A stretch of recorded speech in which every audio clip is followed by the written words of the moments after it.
Pretty.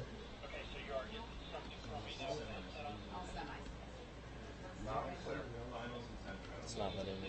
I don't. Is this one? Yeah. Okay, hello? Hello? Go ahead, pull it up. I don't know if it's like a YouTube setting that won't start streaming somehow. Hello, hello?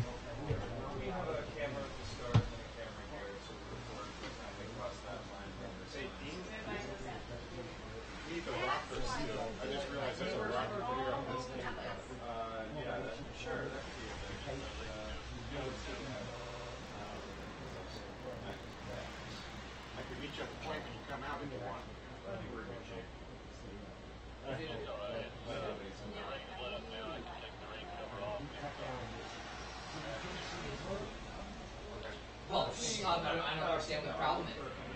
Seriously. What? Want to see a target? No, you're just supposed to make this crap up.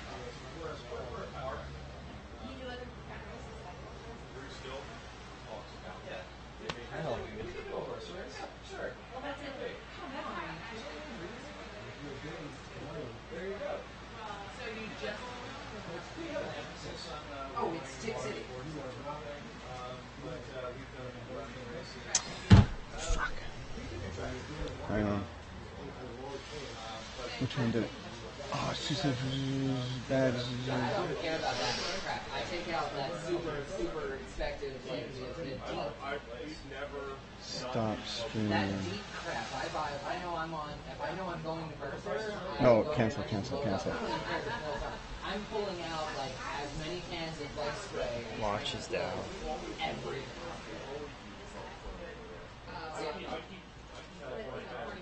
I not only get that crap, my dad's over the culturally, so you guys like the license to mess up a whole bunch of rules, and you give me like like the really good that's like, you know, golf course level crap. Like I need that stuff to spray everything. Yeah.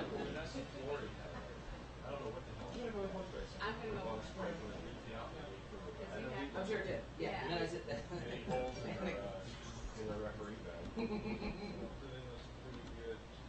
You gotta get good. Any skin contact must seek immediate medical attention. Yes, I will take that. Thank you. This is when I get into trouble.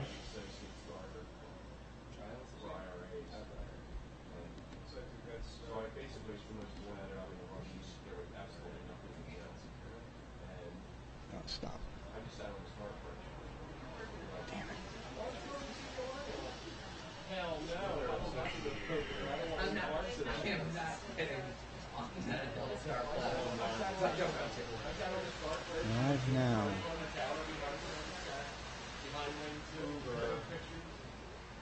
I saw them all. It's great. Okay, so how do I change the keyframe rate? Is it streaming at all? That's still not See, no, is it up? Okay. try some audio.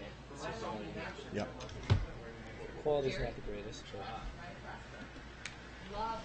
Hello? Testing? I've got Testing? Oh yeah, that's it. Yeah, because the mic's been on. It's a delay. Hello? Testing? Yep. Yeah. Okay. There we go. Is it up? Good. Okay.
Audio check, audio check.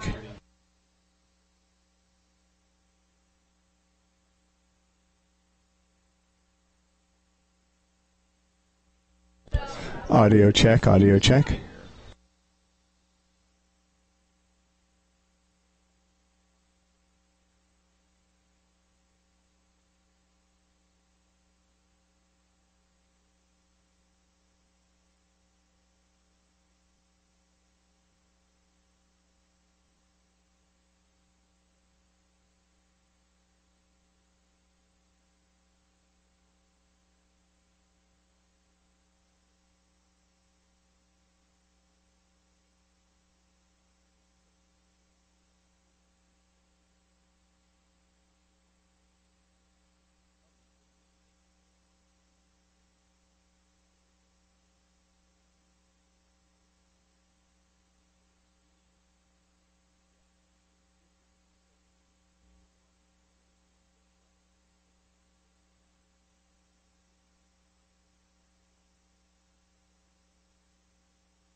Set to 3. Audio check, audio check. Audio check. Audio. Oh, Wait. you have to bring it over.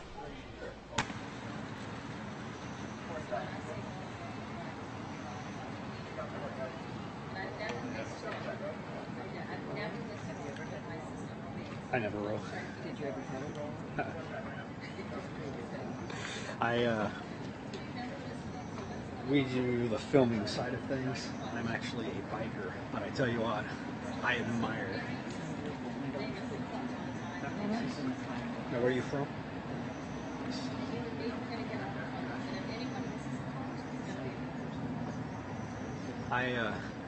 This year.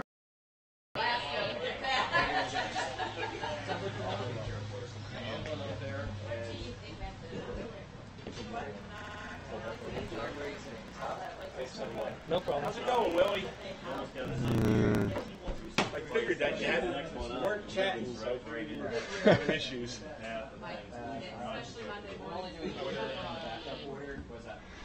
Hello, hello. Hello, hello, hello.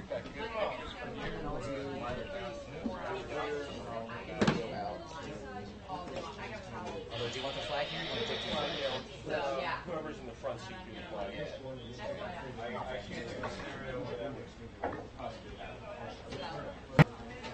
Hello, hello, hello.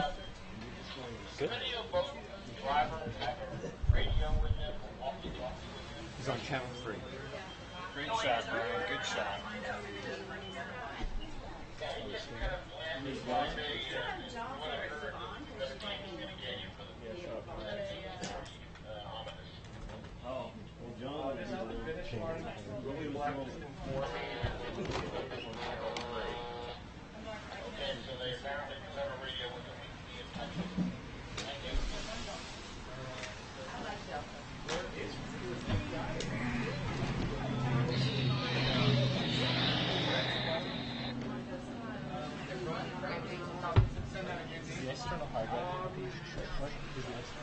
I hear you now. I was going to say if you have somewhere else to put it, that would be fine. You got the placements. I'll read them out to you. Is boat weighing on 2?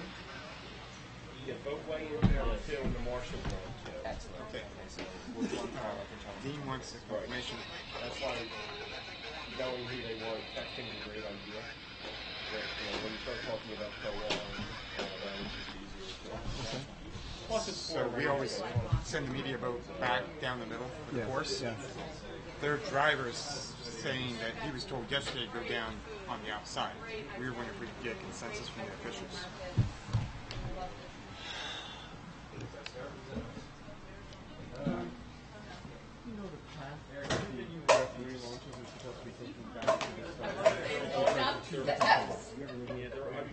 I haven't been on the water. Oh, okay, right.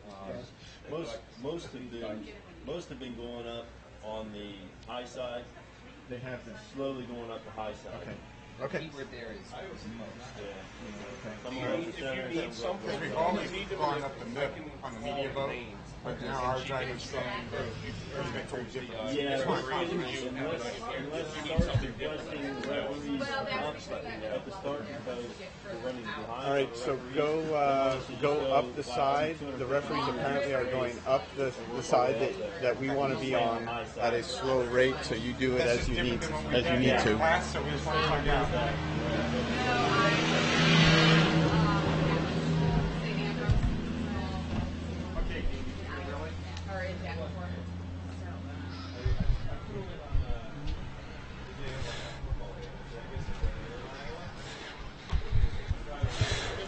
Good morning, everybody. 2014 Club National Championships, first race of the morning, men's intermediate A final. In lane 1, with the hand up in the air, is Penn AC. Lane 2 is TBC Racing. Lane 4 is New York AC. Lane 3 is New York AC. Lane 4 is Minnesota. Panning the cruiser. There's New York AC in the white with the red stripe through the middle. Mendota, the red blades. And Vesper. And Seattle Area Rowing. And we have a start in the men's intermediate A. They are underway. We have a camera launch, and we'll go to that as soon as we can, but we're going to follow these guys out.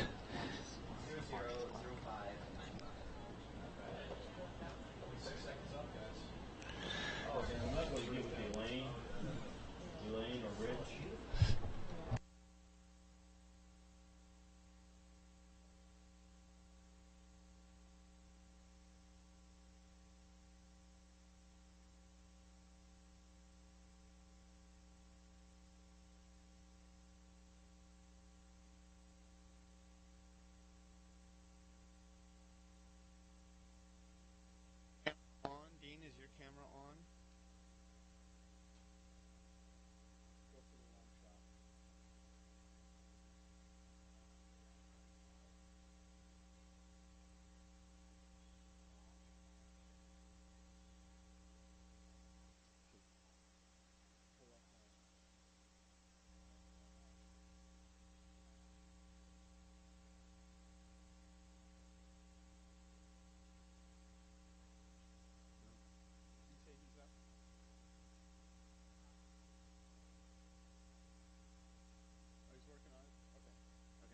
All right.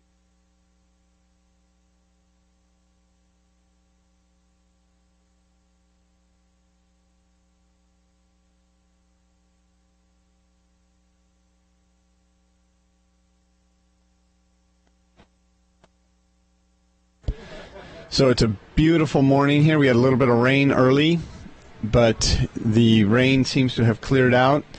Good flat water. It is mid-July, and it is maybe 70 degrees. Probably not. Probably 65. It is just fantastic conditions for racing. And again, we're probably about 1,000 meters into the men's intermediate 8.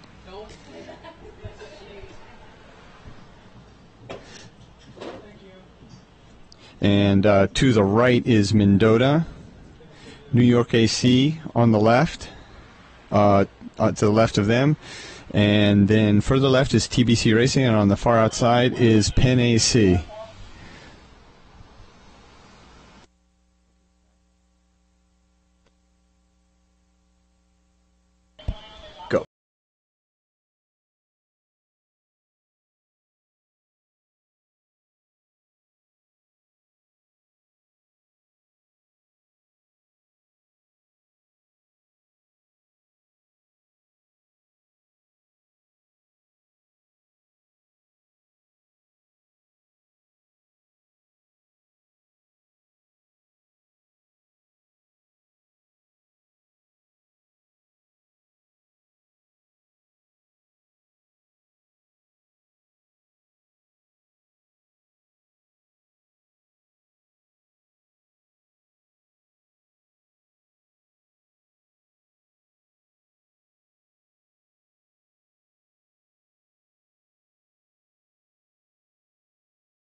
Hello.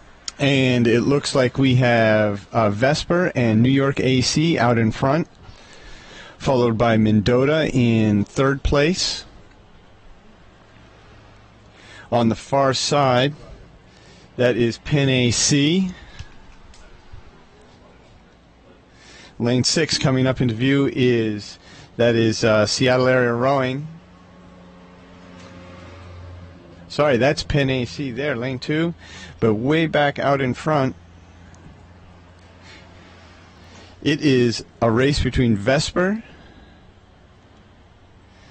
and Nyack out in front, New York AC.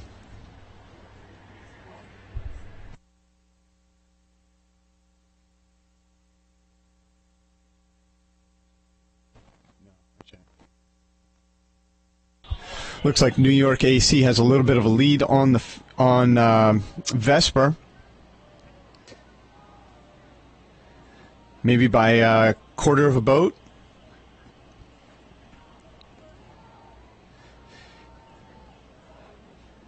And it is 500 meters to go.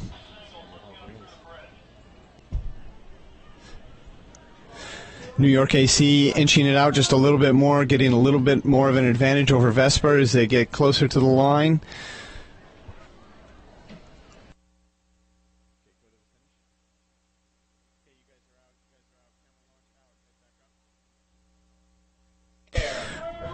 From the finish tower now, it is New York AC ahead of Penn AC.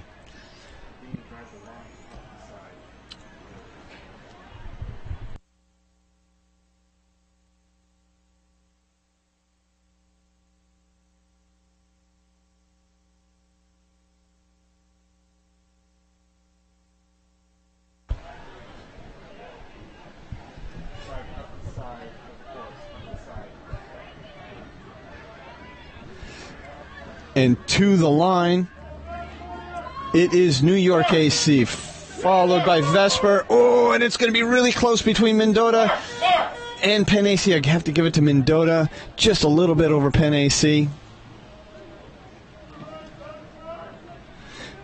Coming to the line shortly is TBC Racing, followed by Seattle Area Rowing.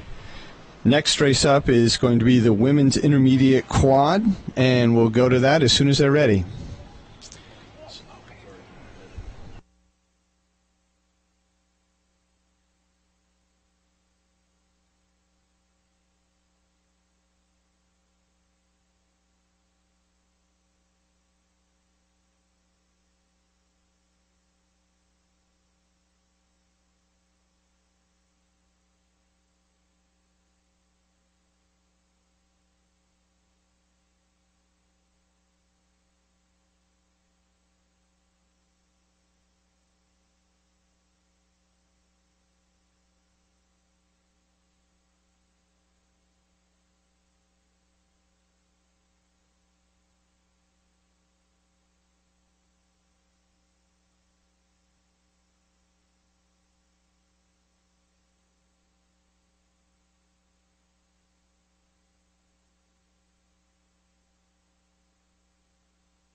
So women's intermediate quad is up at the line. Penn AC lane 1, which is to the far left. New York AC lane 2. BS CRC lane 3. Atlanta lane 4. And Vesper lane, SoCal Scholars lane 5. And Lookout lane 6. And they are off.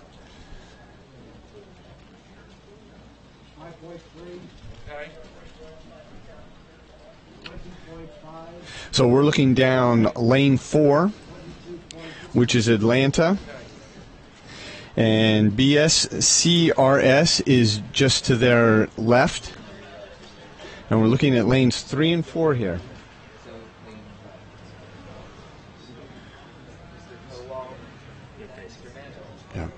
Yeah. Is lane 5. No, A. Thanks, sir. Can we get a time here?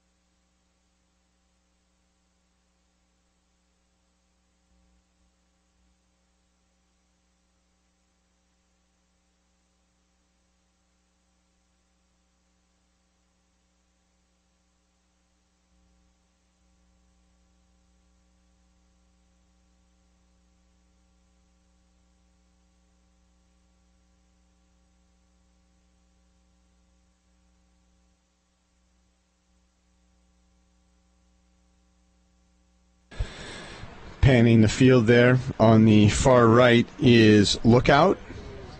And just to the right of the referee launch is SoCal Scholars, with Atlanta right next to the referee launch on the left. And BSCRS to the far left. And the very far left, here we have New York AC.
Just restart everything.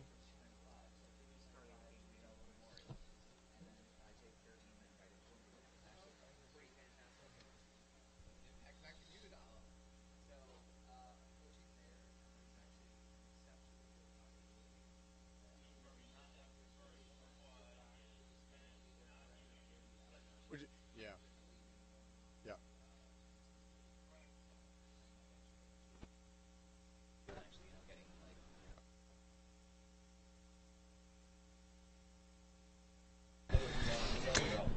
So our leader is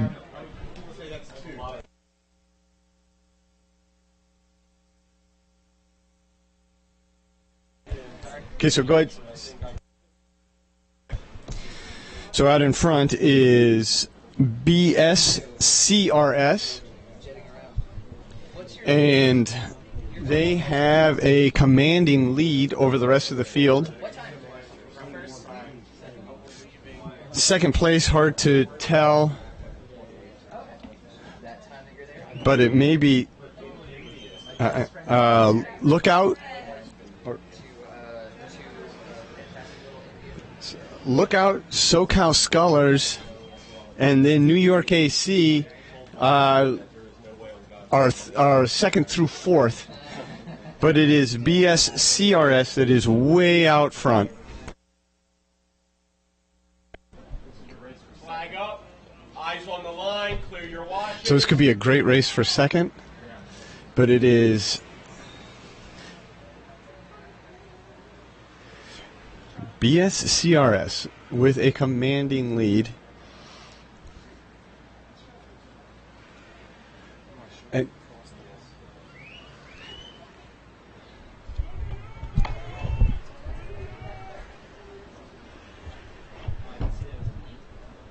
so coming across the line very easily is BSCRS. And now for second place, it's good battle between Lookout and I give it to Lookout over New York AC. SoCal Scholars coming in fourth.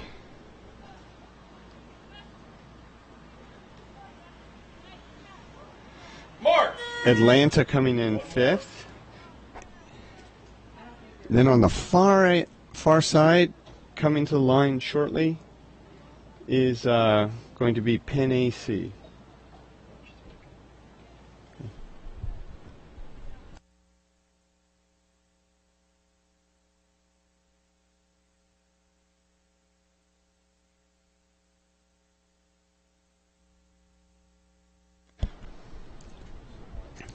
In the next race is the women's junior B single. Lane 1, which is to the far left, is SoCal Scholars. Jacksonville lane 2, Sagamore lane 3, Atlanta lane 4, Y Quad Cities lane 5, and Steel City A in lane 6.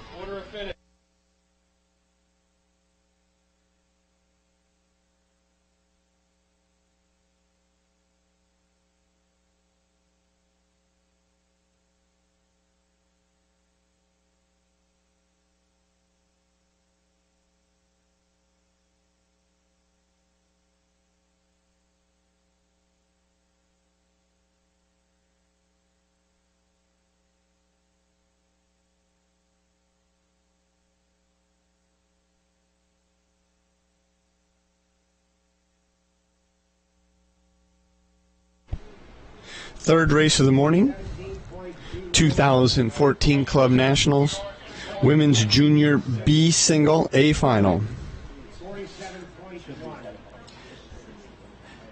These women had to go through a time trial and heats and semis, so they've done a lot of racing to get to this point.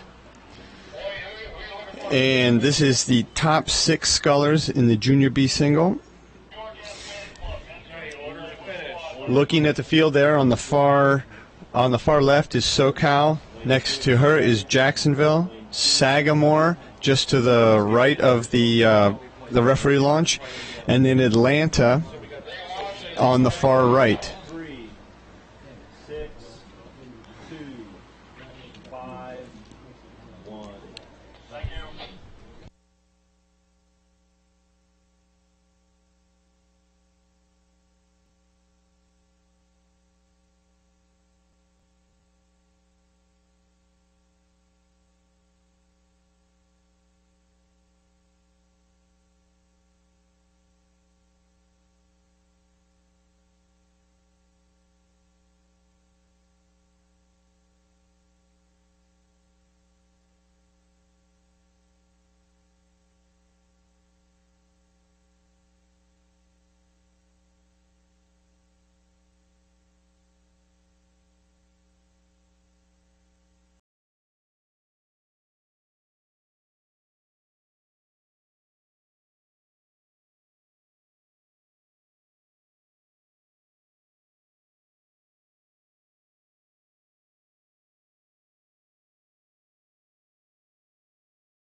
Hello, hello, hello. Okay, we have junior women's single. This is from the camera launch. Lane 6 we're looking at is Steel City.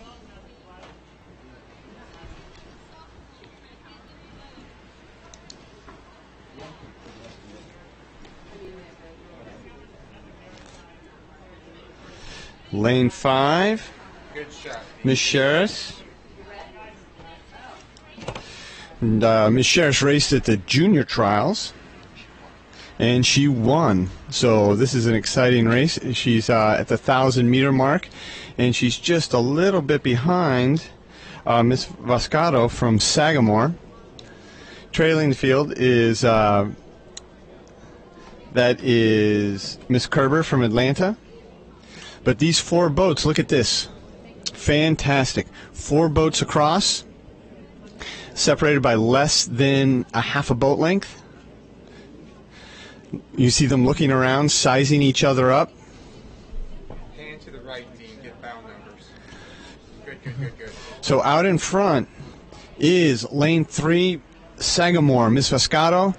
And on the far side, that's lane 2, Ms. Woth from Jacksonville. White Quad Cities is Miss Sherris.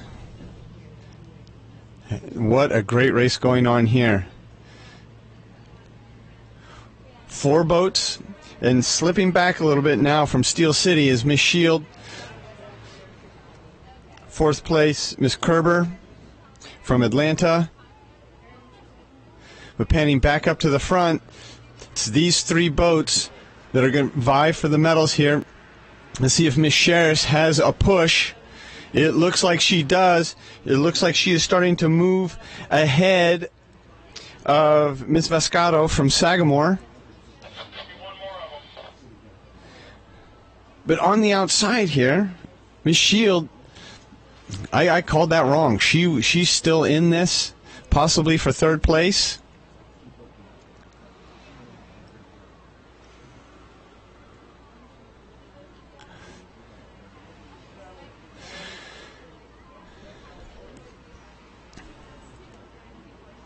What a great race for 1st and 2nd right now.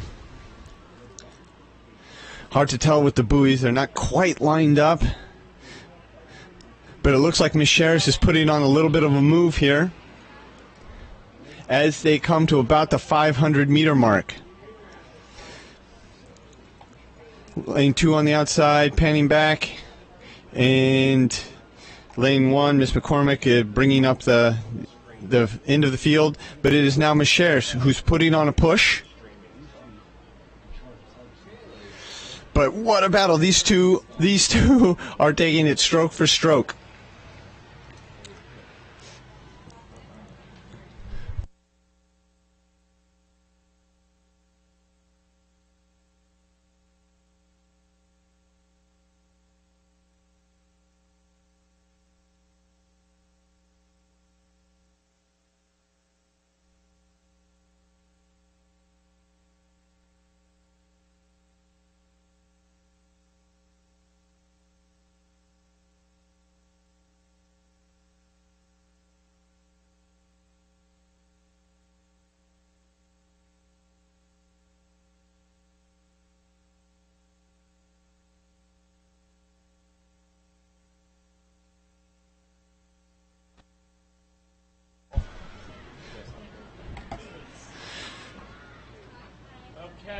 So as they come in, 200 meters or so to go, it looks like Miss Sherris is retaining her lead. And she has the opportunity to go to the World Championships. Miss Sherris, who's in the red top on the left-hand side of the picture. But on the right-hand side, the far right-hand side, that is Miss Vascato. And this is turning into a great race. These two have battled all the way down. They've dropped 3rd and 4th place a bit. And it is just down to these two. Miss Sherris has a little bit of a lead right now, but it's by the smallest of margins. They're cranking the rating up. And it looks like Miss Sherris is about a half a boat length ahead. Miss Sheriff's across the line. Miss Fiscato. Now we have a race for third place. It looks like it's going to go to Miss Shield from Steel City. Mark! Mark! And Miss Wost from Jacksonville. Mark!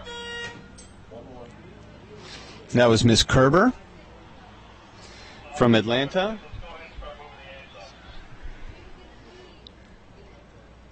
And from SoCal Scullers, Miss McCormick. Mark! All of the results I say are unofficial. And we are well underway with the men's intermediate lightweight quad. In this race, it's a 4-boat race, and we see 4 boats there. Undyne is on the far left, New York AC, SoCal Scullers, lane 4, and then lane 5 on the far right is Vesper.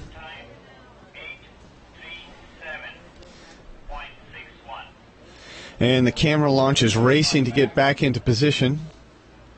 And we'll pick them up with the camera launch as soon as we can. 5, 3.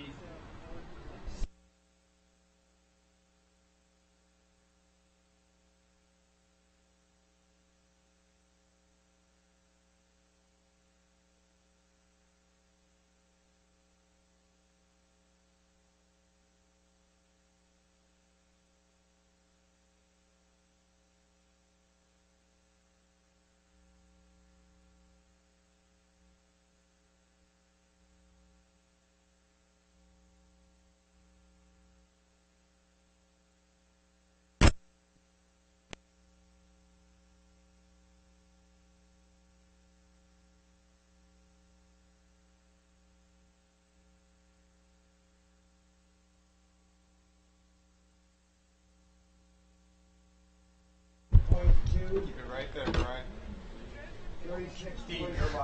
Okay, and it looks like we have Vesper right in front of us in lane 5. And then on the far side is Undyne from Philadelphia.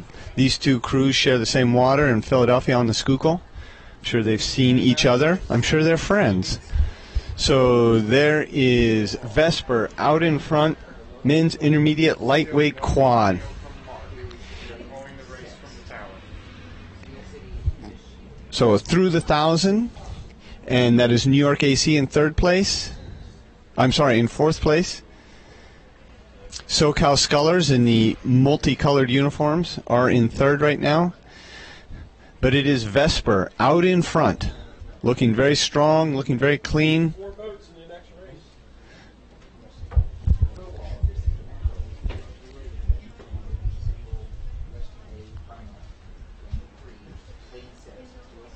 There are only 4 boats. Looking at Undyne on the far side, who is in second place right now, but you see the bow of SoCal Scullers right there, and then New York AC in fourth place right there. This could turn into a nice battle for the medal, for the third place medal. We'll see. Right now, SoCal Scullers has the advantage, and they are about a boat length down on Undyne, and then out in front again is Vesper. You want Mark off?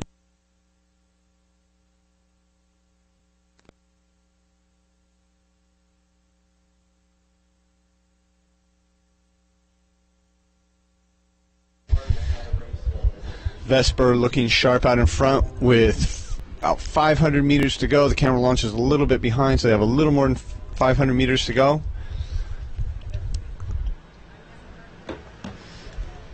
SoCal Scullers moving up a little bit on that Undine boat, but still a ways behind in third place. And New York AC dropping back a little bit. New York AC now just about a boat length behind SoCal Scullers.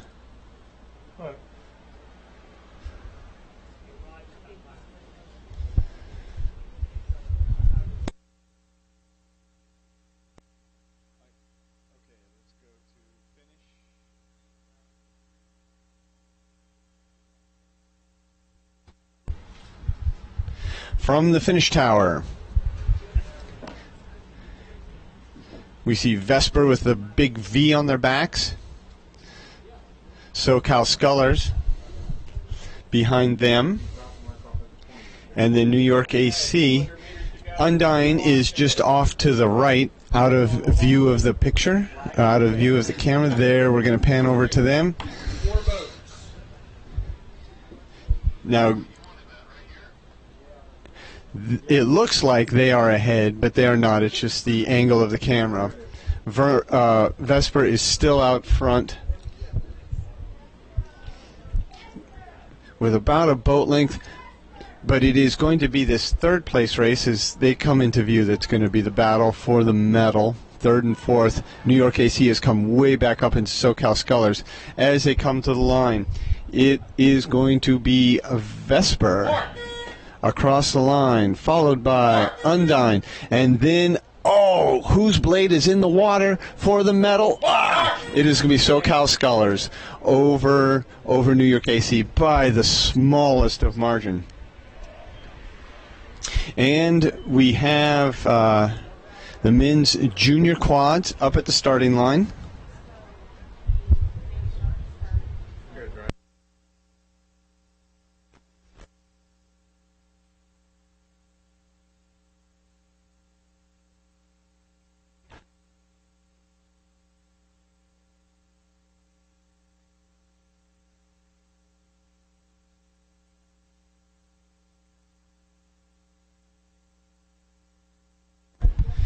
Brian, pan to the right slowly for me. Okay, order of finish. In this race, lane 1 is Potomac, and they are on the far left there. Lane 2 is Cambridge.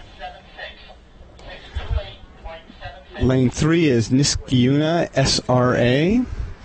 And lane 4 is a bunch of people, DBC, MRC, and SC.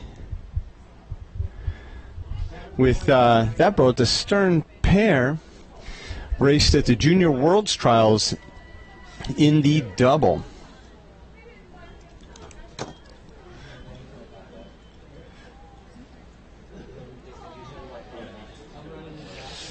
And these guys finished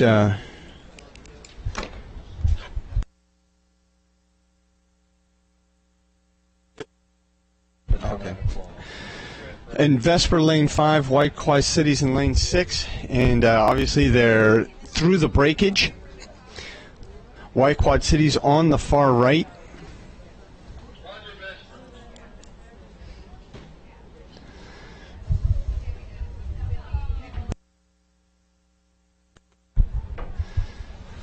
Back over to Potomac.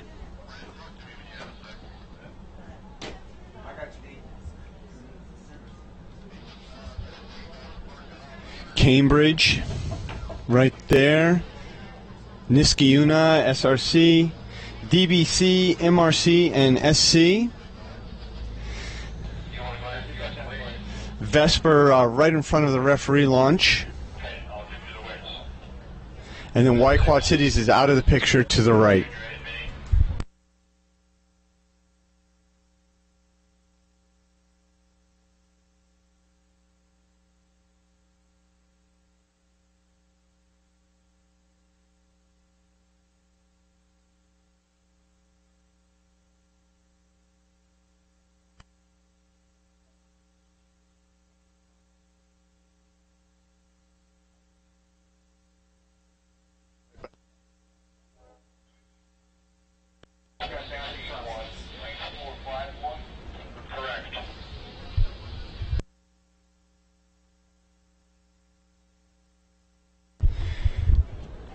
So men's junior A quad underway. A few of these athletes raced at the Junior Worlds Trials.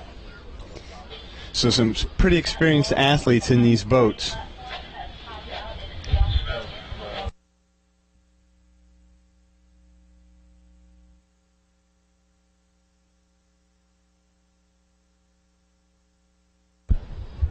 So they're at about 1750, getting close to the 1,000. Camera launch is getting into position. Are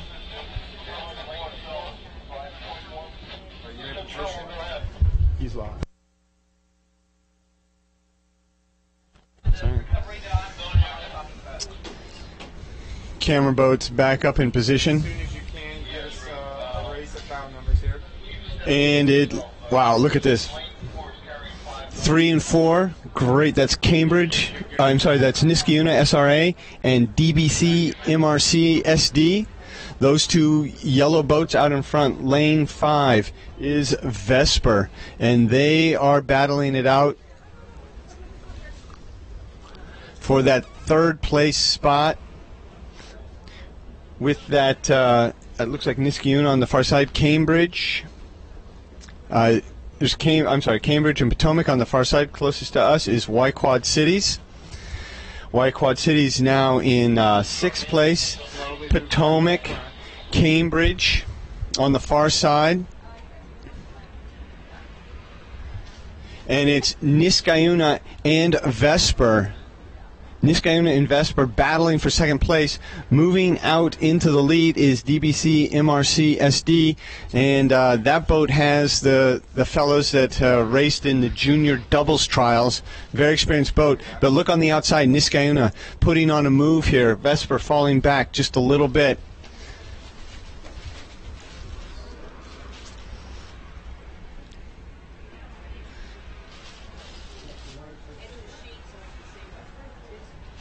And that's Y-Quad Cities there. Potomac on the far side, Cambridge, and back up with our 3 leaders. These are the medal shots right now, and it is the DBC MRC SC boat out front. Niskayuna in second place, Vesper in third. With 500 meters to go. It is almost open water for the DBC MRC SC boat. Niskayuna now just dropping back, but you can see Vesper putting on a little bit of a move.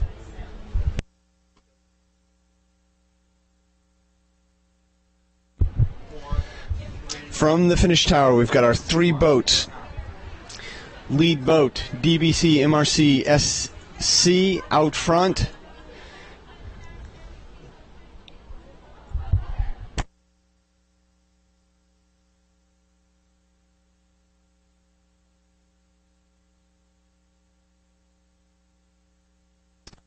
Vesper, second place, second or third. We've got on the far right, we've got Niskayuna on the outside, our leader DBC MRC SC, and Vesper in third place, but they are just a little bit out of the picture to the left. But we are going to stick with our leaders here. Maintaining about a boat length advantage over the field, and it looks like Niskayuna has put a bit of a move on Vesper. Vesper falling back to third place. It is the combo boat, DBC MRC SC, out in front now by open water. Niskayuna is currently in second. There's Niskayuna across the line, and third is Vesper. On the outside, it is Potomac. On the inside, it is Y-Quad Cities, and rounding out the field is going to be Cambridge, and they are coming to the line now. And up to the start. It is the Women's Junior A final.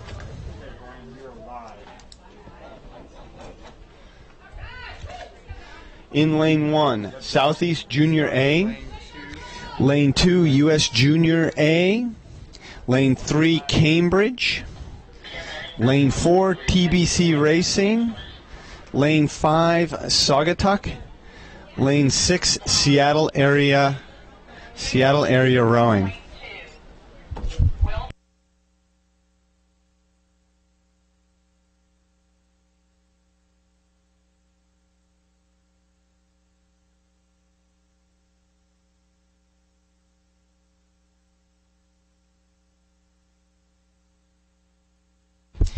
Panning over lane 3 right there. That's Cambridge.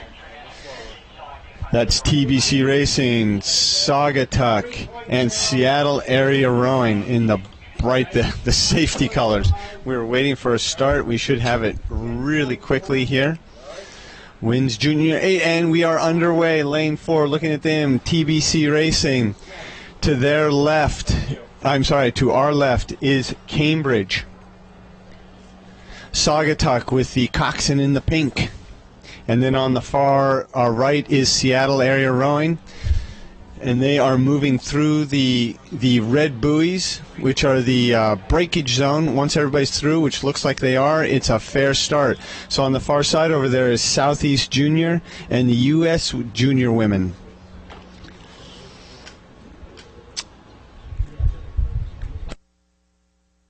I mean, but it's just a training camp.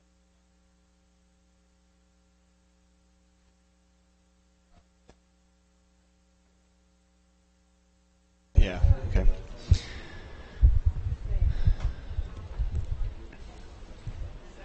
So moving up to about the 500-meter mark, we are looking over to Saugatuck. Seattle Area Rowing panning over to the far side, which is the Southeast Junior Camp and the U.S. Junior Women's Camp. Cambridge. And right in front of the referee launch there, right straight down the course, is TBC Racing. Saugatuck.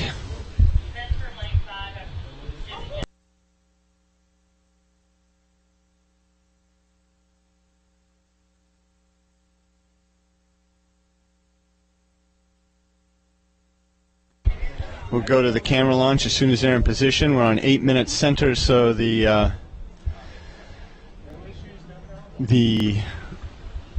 time to get up to the start of the next race is very short, so we'll pick them up at about 900 meters into the race or so.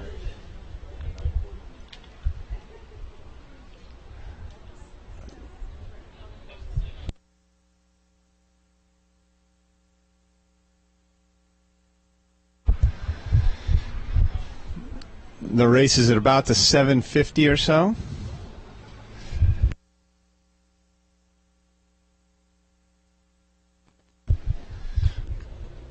Now closest to us will be the Seattle area crew, Saugatuck, TBC Racing, Cambridge in the blue. On the far side of them is the U.S. Junior Women's Camp and the Southeast Junior Camp on the far side. So it is Cambridge that we're looking at right here.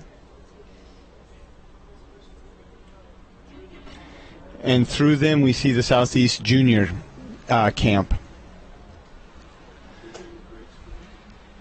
And there they are. Cambridge. And lane 1, far side, Southeast Junior. Lane 4, right there, TBC Racing. And it's a fantastic race for third. Saugatuck in the black, Seattle with the green on the far side. It's Southeast Junior. And then the Women's Junior Camp at the 1,000-meter mark. Second through 6 is all within a boat length, but out front is Cambridge. Doing a great job, not open water on this field, 3/4 of a boat length up. There's that lane 4, TBC Racing. And they look like they're in second place, but only by about 4 seats.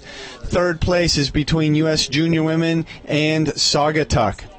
Great race going on here. Fantastic race. On the far side, Southeast Junior moving up a little bit.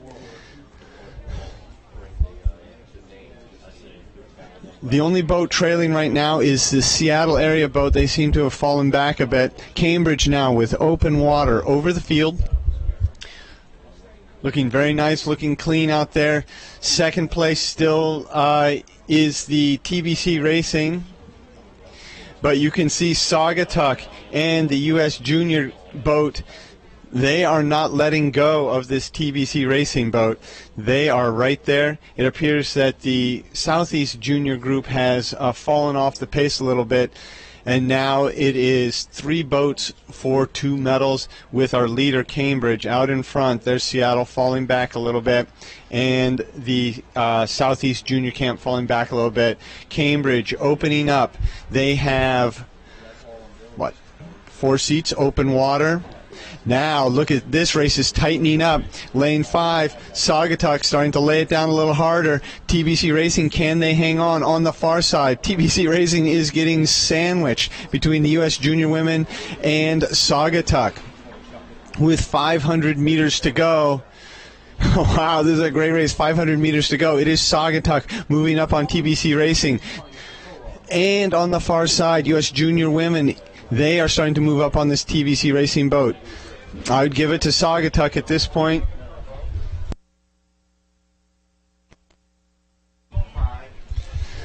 From the finish tower in the middle of the field, it is Cambridge. TBC Racing is the boat on the left. On the far side over there is U.S. Junior, and then on the far right is the Southeast Junior Camp. Saugatuck, you see some blades flashing on the left. This is the race here for second place. Saugatuck, Saugatuck, TBC Racing, the Junior Women. But out front, Cambridge. Maintaining open water on the field, just barely now. U.S. Junior Group has moved up, and they may be overlapping bow and stern. Hard to tell. Oh my gosh, and look, Saugatuck, TBC Racing. This is going to be a great finish, 2nd through 4th. And right now, it is Cambridge coming across the line on the inside. It's going to be, too much between Saugatuck and the junior crew. Hard to tell. TBC Racing was 4th. On the outside is the Southeast Junior Camp coming in 5th, and Seattle area coming in 6th. You can go to USRowing.org for results. Look for the 2014 Club Nationals icon on the front page. Follow that link through to find results for the entire regatta.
We're good, Bryce. You're watching live coverage of the 2014 U.S. Rowing Club Nationals here from Melton Hill Lake in Oak Ridge, Tennessee. We're racing for the men's senior singles final. In this race in lane 1 is Andrew Konecki from the Sarasota crew, James Black from Malta, Patrick Del Barba in lane 3 from Vesper, the New York Athletic Club in lane 4, Kaka Kandalaki. In lane 5, it's Graham Mink from Maritime, and in lane 6, David Judah from the Pennsylvania Athletic Club. Racing for gold here in Oak Ridge on this overcast and gray, kind of cool Tennessee morning.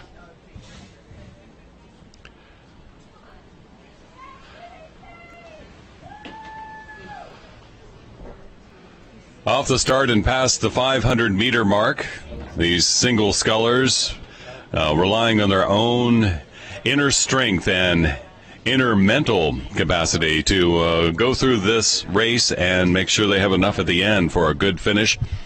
Here in the men's senior singles, here at the Club Nationals, there are different classifications mainly related to age. Juniors is a competitor who in this calendar year is not turn 19. Junior B is they will not turn 17 in this calendar year. Intermediate is not a senior or elite rower yet, and then the seniors are rowers who have won an intermediate or senior event over 2,000 meters at the national championships or at the Royal Canadian Henley Regatta, but who's not yet rowing elite. So that's how these seniors are coming through. And this is the championship for the men's senior single, the A final here, with Sarasota, Malta, Vesper, New York, Maritime, and Penn dueling it out as they head towards that 1,000-meter mark. And in the lead right now, it's Kaka Kandalaki from the New York Athletic Club as they cross that 1,000-meter mark, closely pursued by Patrick Del Barba from Vesper.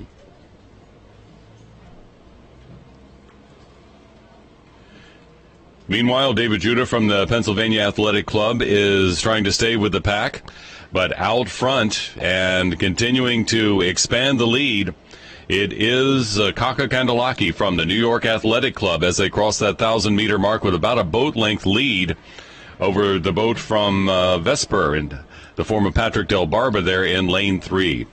The men's senior singles final, the 2014 U.S. Rowing Club National Championships. Good. Hold that shot, Dean. Quite a fight here between James Black from Malta in lane 2, Graham Mink from Maritime in lane 5, and David Judah from Pennsylvania Athletic Club in lane 6. As they are racing down the course and trying to catch up with those front two boats, Patrick Del Barba from Vesper and Kaka Kandalaki from the New York Athletic Club. Right now, advantage in that lead goes to Patrick Del Barba from Vesper, who has begun to slightly pull away from Kaka Kandalaki from the New York Athletic Club in lane 4.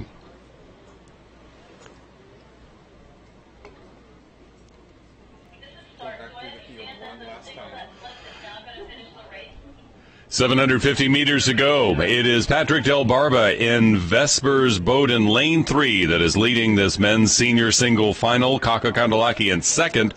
Third, difficult to call right now between Graham Mink, David Judah, and James Black from Maritime, Pennsylvania, and Malta, and Andrew Konecki from the Sarasota crew, maintaining with the crowd as well. But out front now with an open water lead, it's B. Patrick Del Barba from the Vesper Boat Club. Again, Vesper has 19 boats in today's finals, hoping to capture the club national title as they did last year and have a good chance with 19 boats in the final this morning. Almost straight across the course there. We're back to 6 boats again. With the boats from Malta, James Black on the far side of the screen, and then Graham Mink and David Judah in lanes 5 and 6. But out front, as they pass the mark for 500 meters to go. 1/4 of the race still to go, but it is Patrick Del Barba in lane 3 who is maintaining that lead. In the meantime, James Black, Graham Mink, and David Judah from Malta, Maritime, and Pennsylvania, respectively, dueling it out for what will probably be third place right now. Slight advantage to Graham Mink from Maritime here in this men's singles senior singles final.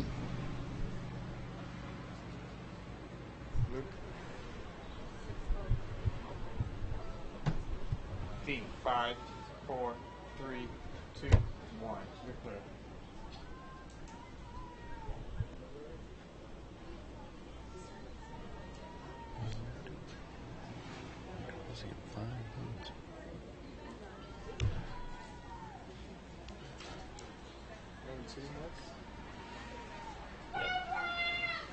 too?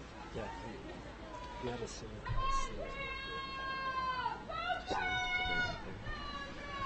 Okay, 200 meters to go. Clear. There's 6 boats in this race, but only 5 heading towards the finish line right now. There was a boat that flipped.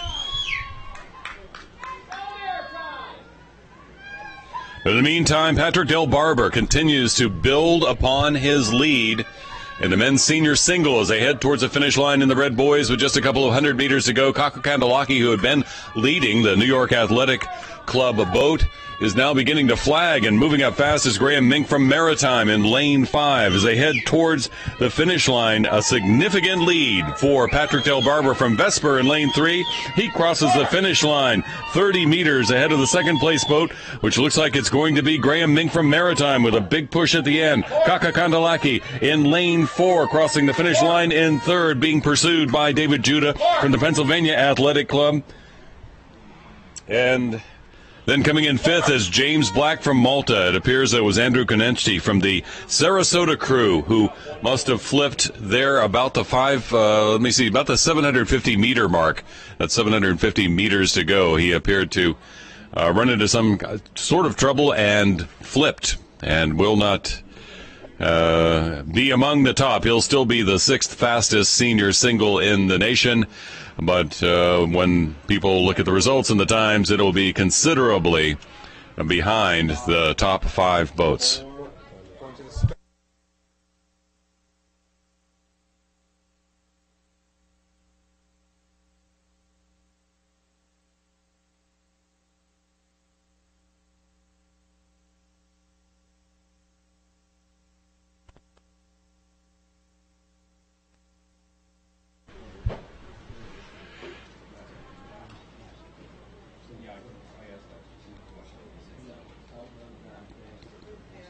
Clearing the breakage zone is the women's senior double final here for the 2014 U.S. Rowing Club Nationals.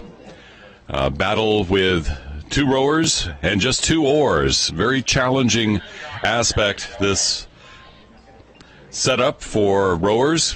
Going straight can be fun. Going fast, even more challenging. But here in the women's senior pair final at the Club Nationals this year, it's in lane 1, the Development Camp, Minnesota. In lane 2, Seattle area. In lane 3, another boat from Seattle area. And lane 4, also Seattle area. And in those boats, lane 2 is Seattle area B, lane 3, Seattle area C, lane 4 is Seattle area A. Meantime, in lane 5, a composite boat, and in lane 6, it's Thompson Boat Club racing in this women's senior pair.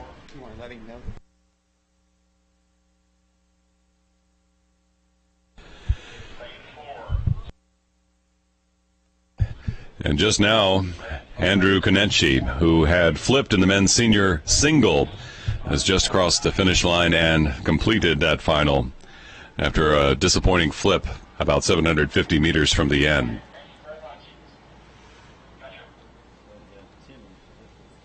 .750 meters in, the women's senior pair final here at the 2014 Club Nationals. Again, it had been raining earlier today. The rain has subsided and promises to hold off for the remainder of these championship races for today. These rowers, some 1,500 rowers from all around the country, have been competing for the last few days to go to these finals. Another set of rowers will be competing in heats and semifinals this weekend. You will be able to catch live streaming of the other set of finals here for the 2014 U.S. Rowing Club Nationals on Sunday, beginning at 9 o'clock in the morning, streaming right here on the U.S. Rowing YouTube channel.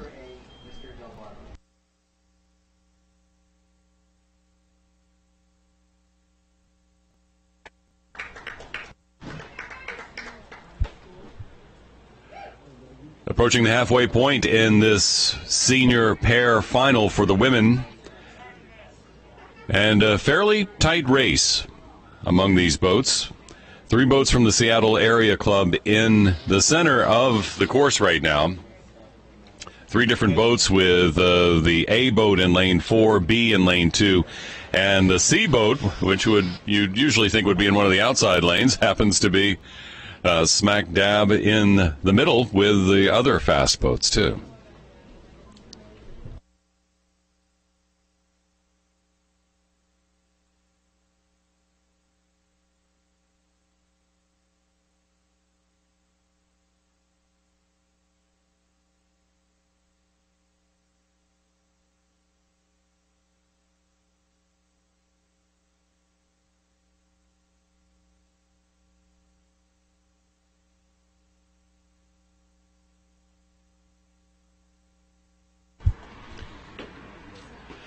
Those distinctive fluorescent uniforms for the Seattle area boats standing out in the center of this course,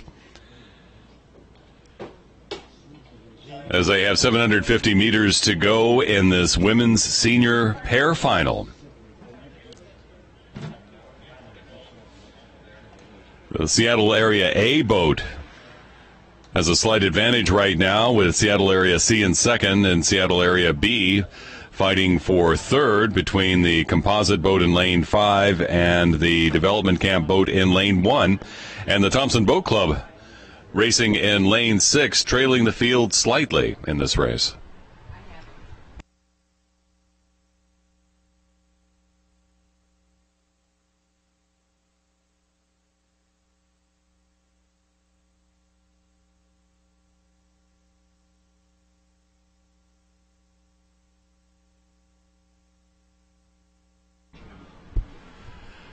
The three boats in the race in those fluorescent yellow-green jerseys from Seattle area rowing, with the A boat living up to its title, with the A being in the lead right now. Second place is a fight right now between the composite boat in lane 5 and the Seattle area C boat in lane 3. Meanwhile, the Seattle area B boat is trailing the field slightly. In lane 1, the Minnesota Development Camp boat is about a boat length back. In lane 6, the Thompson Boat Club entry is a couple of boat lengths behind the field here in the women's senior pair.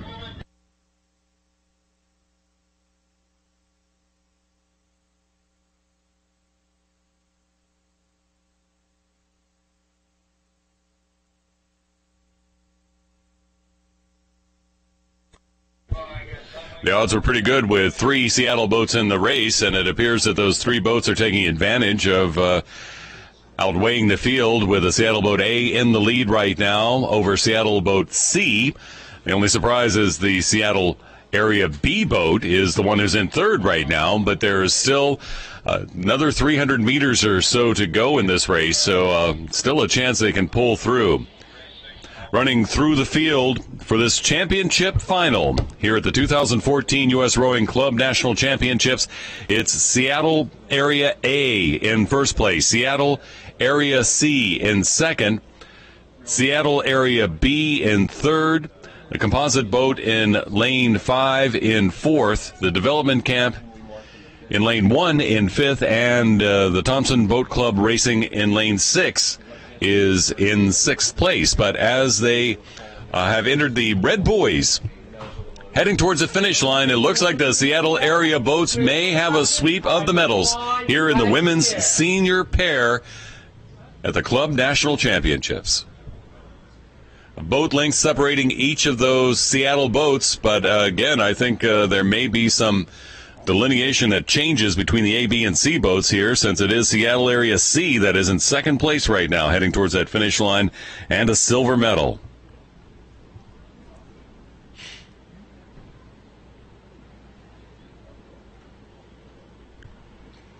There they go at the finish. Seattle Area A wins the gold medal in the women's senior pair. Seattle Area C boat in second for silver. Close for third, coming, too close to call. That was the composite boat in lane 5 coming from behind to catch up with the Seattle Area B boat. We'll have to look at the results and the photo finish on that. Meanwhile, crossing the line now in fifth comes the Development Camp Minnesota boat. And in lane 6, the Thompson Boat Club boat crossing in 6th for the women's senior pair final. Yes, we have a picture.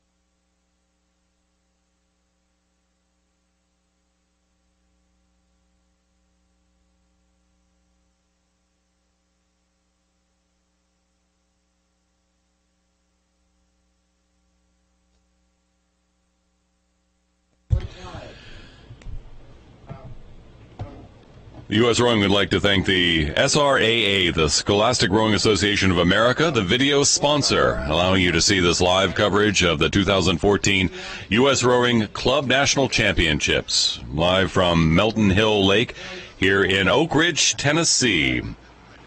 Club Nationals were last in Oak Ridge in 2010, and the last 2 years they've been up in New Jersey on the Cooper River in Camden, New Jersey.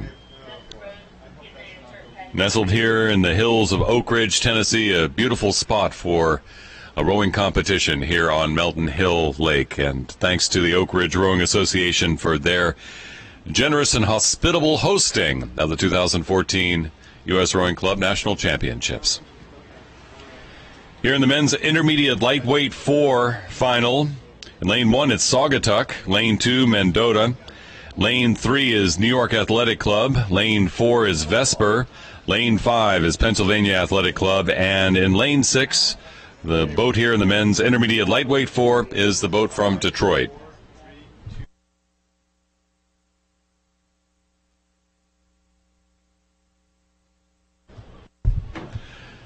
Passing the 750-meter mark, it's a New York Athletic Club boat in lane 3. That's just ahead of Mendota in lane 2. The Vesper Boat Club boat in lane 4, one of 19 Vesper boats in final championship finals today, is in lane 4 and taking over second place from that boat from Mendota. Meanwhile, also in the race, but slightly trailing behind those front boats, are the boat from Detroit in lane 6, ahead of the boat from Pennsylvania Athletic Club in lane 5. And Saugatuck in lane 1 is trailing by a boat length or 2 of open water behind.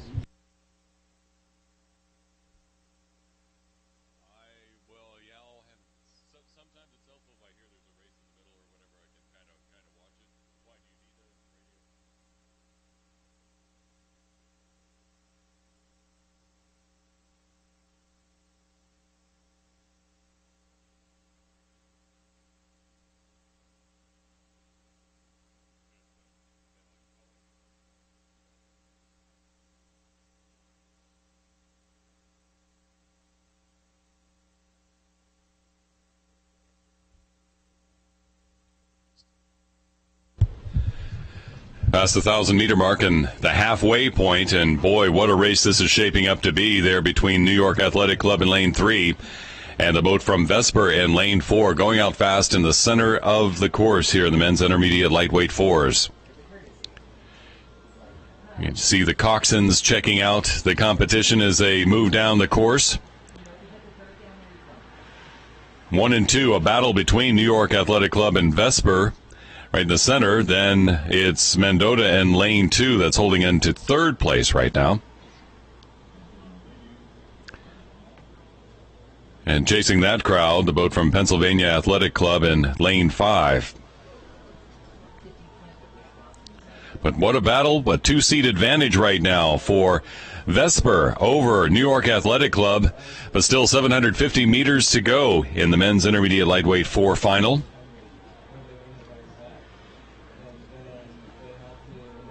A flash of the oars as they pass 1,500 meters, meaning 500 meters to go. It's a battle out front right now, and what a battle it will be at the finish line. with Vesper and New York Athletic Club going neck and neck. Now it's New York Athletic Club beginning to make a move and walking back up on the boat from Vesper. They are going neck and neck. New York Athletic Club challenging Vesper. Vesper feeling that and responding. Look at this. Vesper has begun to walk past the boat from New York Athletic Club. They were neck and neck, and now with less than 500 meters to go, it is Vesper beginning to pull away from the New York Athletic Club. Okay, 200 meters out. Clear your watches. Eyes on the line. Flag in the air. I know I take that back. It's New York Athletic Club that's begun to pull away. Mendota, that was challenging, but Vesper is still giving a run for their money. It is quite a battle happening right now between the boat from Vesper and the one from the New York Athletic Club. The men's intermediate 4, but the New York Athletic Club, seeing the challenge from Vesper, has begun to pull back ahead, now almost a boat length. Mendota trying to hang in there as much as they can. Meanwhile, it's Detroit in lane 6 that is in 4th. And a fight for 5th spot between between Pennsylvania Athletic Club in lane 5 and Saugatuck in lane 1.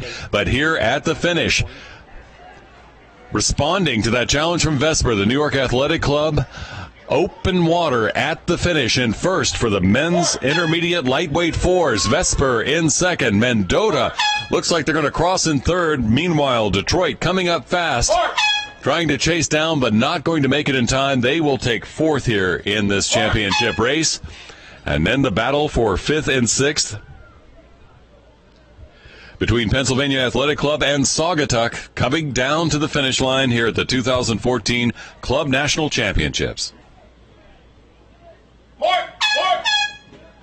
And it appears there at the finish it was the Pennsylvania Athletic Club boat that may have nudged out Saugatuck for that 5th place.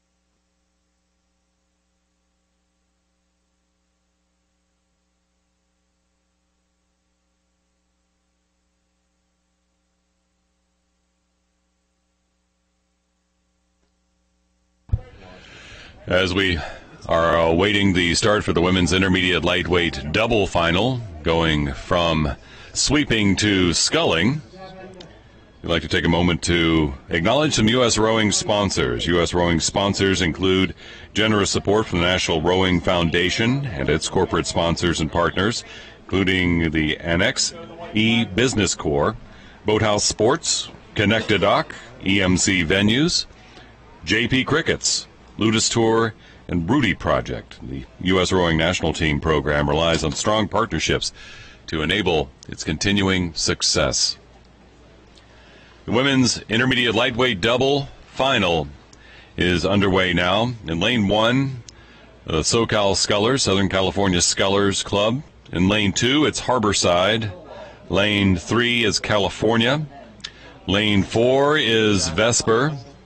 Lane 5 is a mixed boat with Atlanta and Pennsylvania AC.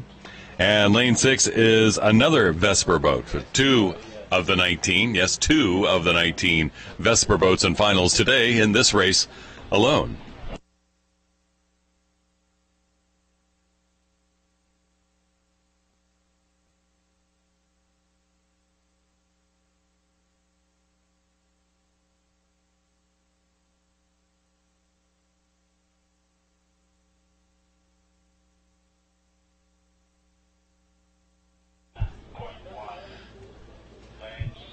With the lightweight boats, they have a certain weight that they can exceed for both the men and the women, different for the men and different for the women. Here, this is the women's intermediate lightweight double. For the men, it's 160 or below, 160 pounds or below to be lightweight, and for the women, it is 130. So these rowers are weighed by officials before they hit the water to make sure that they meet that criteria and can row as a lightweight, so someone with more muscle mass doesn't try to jump in a boat. But here is the women's intermediate lightweight double final for the U.S. Rowing 2014 Club National Championships, with a relatively tight race happening right now with the SoCal Scullers, Harborside, California, 2 boats from Vesper, and the combined boat from Atlanta, Pennsylvania, AC on the water right now, and approaching the 750 meter into the race mark. That leaves 1,250 meters to go.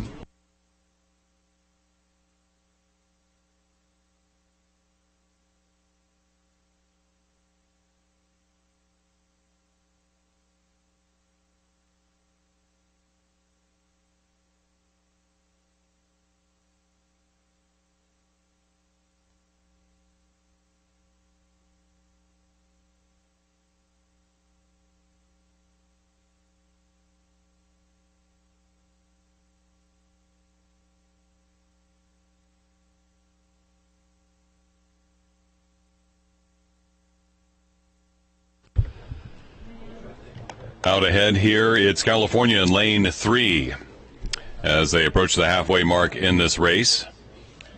Then Harborside and one of the Vesper boats fighting up at the front as well. Unlike the pairs that we just saw, there are 2 rowers in these boats as well, but 2 oars per rower. The difference between sweeping and sculling. But at the halfway point right now, it is California out ahead by about a half a boat length over the Vesper B boat in lane 4. Meanwhile, the Vesper A boat lurking in lane 6 is in 3rd right now, battling with Harborside. SoCal Scullers are off the pace slightly at the halfway mark, but the combined boat of Atlanta and Pennsylvania AC in lane 5 is trying to stick with the competition there. Out front, though, by now about 2/3 of a boat length, it is California here in the women's intermediate lightweight double final.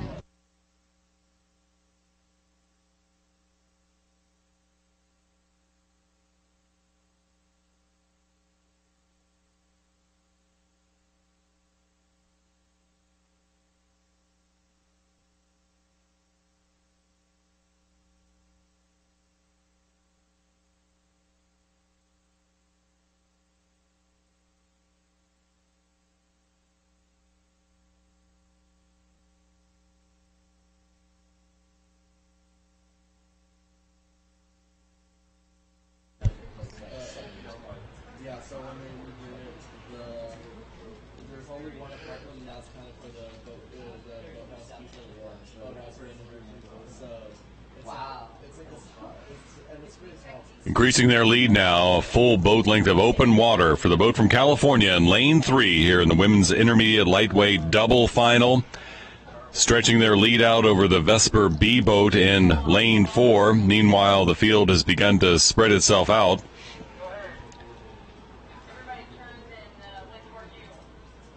Vesper A appears to be holding on to 3rd for the moment. And the Harborside boat hanging tight as well.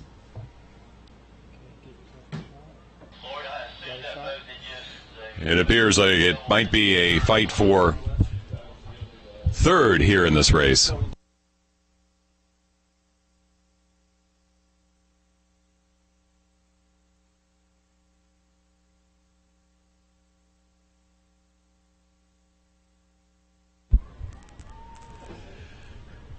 California, rowed by Catherine Crystal and Jacqueline Huddle. Lane 3 continue to lead as they approach the red buoys, indicating 250 meters to the finish. They have a good boat length and more open water lead over the second place boat from Vesper. It's the Vesper B boat. But the Vesper A boat in lane 6 is pursuing those and challenging for the 3rd spot between their lane and the lane 2, the Harborside boat. SoCal Scullers are battling for 5th with that combo boat from Atlanta and Pennsylvania Athletic Club. But California looking to make this look easy as they try to hold on for a gold medal finish in the women's intermediate lightweight double.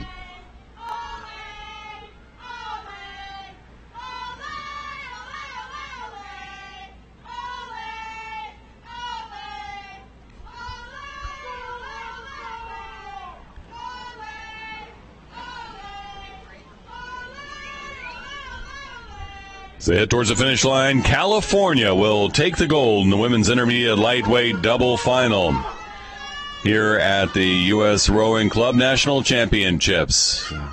Quite handily, that boat from California crosses the line first. Here comes Vesper B boat taking the silver, and Vesper A fighting their way back, and they will take the bronze with Harborside coming in fourth. And a big push now from that combined boat in Lane 5, Atlanta and Pennsylvania Athletic Club. That's Elizabeth Barnett and Mary Mosier.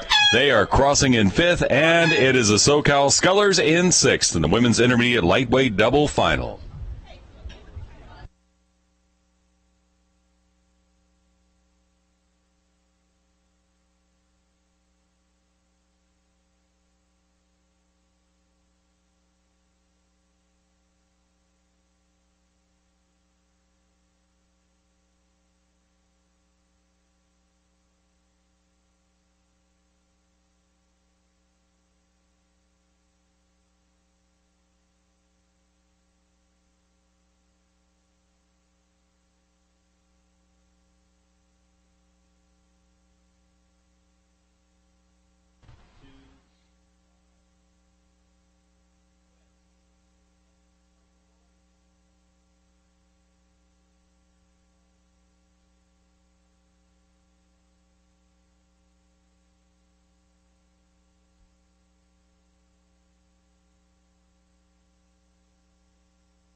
You're watching live web streaming of the 2014 U.S. Rowing Club Nationals.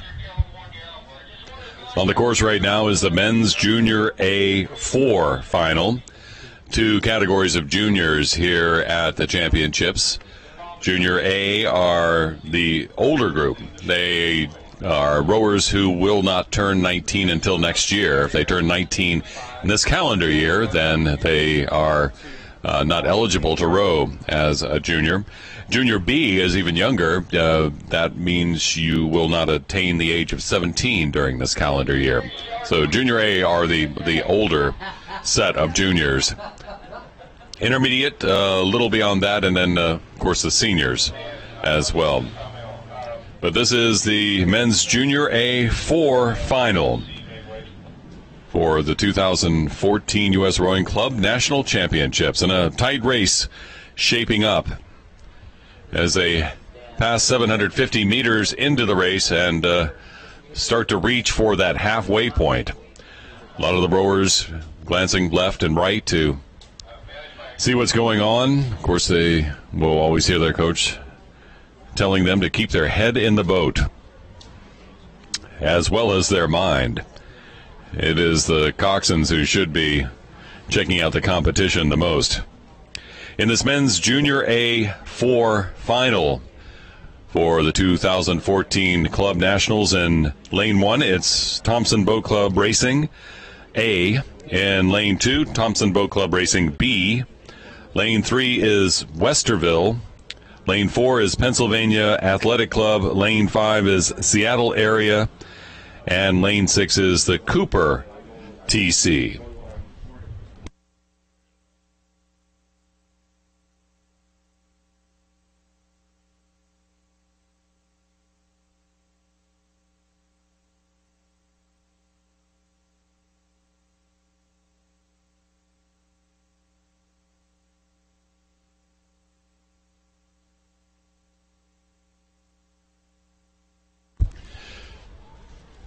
.750 meters to go in this men's Junior A4 final. And really putting on a show, it's the boat from Pennsylvania Athletic Club in Lane 4 that's out ahead. Meantime, in a battle for second and trying to keep up with that Pennsylvania boat is Westerville in Lane 3.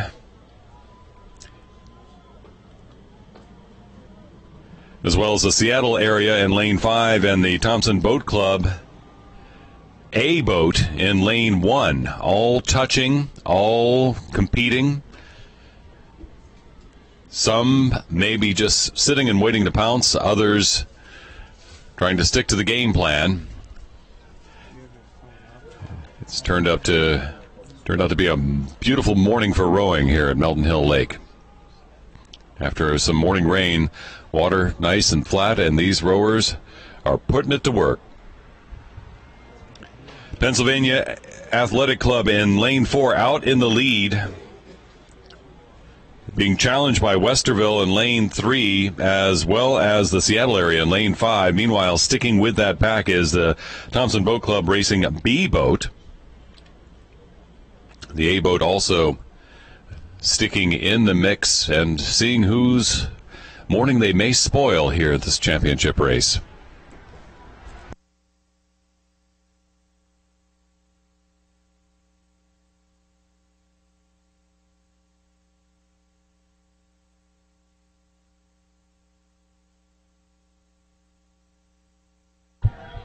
Pennsylvania Athletic Club continuing to lead. In the meantime, the Thompson Boat Club A boat in lane 1 has begun to make a move and has challenged Westerville in lane 3 as they enter those red buoys in the last 250 meters of this race. Thompson Boat Club A is beginning to walk up and begin to challenge Pennsylvania. In the meantime, Westerville sticking right with them.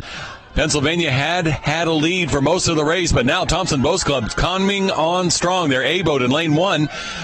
In the meantime, just behind there, the Seattle area in lane 5 has begun to make a move too.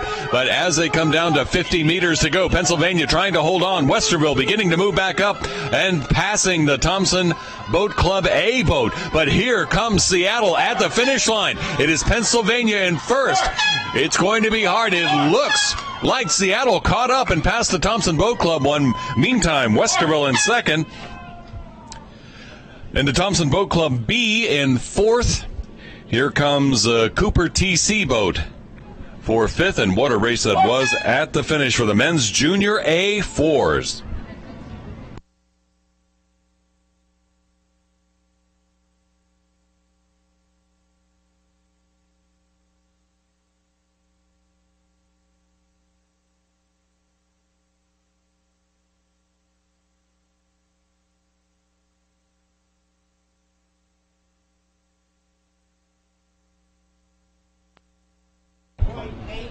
So an unofficial finish right now. Pennsylvania Athletic Club in first, but it was Westerville who held on for second. Seattle area, and that big push at the end unofficially has come in third, with Thompson Boat Club racing A boat in lane 1 in fourth.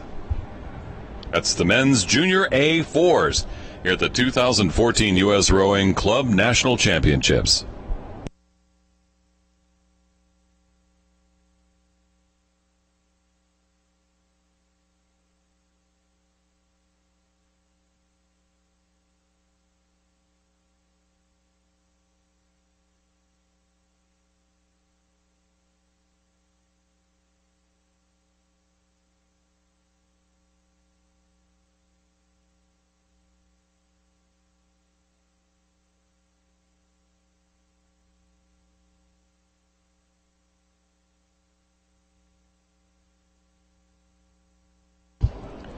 Melton Hill Lake, a beautiful race course here nestled in the hills of Kentucky, outside of Tennessee, outside of Oak Ridge, Tennessee. Those hills of the bluegrass, too. They had some nice rolling hills there, but beautiful Tennessee hills here near Oak Ridge, and the Clinch River here in this section known as the Melton Hill Lake.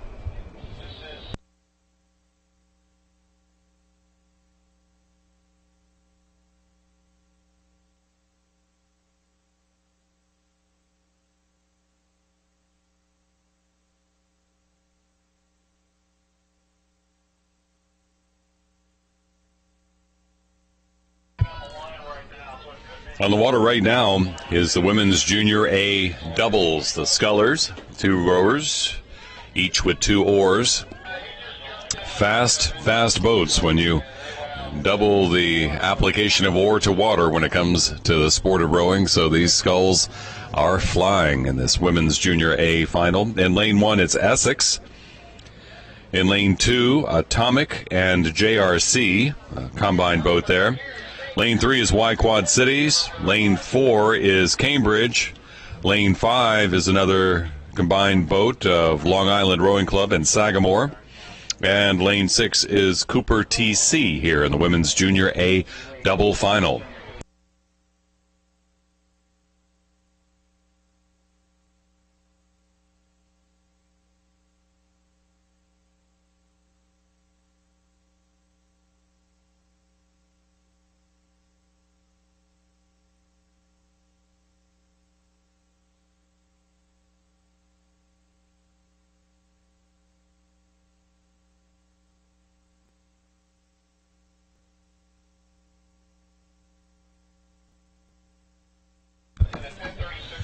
Five days of racing, over 1,500 crews here at the 2014 U.S. Rowing Club National Championships. Great to see all these rowers mixing and mingling and competing viciously, too. A race shaping up here for the women's junior A doubles. And a little back and forth going on.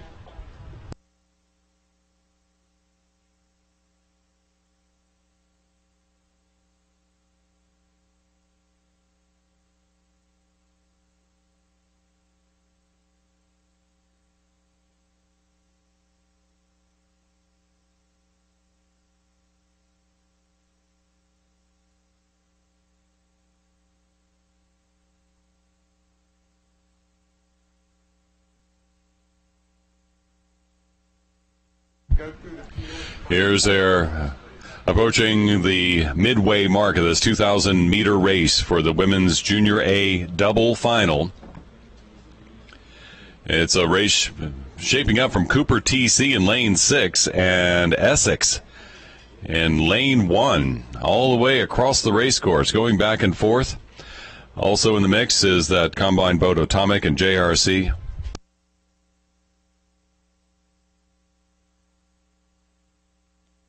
Composite boat there in lane 2, Atomic and JRC is hanging in tight.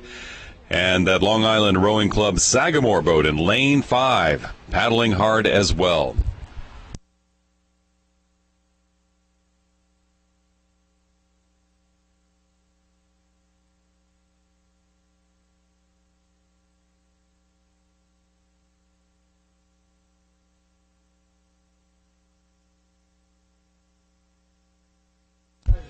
The Cambridge boat in lane 4 following the field, but still somewhat in contact, but it is Y Quad Cities, who I had not mentioned yet, in lane 3 that has a lead right now. And those are the sisters, Carolyn and Elizabeth Sherris. Carolyn's already been in a boat and raced earlier today in the Junior B singles. But right now, the sisters in lane 3 from Y Quad Cities, who have been setting some amazing times in competitions this season, are out in the lead here in the Women's Junior A double final of the 2014 U.S. Rowing Club National Championship. 750 meters to go. They're in a lead with a challenge coming from the composite boat of Long Island Rowing Club in Sagamore that's in lane 5. That's Victoria Corrine and Julia Vascato. Again, Julia Vascato was also in that singles race earlier, battling against Carolyn Sherris.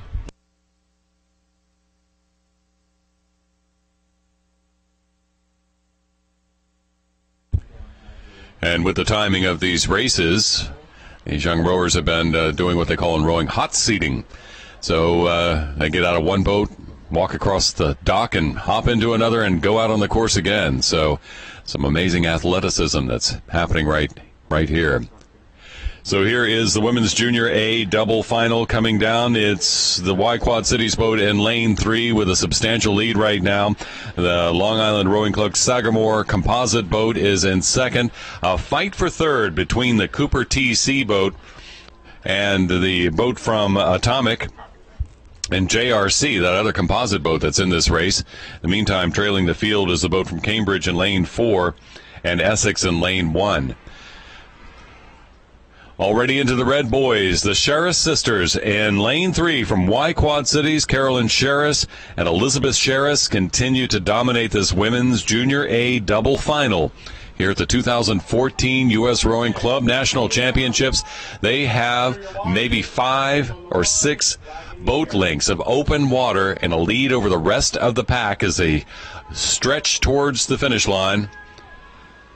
Long Island Rowing Club Sagamore with Victoria Corrine and Julia Vascato are in second, holding off a challenge right now from the boat from Atomic and JRC in lane 2. Essex has begun to pull up somewhat as well, and Cooper TC in lane 6 doing their best to get in the mix as well. And the only one kind of out of the mix right now is lane 4, that boat from Cambridge. But his Sherris sisters crossing the line substantially ahead of the crowd here in the women's Junior A doubles.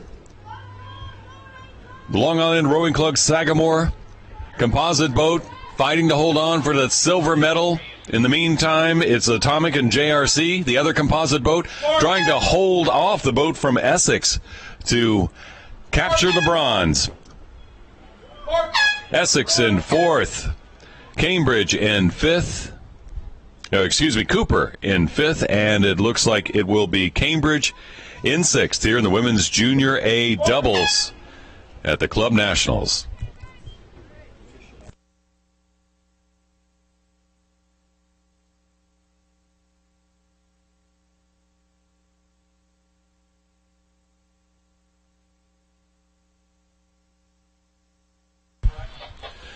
The Sherris sisters, those red with the white and black striped unis.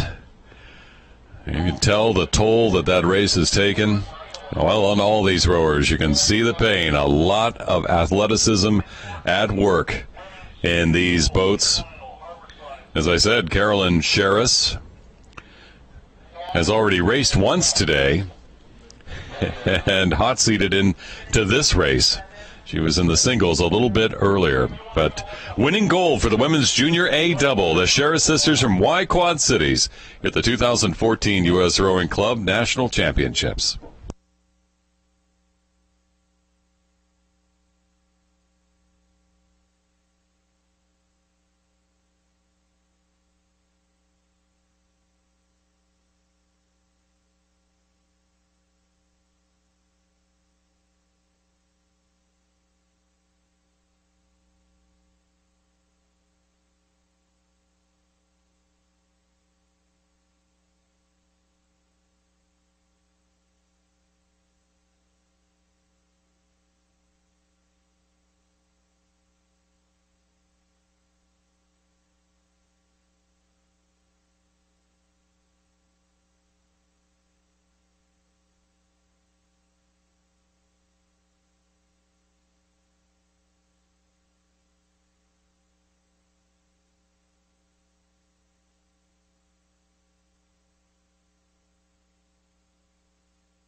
Well, what did we lose?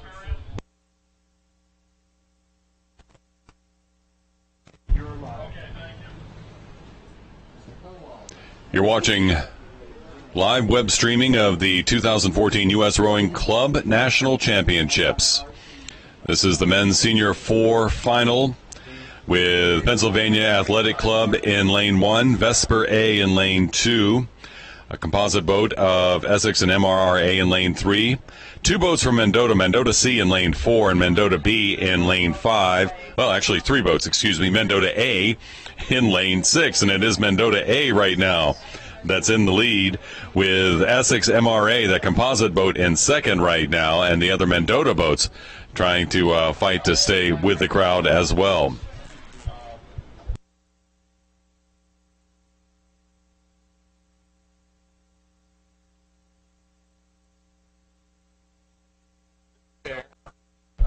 What a race shaping up right here between the Essex MRRA composite boat in lane 3. Boy, they are coming on strong, giving a battle for the Mendota A boat in lane 6.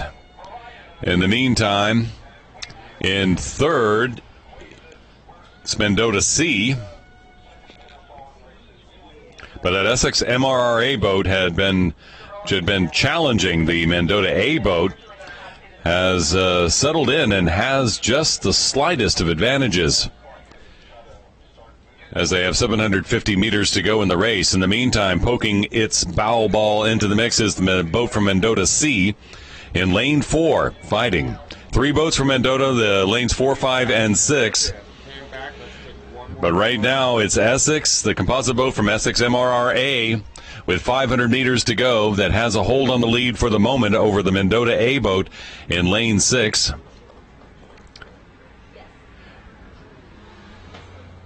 And Mendota C is in third right now. The Mendota B boat is fading slightly, as is the boat from Pennsylvania Athletic Club in lane 1 and the Vesper boat in lane 2. They're kind of trailing the field, but the Mendota A boat and the Essex MRA composite boat are really making the rest of the field really fight for it.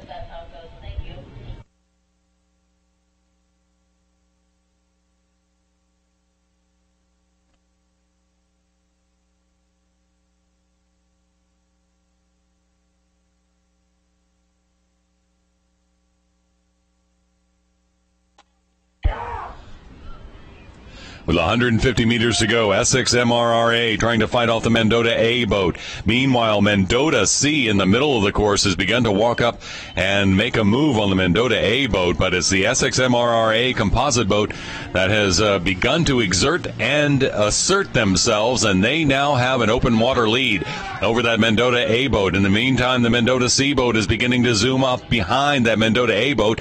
The rowers in Mendota A glance to their right, see their teammates, and say, well, we can't let that happen. They begin to pull harder. But here at the finish line, the men's senior 4, it is that composite boat from Essex MRRA in first, Mendota A in second, Mendota C in third, Mendota B in fourth, and meanwhile heading in for 5th fastest men's senior 4. It's the boat from Vesper in lane 2, and then Pennsylvania Athletic Club in 6th place here at the U.S. Rowing Club National Championships.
On the water now here at the 2014 U.S. Rowing Club National Championship. It's the women's senior double final. 5 boats in this race. In lane 2, Boston Sculling with Julia Luft and Catherine Walsh. Lane 3, it's Harborside with Keegan Hanley and Tina Marie Szymanski. In lane 4, it's New York Athletic Club with Megan Carmody and Jessica LaJoy. In lane 5, it's Vesper with Catherine McFedridge and Laura Larson-Strecker. And in lane 6, here in the women's senior double, it's the Pennsylvania Athletic Club with Madeline Kuntz and Susan Blick.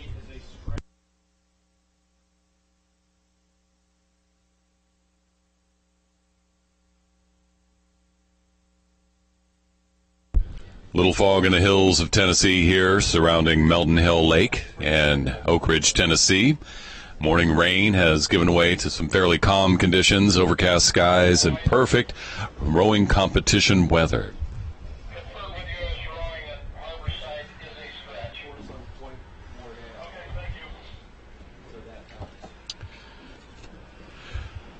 The senior category here at the Club Nationals refers to a competitor who has won an intermediate or a senior event in the U.S. Rowing National Championships or at the Royal Canadian Henley Regatta, but who has not advanced to the status of elite. A competitor who is elite is advanced to a senior for all sculling events, but that's only if they're a sweep rower.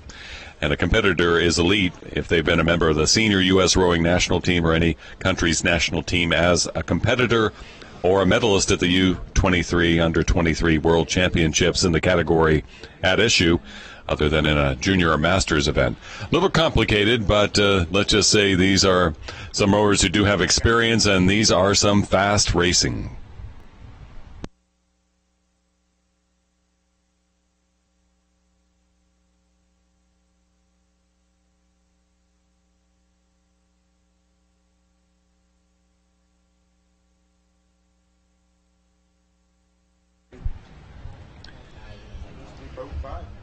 So 1,000 meters in, and the Vesper boat of Catherine McFedridge and Laura Larson-Strecker is in first place, crossing that halfway point.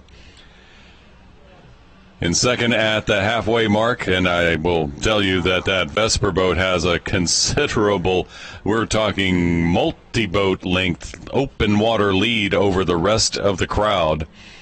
It's the Pennsylvania Athletic Club in second. Harborside fighting for that second as well. At the halfway point, Boston Sculling still in the mix too, but it is that one boat from Vesper that is way out in the lead for the women's senior double final.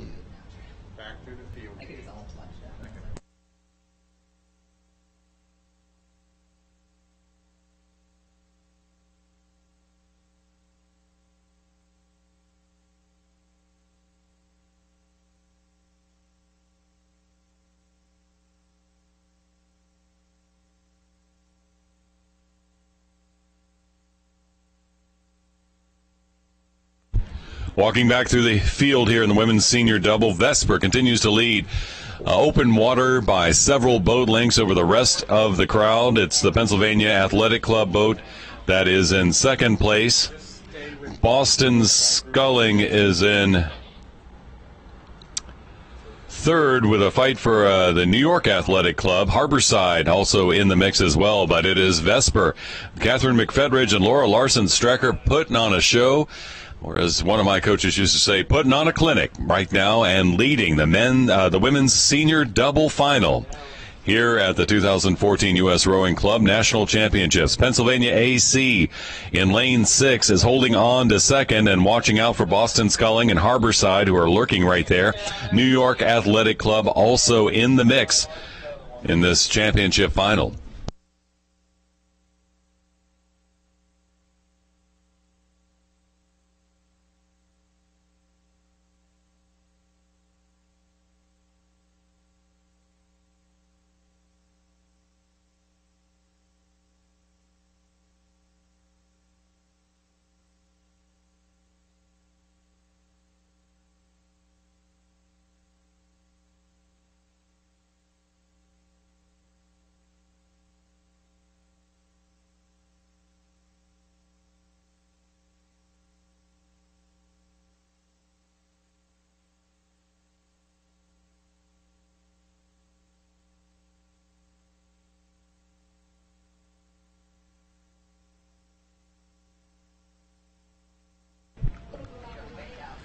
A lot of times you get to enjoy, if you have one of the middle lanes in a competition here in rowing, the view of the competition on either side. And this boat from Vesper certainly has a view of the competition because they are so far out in front of the field. Almost, I would guesstimate, 100 meters out ahead of most of the other boats that are in this women's senior double race. Amazing, dominating performance from Catherine McFetridge and Laura Larson-Strecker in that Vesper boat here in the women's senior double, heading towards the finish line, dominating the women's senior double here at the 2014 Club Nationals.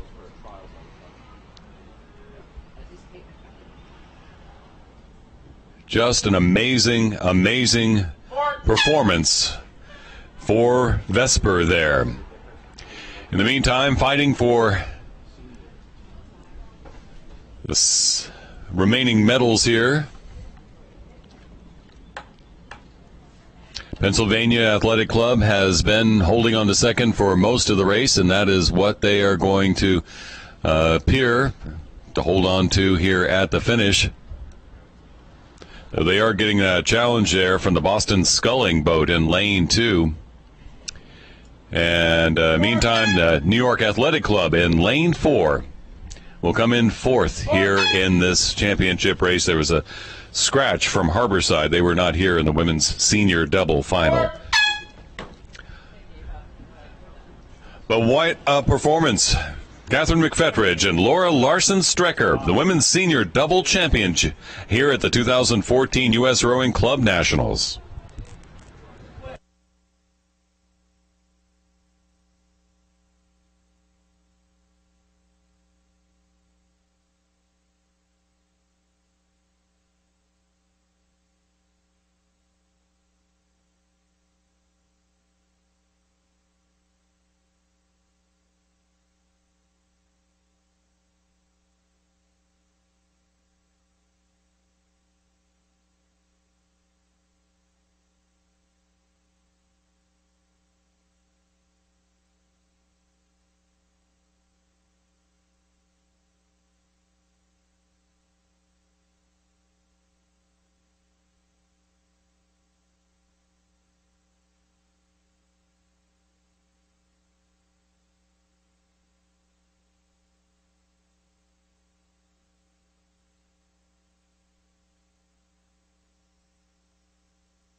On the course right now here at the 2014 U.S. Rowing Club Nationals is the men's intermediate double final. These scullers going for the gold. In lane 1, the Thompson Boat Club Racing A boat.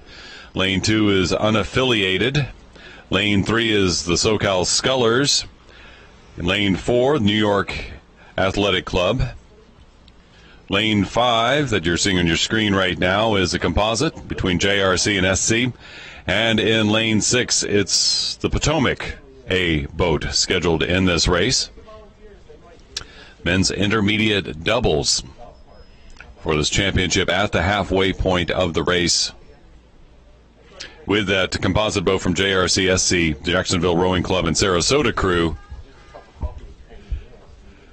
in the lead right now. The SoCal Scullers in second place and New York Athletic Club in third here in the men's intermediate double.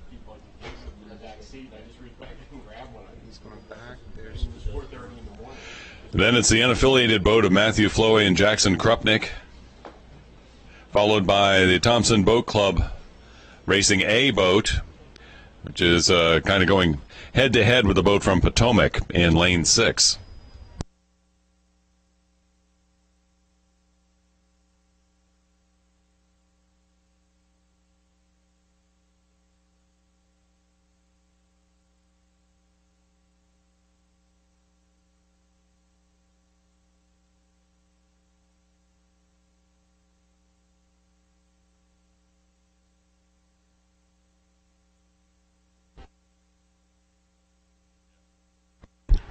Quite a race going on in the middle of the course between the SoCal Scullers and the New York Athletic Club. That's Eric Blood and Jeff Latham for SoCal, and Michael Cluffer and Salvatore Marsico in the New York Athletic Club boat. Out in front by quite a measure, that composite boat from the Jackson Rowing Club Sarasota crew in lane 5. That's Kevin Coyle and Andrew Konenchi. Andrew had the misfortune in the singles race just a bit ago to flip his single and cross the line behind the rest of the pack, but at the same time he would still finish as the 6th fastest intermediate singles rower in the country. But it is the Jacksonville Rowing Club Sarasota crew boat in lane 5, out in the lead with 500 meters to go. The striped shirts, very distinctive as they continue to lead, but it is the SoCal Scullers beginning to move forward and the New York Athletic Club trying to stay with them. The SoCal Scullers have made a move on New York and have passed the New York boat. The New York boat, seeing that, has begun to dig in a little bit harder to try to make sure they maintain contact, but right now it does look like SoCal Scullers have about a half a boat length lead over the boat from the New York Athletic Club.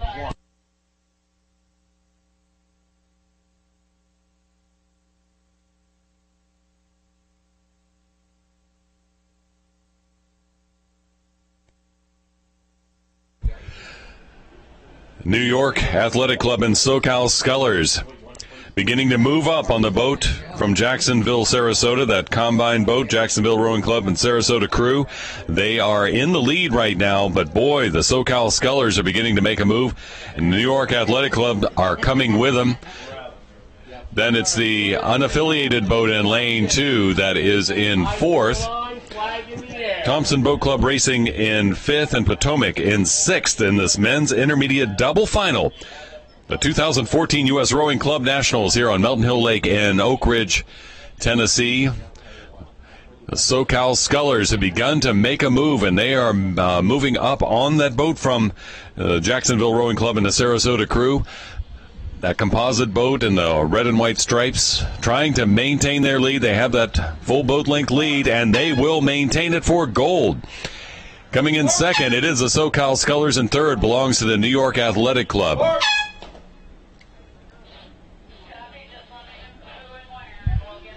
It's the unaffiliated boat of Jason Krupnick and Matthew Flowey in 4th.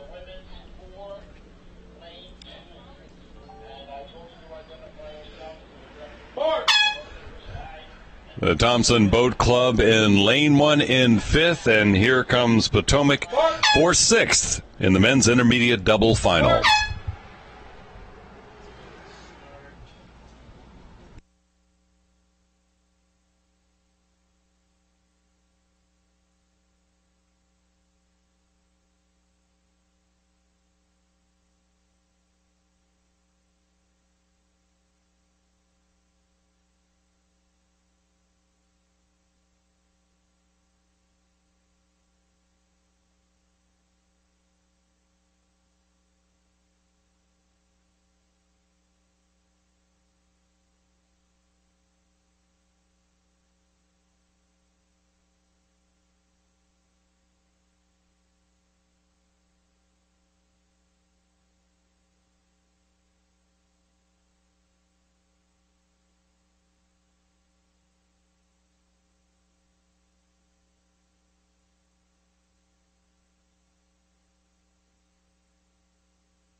U.S. Rowing would like to thank the Scholastic Rowing Association of America for being the video sponsors of this rowing season. On the water here at Melton Hill Lake in Oak Ridge, Tennessee, for the 2014 U.S. Rowing Club Nationals is the Women's Intermediate 4 race in Lane 1. The Pennsylvania Athletic Club, Lane 2, Vesper, Lane 3, Pennsylvania Athletic Club D. Lane 4 is Dayton. Lane 5 is Thompson Boat Club, Racing A, and Lane 6 is Saugatuck.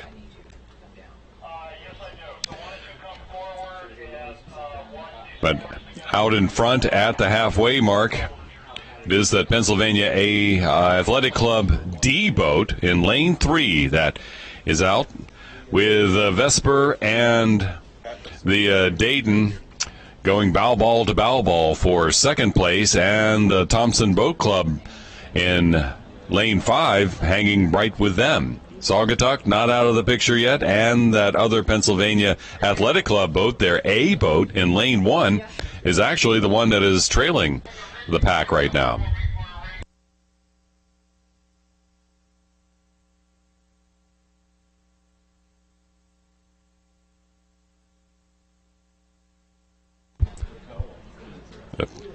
Pennsylvania Athletic Club D boat in Lane 3 has gone out fast here in the Women's Intermediate 4 final. They have a boat length lead, but will they pay for that sprint at the beginning with a little bit of pain at the end? We'll have to wait to see as they cross the mark with 750 meters to go in this 2,000-meter race. The Pennsylvania Athletic Club D boat in Lane 3 with a full boat length lead, but hot on their stern are the boats from Vesper and Dayton in lanes 2 and 4 respectively. Slight advantage right now for the Vesper boat over the Dayton boat, but they're all in the mix. And that Thompson Boat Club Racing entry in Lane 5 hanging on tightly as well. Of course, it's all who has plenty of power for that sprint at the finish, and they are coming up with 500 meters to go to that point where they will see whether they have any gas in that reserve tank to maybe put on a sprint and make a challenge.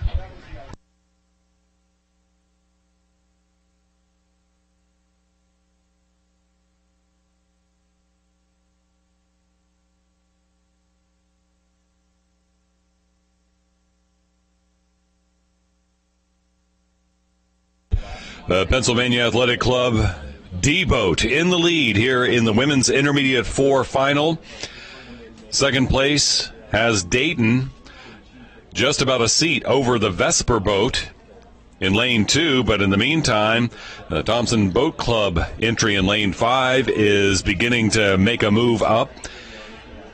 And also the Pennsylvania A boat that's in Lane 1 is trying to hang on as well. Saugatuck in Lane 6 beginning to make a move, but still in the lead. Will they be able to hold on as the buoys turn red, meaning 250 meters to go in this Women's Intermediate 4 final? Will that Pennsylvania Athletic Club D boat be able to hang on for the gold medal? The sprints have begun.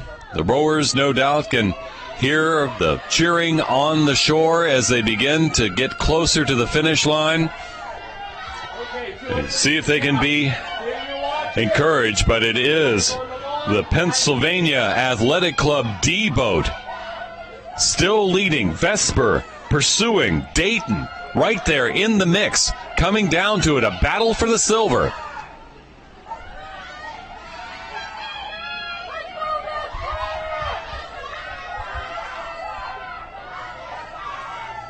Vesper beginning to make their move, picking up the stroke rate. They have passed the Dayton boat. Dayton trying to respond. It's Pennsylvania AC's D boat crossing the finish line first, and here comes Dayton. Dayton at the last minute with a big push, wins by a seat in second. Third belongs to Vesper.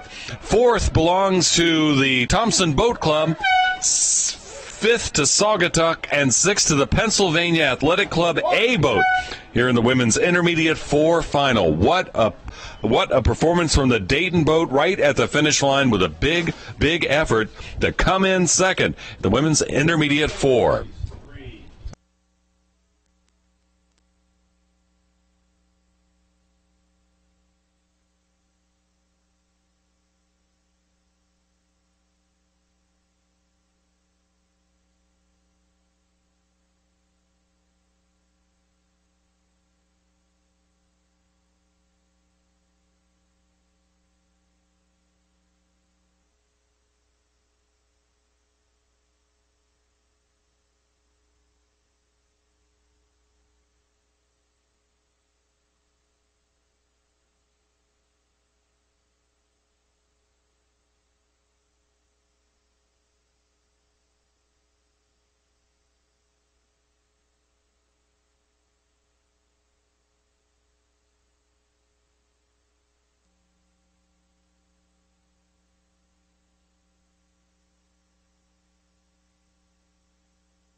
The men's senior lightweight double on the water at Melton Hill Lake here at the 2014 U.S. Rowing Club Nationals. A safe start. They are out of the breakage zone.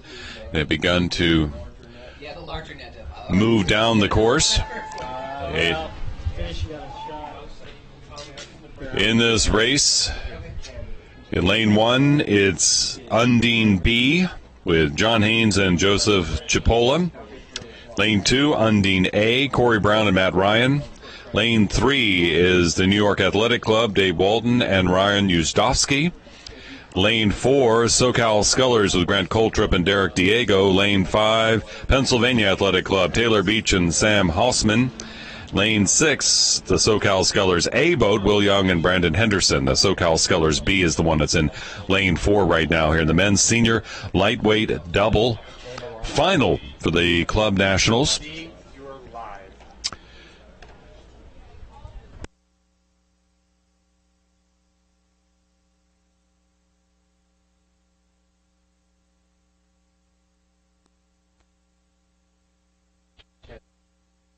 The SoCal Scullers A boat going out fast here in the men's senior lightweight double. They are in the lead by about 3/4 of a boat length here at the halfway point.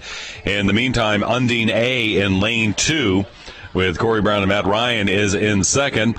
Fight for third going on between the Undine B boat in lane 1 and the New York Athletic Club in lane 3 at the halfway point. And then the Pennsylvania Athletic Club boat is trailing the field there in lane 5 by a couple of boat lengths.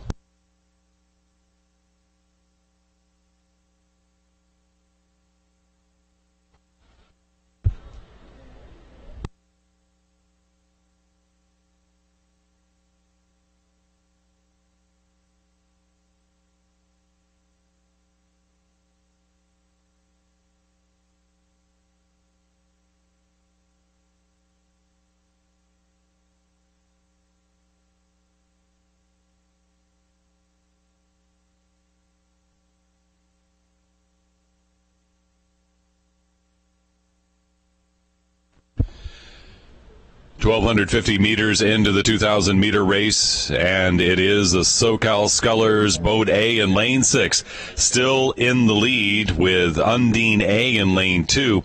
In second place, a battle for third between Undine B in lane 1 and New York Athletic Club in lane 3, with a slight advantage to Undine B, about a half a boat length advantage, maybe just a deck length advantage for the Undine B boat for that third place spot. But it's been the SoCal Scullers A and the Undine A boat out front battling here in the men's senior lightweight double.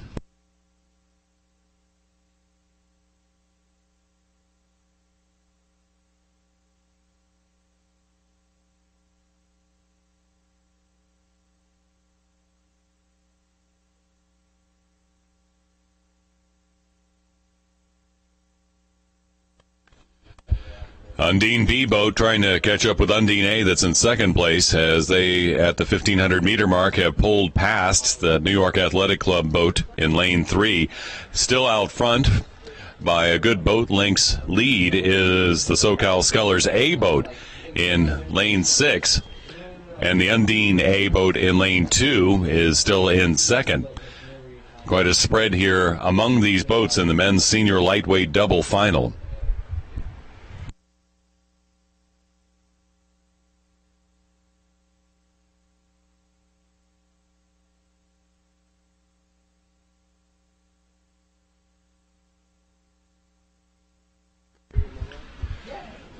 It will be a battle in these final couple hundred meters between the SoCal A boat in lane 6 and the Undine A boat in lane 2. Undine has begun to move back up on the SoCal Scullers. The SoCal Scullers may have paid for their fast start and are losing a little bit of energies because the Undine A boat has begun to surge back. Meantime, it's the Undine B boat in third place, New York Athletic Club in fourth. In fifth, it's Pennsylvania Athletic Club, and in sixth, it's the SoCal Scullers B boat, and they are trailing the field. But here, coming down to the finish for the 2014 U.S. Rowing Club National Championships, it's Undine A. Now ahead with a little bit of open water as the SoCal Scullers A boat tries to catch up with them, but at the finish line, it is Undine A for the gold, SoCal Scullers for the silver, and here comes a bronze performance from the Undine B boat as they try to hold off the New York Athletic Club at the finish line, and they do for third with New York in fourth. Then Pennsylvania and SoCal B coming to the line with Pennsylvania, that one boat length advantage, a little bit of open water for fifth place with SoCal B in sixth.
Women's Senior Lightweight 4 final here for the Club Nationals.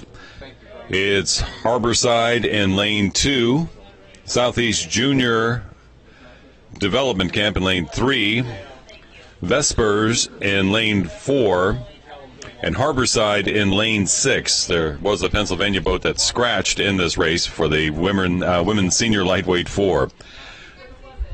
But they are going neck and neck here with Harborside, Southeast Juniors, Vesper, and Harborside A. Harborside B is on one side of the course, Harborside A on the opposite side of the course. The Harborside A boat will be the one closest to you as they pass through 750 meters into the race with a fight in the center between Southeast Junior A and Vesper A. Vesper with the advantage right now by a seat or two.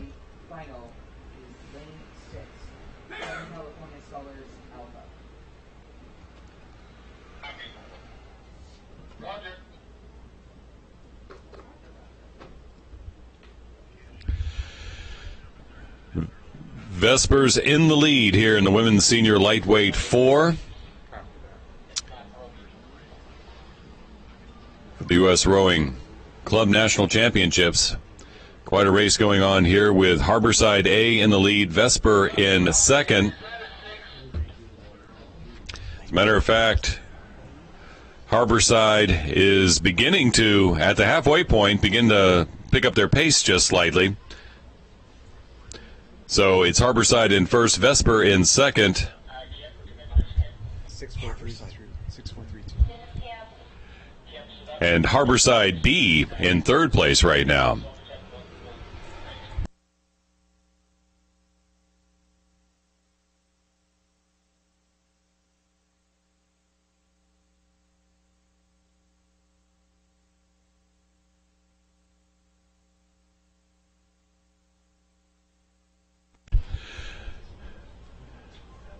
You can see the exertion on the bow rower there in the boat from Harborside. Harborside A boat right now is a fend off a challenge coming from the Vesper boat.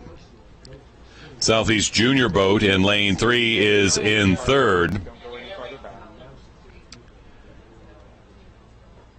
The Harborside B boat trailing the pack, but the Harborside A boat, which had been in the lead, is now being seriously challenged by the boat from Vesper.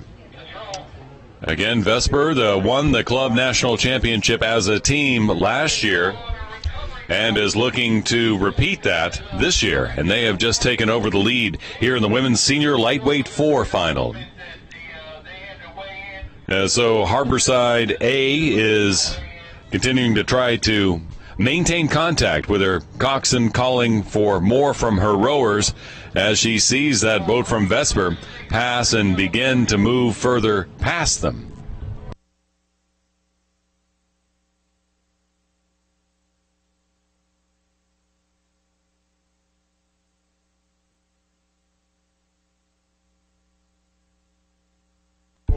.500 meters to go, and it is now Vesper in control of this race in the Women's Senior Lightweight 4.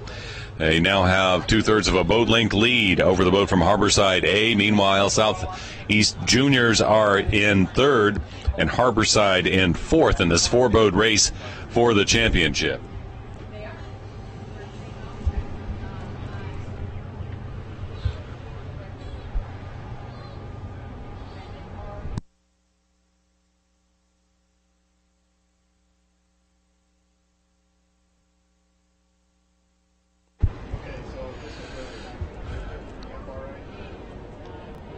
Harborside's A boat trying to stay in the mix here.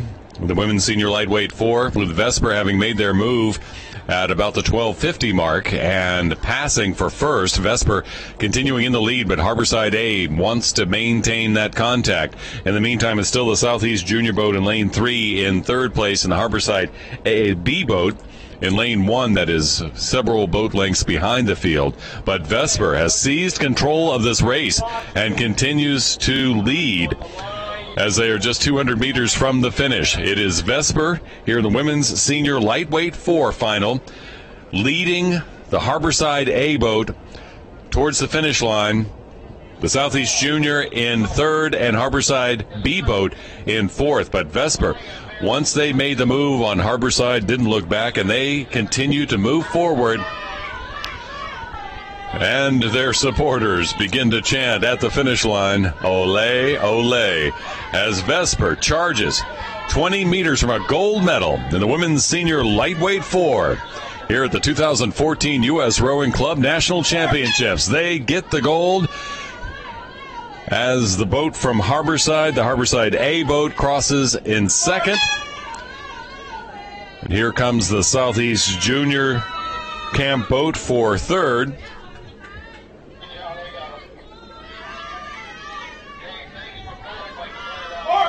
And then the second Harborside boat, Harborside B, comes across here in the women's senior lightweight 4 for fourth place.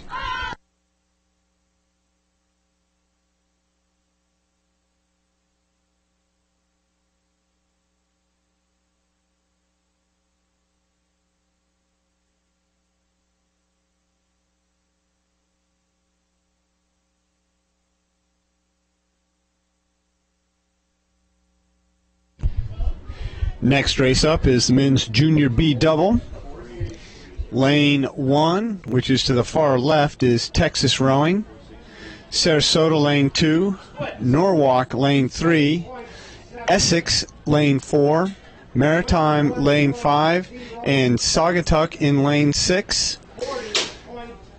We have Maritime on the right and Essex on the left, as they're probably past the 250 meter mark in the men's junior B single or B double. Looking at Saugatuck now on the far side.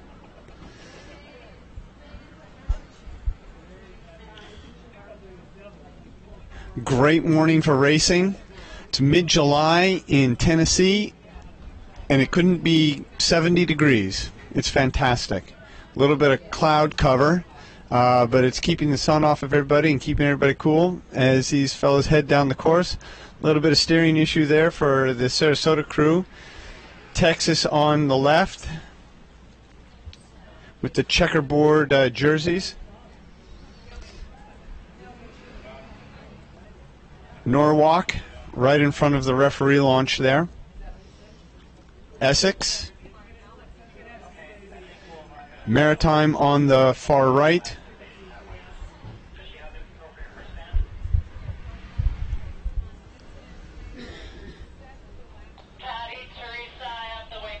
Getting close to about the 750 meter mark in the men's junior B double.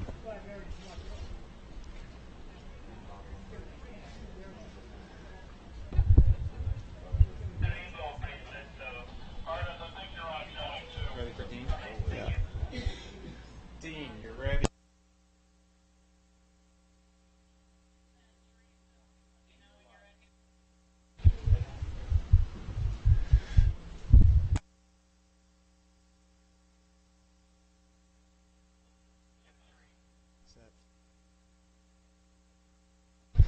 Leader is lane 3, Norwalk River. And they have a nice advantage over the rest of the field, rowing very smoothly. Oh, slowly. And second place looks like it's a Maritime.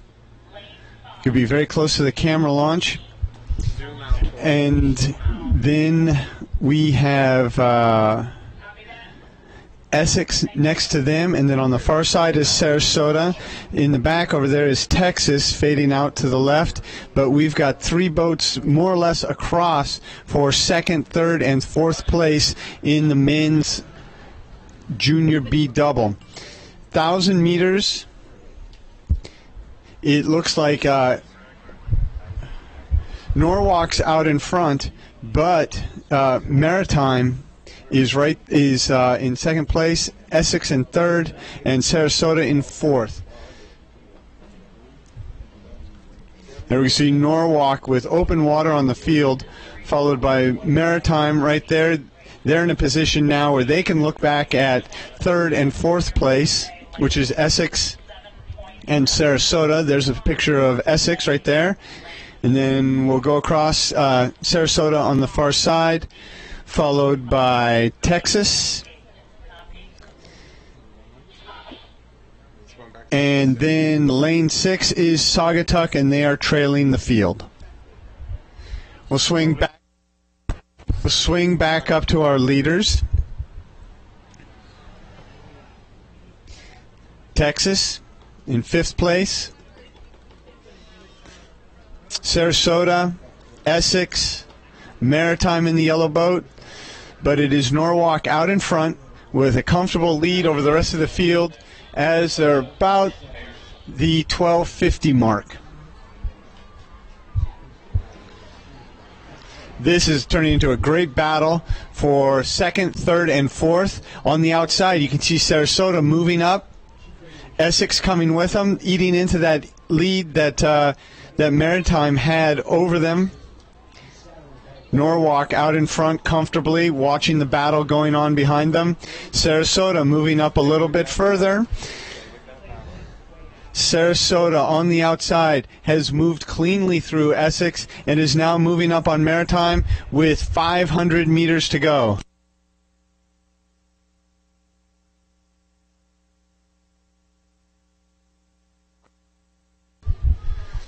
So it is Norwalk, Maritime,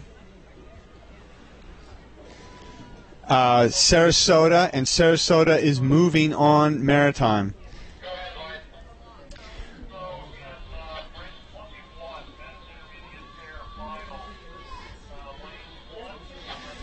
There's Norwalk out in front.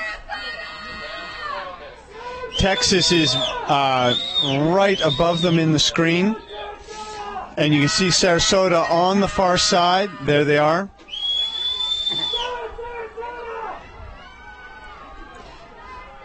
So as they get closer, we'll see if Sarasota has enough to overtake Maritime. Maritime had moved through Essex comfortably into 2nd place, but Sarasota was moving.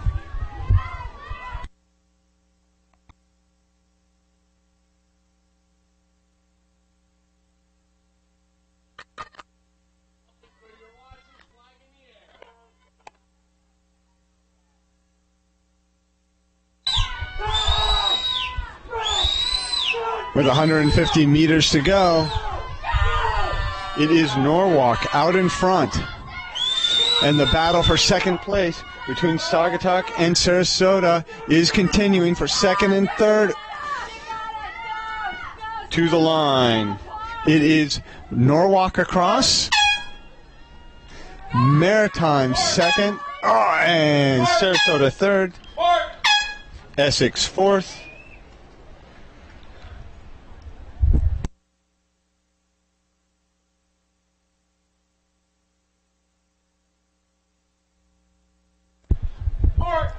Texas 5th, and Saugatuck will round out the field in 6th place.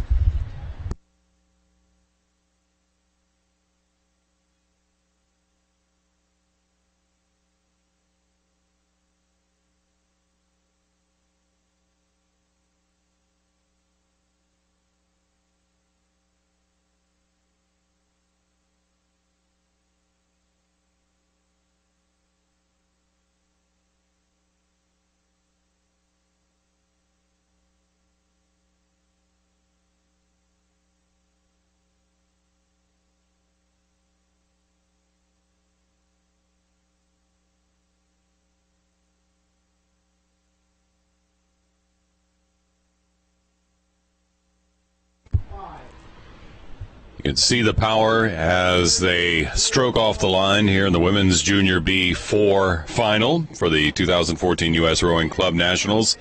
A lot of power in that sprint in the beginning, trying to establish some speed and then settling in for the center part of the race before that sprint to the finish. Here in the Women's Junior B4 final, Lane 1, Thompson Boat Club Racing B. In Lane 2, the Stewards Foundation A. Lane 3, the U.S. Junior Women A. Lane 4 is Thompson Boat Club Racing A. In 5, Thompson Boat Club Racing D, and in lane 6, the Southeast Junior A.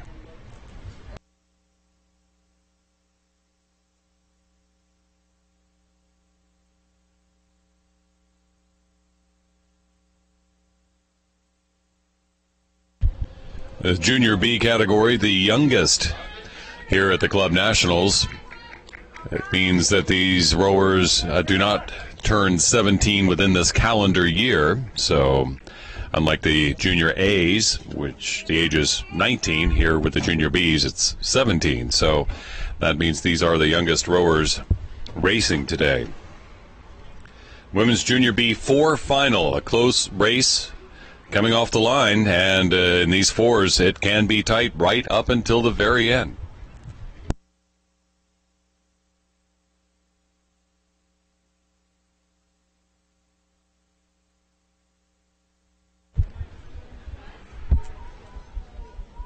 U.S. Rowing would like to thank our video sponsor, the SRAA, the Scholastic Rowing Association of America, making possible these live web streams for these championship races during this rowing season.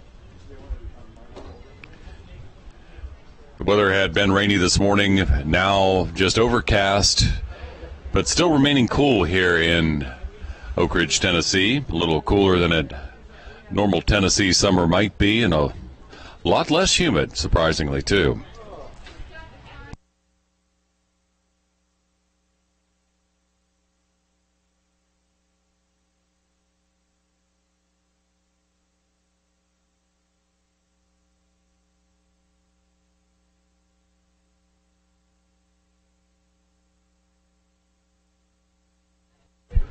And it is the U.S. Junior Women in lane 3 in the lead here in the Women's Junior B4s.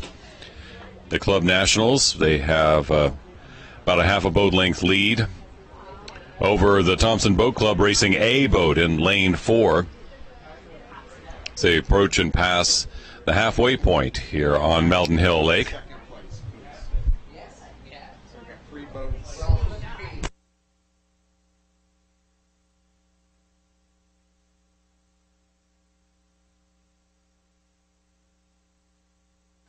While the U.S. Junior Women boat in lane 3 is ahead, there is quite a fight right behind them, with the Stewards Foundation boat in lane 2 in second place right now, fighting with the Thompson Boat Club Racing A boat in lane 4. And lurking right beside them is the other Thompson Boat Club boat in this race, the B boat that is in lane 1. But the Stewards Foundation trying to keep up with the Thompson Boat Club A boat in lane 4, while the U.S. Junior Women boat in lane 3 continues to lead here at the 2014 U.S. Rowing Club Nationals.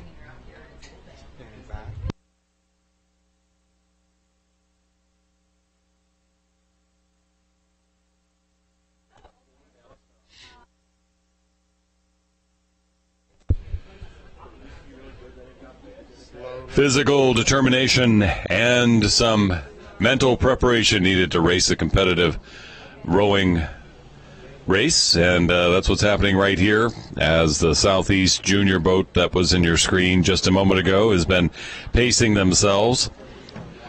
But it's the U.S. Junior Women boat in lane 3 with a commanding lead here in the Women's Junior B4 final. They have maybe 3 boat lengths of open water in a lead over the Thompson Boat Club D boat.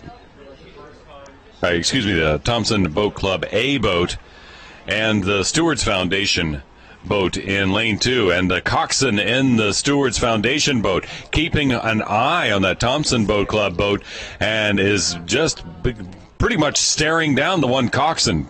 Calls for some extra power, and her rowers respond. And now it is the Stewards Foundation boat in lane 2 that has taken second place from that Thompson Boat Club A boat in lane 4.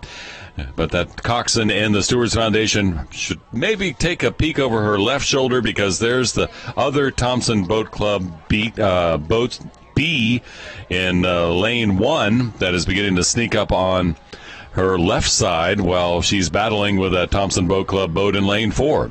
But the U.S. Junior Women boat in lane 3 in the lead with 500 meters to go.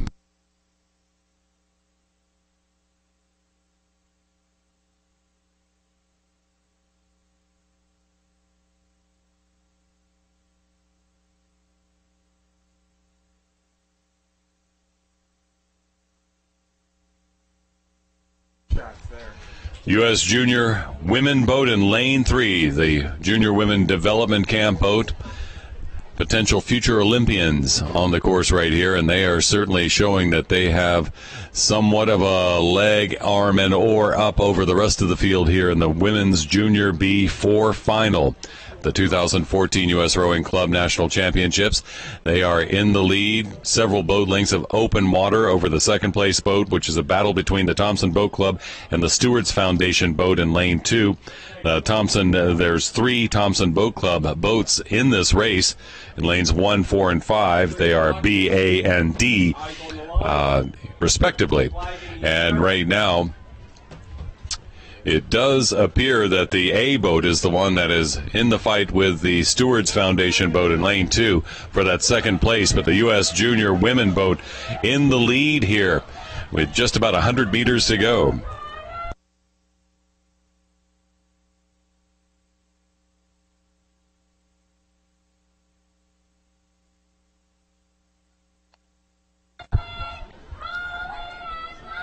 With their red, white, and blue color scheme, it's the U.S. Junior Women's Boat A winning the Women's Junior B4 final here at the Club Nationals by a commanding 6 boat length of open water lead. Meanwhile, the Stewards Foundation boat in lane 2 coming in second, and here comes the Thompson Boat Club A boat to try to hold on to third and holding off a charge from the Southeast Juniors in lane 6, but it's the other Thompson Boat Club B boat that is in fourth, Southeast Juniors in fifth, and that leaves the Thompson Boat Club D boat in sixth here in the Women's Junior B4 final.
The men's intermediate pair final here at the 2014 U.S. Rowing Club Nationals. The lineup here, lane 1, Mendota G. In lane 2, Seattle area C. In lane 3, Saugatuck A. In lane 4, Seattle area B. In lane 5, Mendota B. And in lane 6, Seattle area A. 5 days of racing, over 1,500 crews at the Club Nationals, and it's been growing so much and so popular that they do time trials to determine heats and then semifinals into these finals. So that is why there's a Mendota G here, because that they had so many boats that were entered in this, and the Mendota boats B and G were the ones that made it here, and the Seattle area A, B, and C made it into this race for the men's intermediate pair.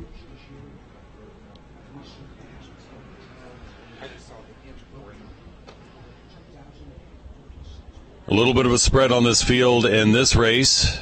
The Seattle Area A boat is the one you see in the foreground here, with Mendota B and Seattle Area B there in that fight at the 1,000-meter mark. Mendota G way over in lane 1 also in the mix, and there's the Seattle Area C in those distinctive fluorescent green and yellow tops there that really make them stand out all the way down the course. But it's the boat from Saugatuck in lane 3 that is at least in the lead for the moment here in this men's intermediate pair race. They have boat length of open water lead over the second place boat, that Seattle Area A boat. That Saugatuck boat out trying to make a statement here with Fabian Bindenberger and Nico Merguet doing that rowing there. But here comes the Mendota G boat in lane 1 to try to come up and challenge, trying to enter into the mix. They are now taking over third, 1,250 meters in, with that Seattle Area A boat still holding on to second, but Mendota G coming up fast. In the meantime, in the middle of the mix, it's a Seattle Area B boat, and then Mendota B, Seattle Area C, that lineup. The three boats from Seattle, it can be confusing, but at the same time, it's easy to pick them out of the crowd. Saugatuck still in the lead. It's Seattle Area A in second. Seattle Area B now in third, with Mendota B beginning to make a move as well. Just that quick. These pairs can change.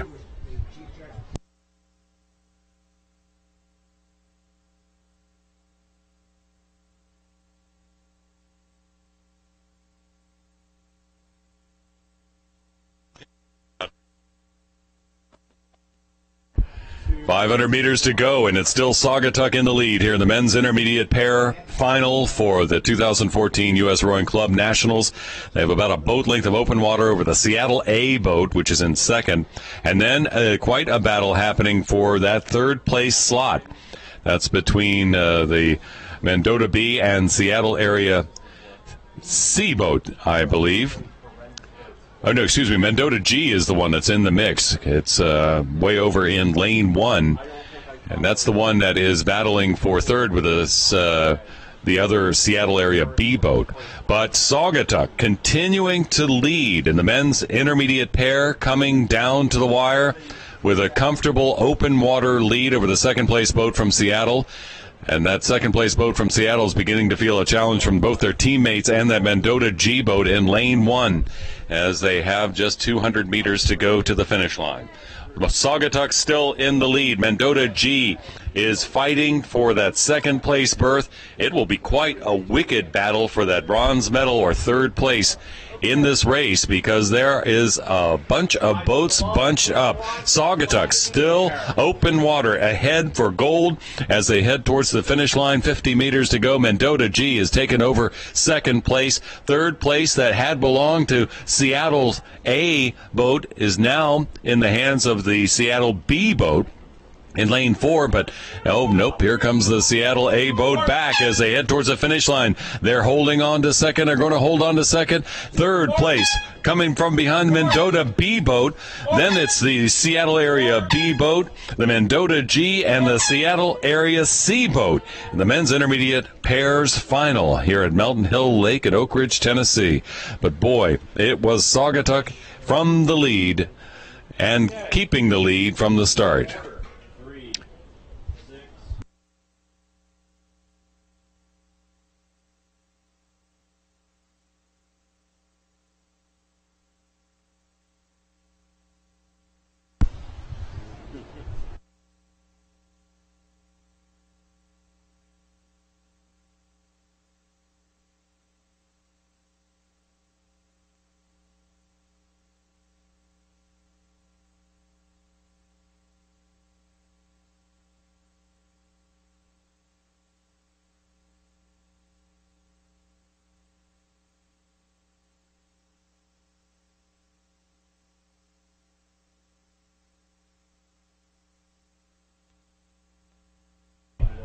That shot of Abigail Parker from Charles River Scullers starting off in the women's intermediate single final. the 2014 U.S. Rowing Club National Championships. That's Joe Gurman from Saugatuck in lane 4. Both those rowers in the center of the course, as you can see, as Joe Gurman checks out the competition from side to side. That's lanes 3 and 4. Thank you. Also in this race, in lane 2 is Emily Huber from Cambridge. Lane 1 is Erica Steve Caldwell from Potomac. Lane 5 is Marianne McNulty from Jacksonville. And lane 6 from Resilient RC is Shannon Haynes. So again, in lane 1, Potomac, lane 2, Cambridge, lane 3, Charles River Scullers, lane 4, Saugatuck, lane 5, Jacksonville, and lane 6, Resilient RC. Women's Intermediate Single Final.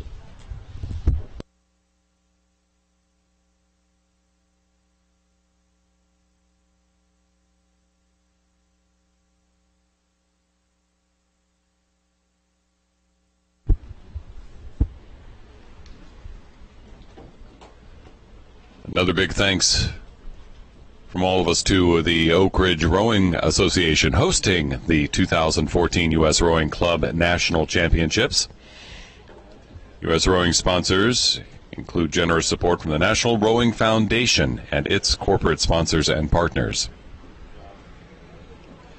Last year's event was held in Camden, New Jersey on the Cooper River. As a matter of fact, the Club Nationals there for the last 2 years. They have been here in Oak Ridge before, too. It was back in 2010 that Oak Ridge and Melton Hill Lake here hosted the U.S. Rowing Club Nationals. This is the women's intermediate single final. So they passed 750 meters and heading for the halfway point of this race. All still relatively close together.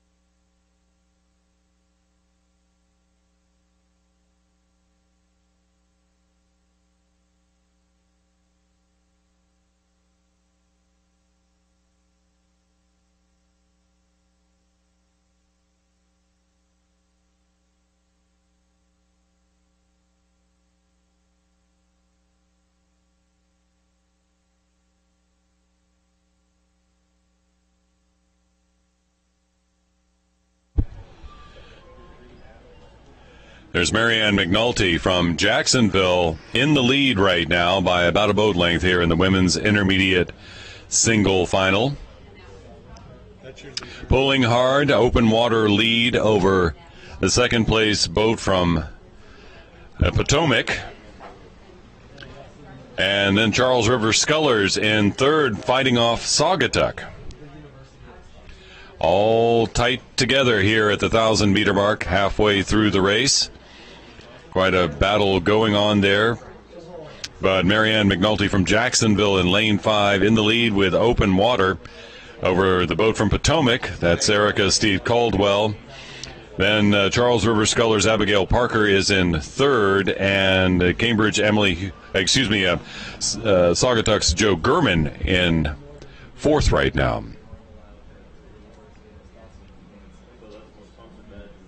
A little bit of a spread happening in the women's intermediate single final here at the Club Nationals, but it is Marianne McNulty from Jacksonville that is in the lead, and substantially in the lead as well.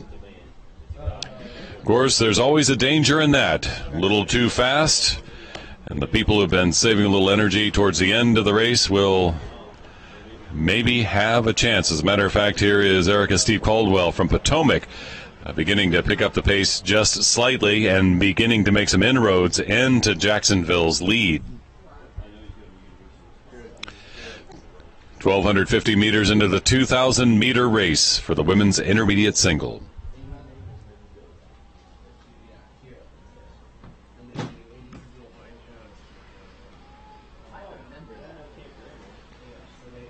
should challenge for the lead. He's showing us one.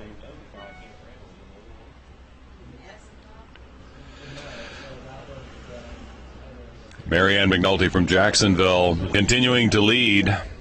Second place belongs to Erica Steve Caldwell from Potomac over in lane 1, and they're in the middle for third place. Quite a battle going on between Abigail Parker from the Charles River Scullers there in the striped top, and Joe Gurman from Saugatuck in the black uni with the white stripe down the side there in lane 4. And matter of fact, they have begun to put on the power enough that they are beginning to catch up with that second place boat from Potomac.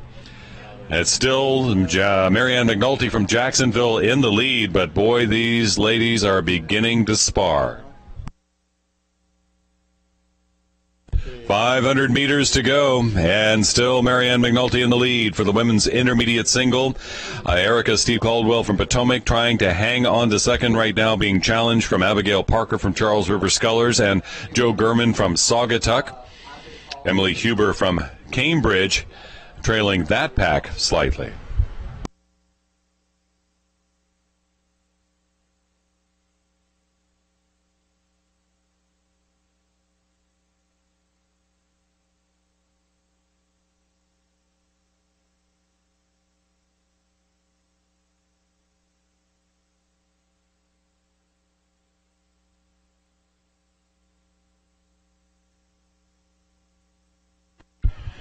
Last 300 meters, and here come the challenges. It's been Marianne McNulty for most of the race, the Jacksonville boat there in lane 5, but the challengers are beginning to make their move.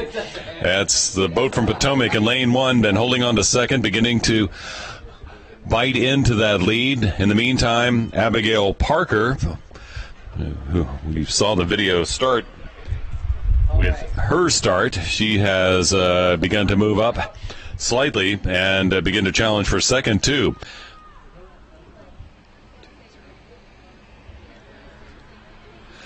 "100 meters to go. Erica Steve Caldwell from Potomac in lane 1 beginning to eat into the lead from Marianne McNulty from Jacksonville. Abigail Parker in the middle in third right now. Joe Gurman from Saugatuck in fourth. Emily Huber from Cambridge in 5th, and Shannon Haynes from Resilient RC in 6th, trailing the field. But here at the finish, can Marianne McNulty from Jacksonville hold off the challenges? And it looks like she might as she crosses the finish line to win the women's intermediate single final at the 2014 Club Nationals. Its second goes to Potomac, third to the Charles River Scullers, fourth to Saugatuck. There is Emily Huber from Cambridge crossing in 5th.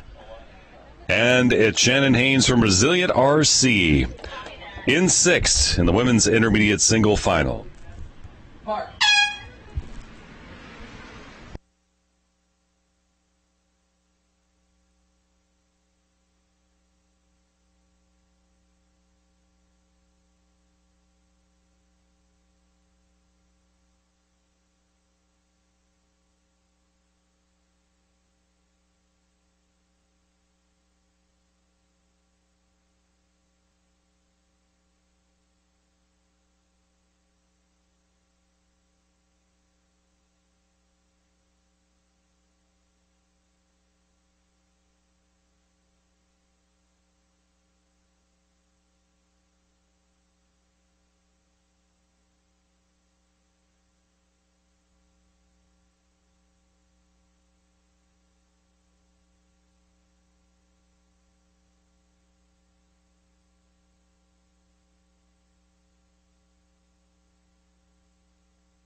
Men's senior lightweight pair final. You can see from this shot those lined buoys and how some of the boats begin to drift off course slightly. And then there's Mendota B to the right of your screen correcting the course. You may have seen the referees entering the picture and warning one set of rowers to change direction, and that does happen often.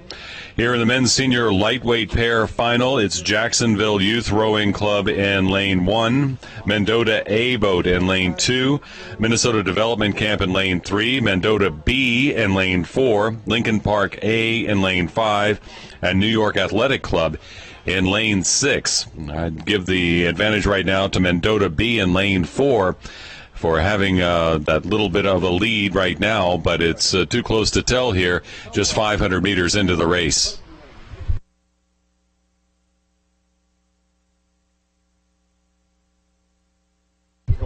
It is Mendota B that is in the lead and fighting with Lincoln Park. Both of those boats had quite good starts.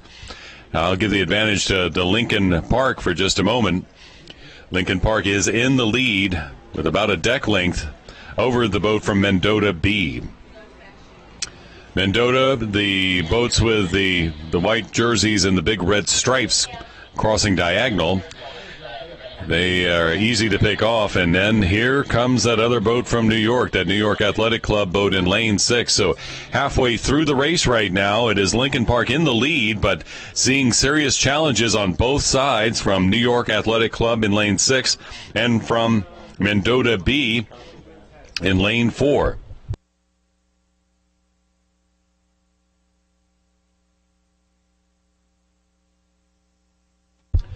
A tight race frequently in these pairs races, especially lightweight pairs. The field can begin to spread. But right here, this is a tight race, 1, 2, and 3 that you're looking as Lincoln Park continues to lead over New York Athletic Club and over the Mendota B boat. Just about a half a boat length, but as you can see, they're beginning to make a move. Mendota B picking up the pace, beginning to make a move, as is the New York Athletic Club. Lincoln Park trying to maintain the lead. They have about a half a boat length lead, but they are being seriously challenged right now. The other boats in the race, in 4th place right now in lane 1 is the Jacksonville Youth Rowing Club.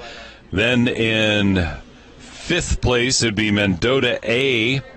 And then in 6th, it would be the Minnesota Development Camp boat in lane 3. But out front, Lincoln Park fighting to hold on to the lead as they see and are flanked by 2 boats. And here comes the New York Athletic Club boat, beginning to walk up and looking to try to walk past the Lincoln Park boat here in the men's senior lightweight pair.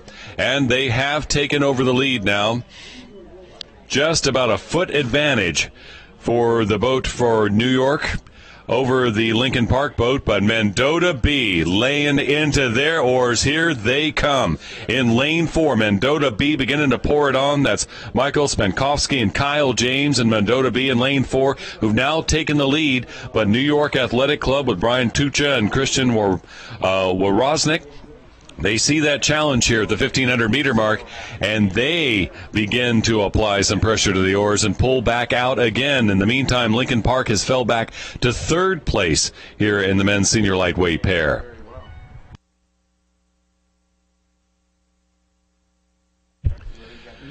Can New York Athletic Club hold on here in the men's senior lightweight pair?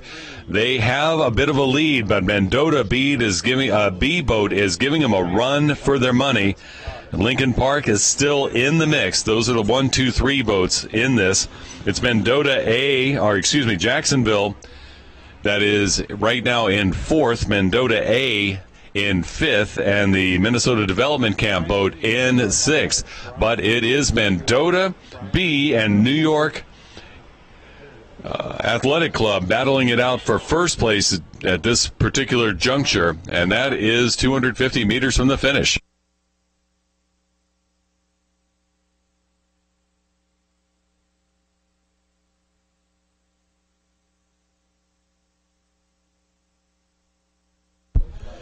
Mendota B had been lurking most of the race. Mendota B made a big move right about the 1,500 meter mark.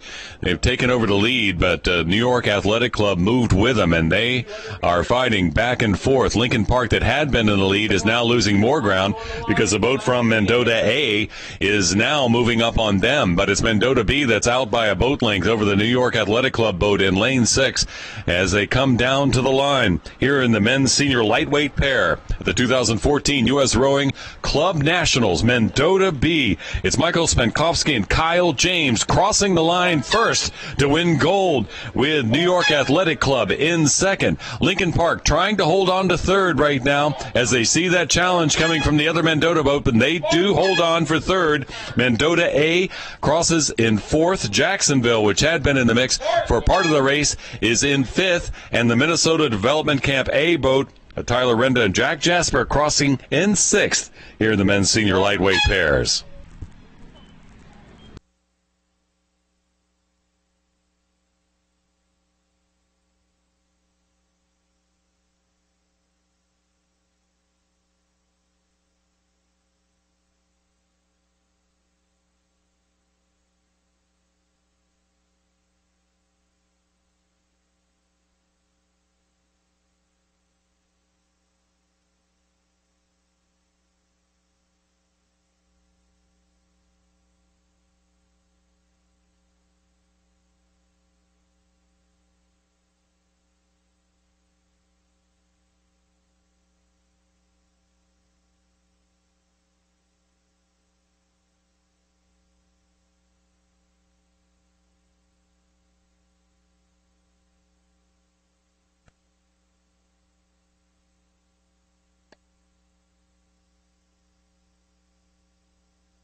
From the men's senior lightweight pairs to the women's senior lightweight singles for this race at the 2014 U.S. Rowing Club Nationals.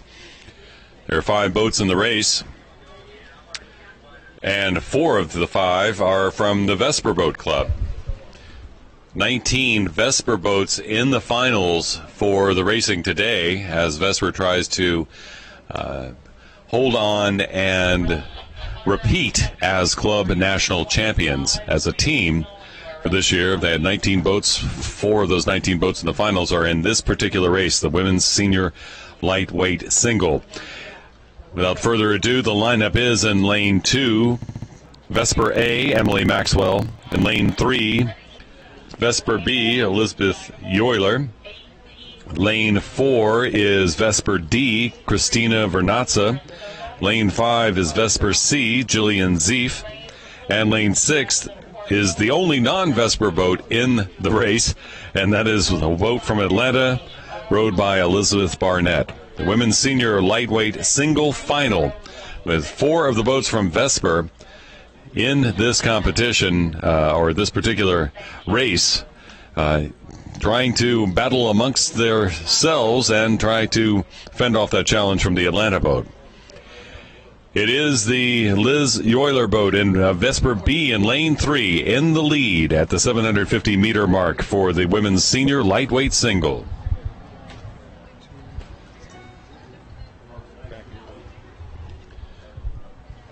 Real battle between teammates going on in the women's senior lightweight single, and that is the battle between the Vesper A and Vesper B boat.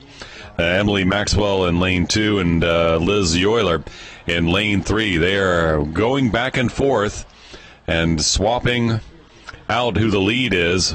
Excuse me, that's Christina Vernazza in lane 4. They're going back and forth, Liz Euler and Christine Vernazza in that battle for the lead, with Christina Vernazza with the advantage right now at the 1,000-meter mark. Like a pretty good possibility.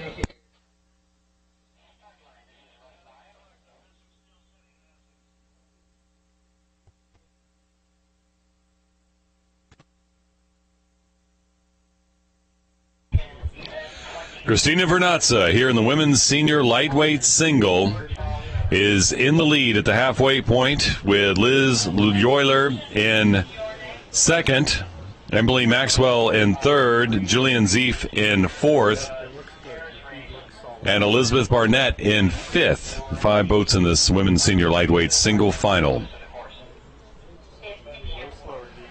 These Vesper rowers all on the same team. They know how each other rows. They might even know the strategy each uses, so I don't know whether that's an advantage or a curse.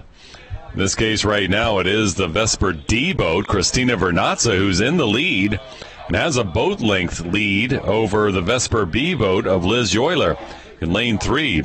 We'll see if Christina can hold on in these final 750 meters to fend off her teammates, since 3 of the other 4 rowers in the race are from her boat club.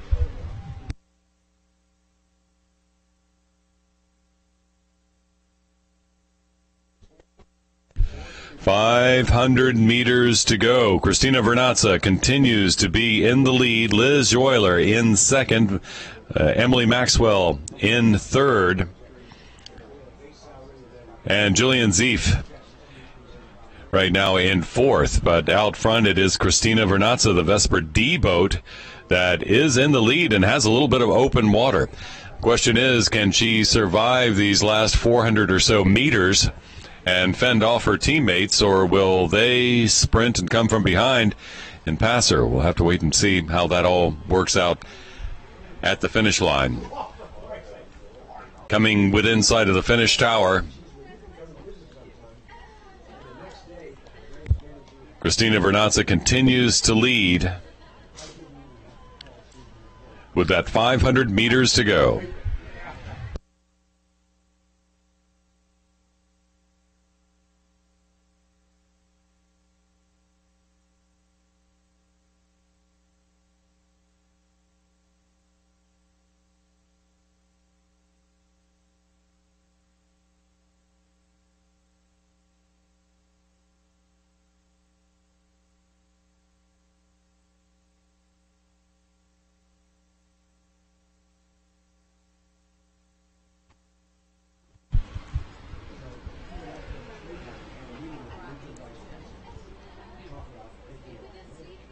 Less than 300 meters from the finish line. We'll see if any of these Vesper rowers have a little left in there to challenge their teammate. It is Christina Vernazza in the Vesper D boat in lane 4 that has a boat length of open water lead over the second place boat, Liz Euler, Vesper B. Then third place belongs to Vesper A, Emily Maxwell. Emily Maxwell, as a matter of fact, has begun to make a move on her second-place teammate, the Liz Euler boat, so she's beginning to move out. In the meantime, the Vesper C boat, Jillian Zeef, has fell behind those front 3, her teammates, and the boat from Atlanta with Elizabeth Barnett is in 5th in this 5-boat race. But Vesper D, Christina Vernazza, look at this performance. If she can hold on this last 100 meters, she will win a gold in the women's senior lightweight single.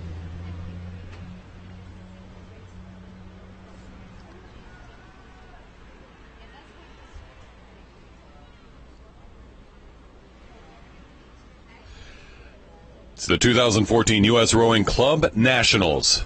The women's senior lightweight singles coming to the finish line. Christina Vernazza from Vesper Boat Club in first place.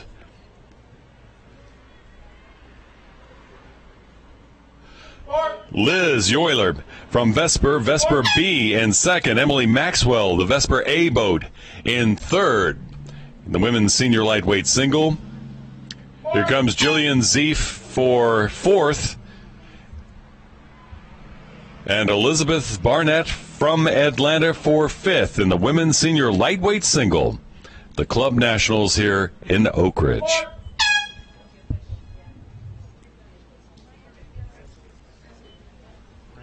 And from that one singular sensation to the big boats, back for the start of the men's Junior B8s.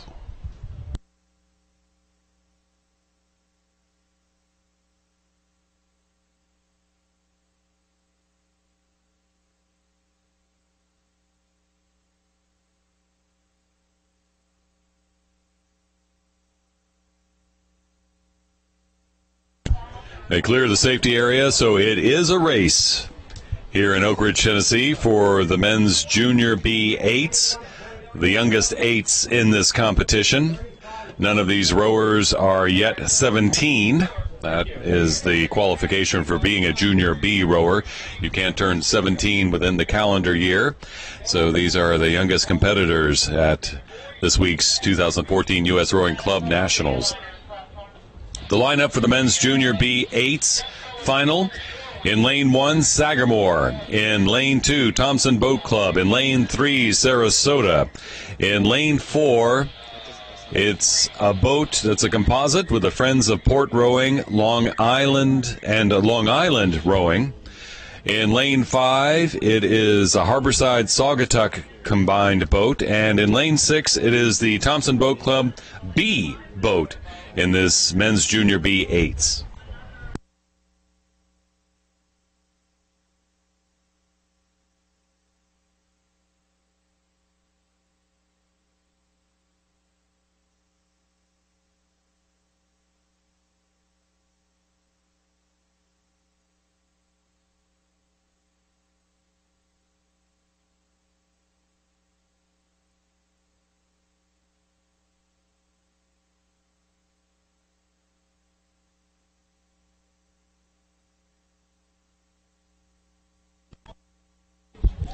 Thompson Boat Club's A boat in the lead right now for the men's Junior B8s. Sarasota crew dogging them, giving them a challenge as they roll through the 750-meter mark. The men's Junior B8s. These boats can be amazing at the finish when just a couple of pulls on those oars can put you out in the lead and help you win a gold medal. Right now, they look just relaxed and easygoing, but they are working hard there. That's the Sarasota crew in lane 3 and Thompson Boat Club in lane 2, racing for first place. In third, it's Sagamore in lane 1, battling with the Thompson Boat Club B boat in lane 6. Then combined boat there of Harborside and Saugatuck trying to hang in there as well. So reasonably tight race when it comes to the eights right now, but still a fight out front between the Sarasota crew and the Thompson Boat Club.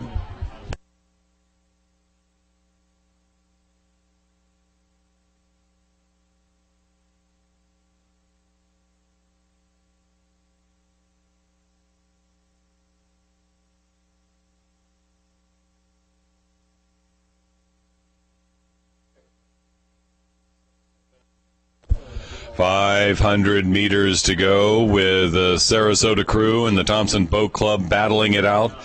Slight advantage for Sarasota for the moment. They're the boat that's in the foreground if you're watching, the blue boat in lane 3. Slight advantage over the Thompson Boat Club A in lane 2 right now, and those two boats battling it out at the front, and there's open water back to the rest of the pack right now. But it's a battle up front between Thompson Boat Club in lane 2 and Sarasota Club crew in lane 3 for the men's Junior B8 final here at the 2014 U.S. Rowing Club Nationals.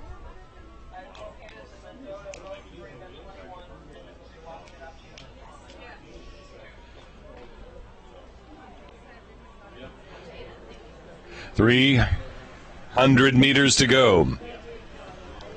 Young rowers battling out on the waters of Melton Hill Lake.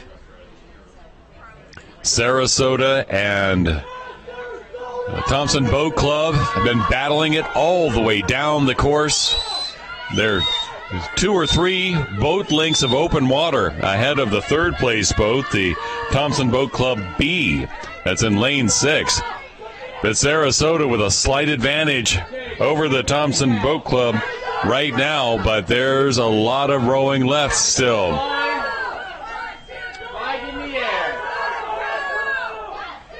The opposing crews battling it out in the cheers here on shore near the finish tower. Sarasota in the lead by just about a seat. Thompson Boat Club trying to fight and keep up. They are out in front and all by themselves. Sarasota crew still in the lead. Sarasota beginning to pull away. Thompson Boat Club trying to respond, but it's Sarasota crew picking up the pace, picking up their stroke rate, and stroking towards the finish line for the men's Junior B8. The 2014 Club Nationals. Sarasota wins gold. Thompson Boat Club A in second place. Meantime, a battle for the bronze coming back between the Thompson Boat Club B boat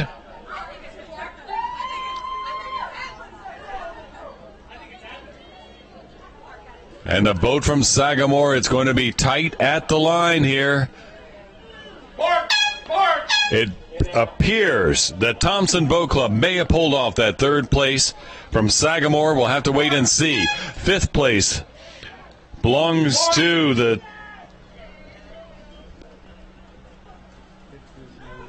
the composite boat from the Friends of Port Rowing and Long Island Rowing, and the other composite boat, the Harborside Saugatuck boat. Those two composite boats, fifth and sixth across the line at the men's Junior B8s.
You're watching live web streaming of the 2014 U.S. Rowing Club Nationals from Oak Ridge, Tennessee, here on Melton Hill Lake.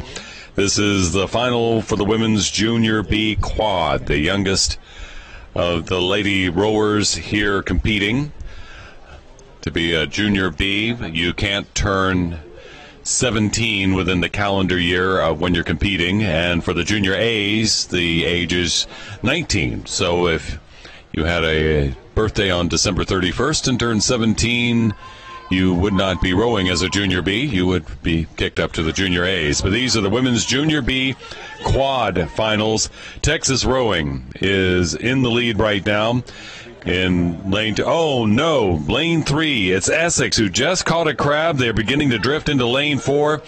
They get their oar out of the water. They pull it back. They are recovering. They have recovered. But the lineup for the women's Junior B quads: in lane 1, it's Steel City. Lane 2, Texas Rowing. Lane 3, Essex. Lane 4, Charles River Scullers. Lane 5 is Maritime. Lane 6 is a combined boat, Sagamore and the Port Rowing Association. And it is Maritime right now that is rowing out in the lead and has taken over the lead from the boat from Texas Rowing. Maritime in lane 5, out in control for the moment in the women's Junior B quad final. 2 and 4 are vying for second. So with Maritime out front, it's a battle for second between Texas Rowing and the Charles River Scullers. Here as they cross the halfway point, with the Charles River Scullers just beginning to ease past the rowers from Texas. So there's the battle for second going on right now. The Charles River Scullers in the striped shirts, and the Texas Rowing with those distinctive oars, red, white, and blue, with the stars in the blue field.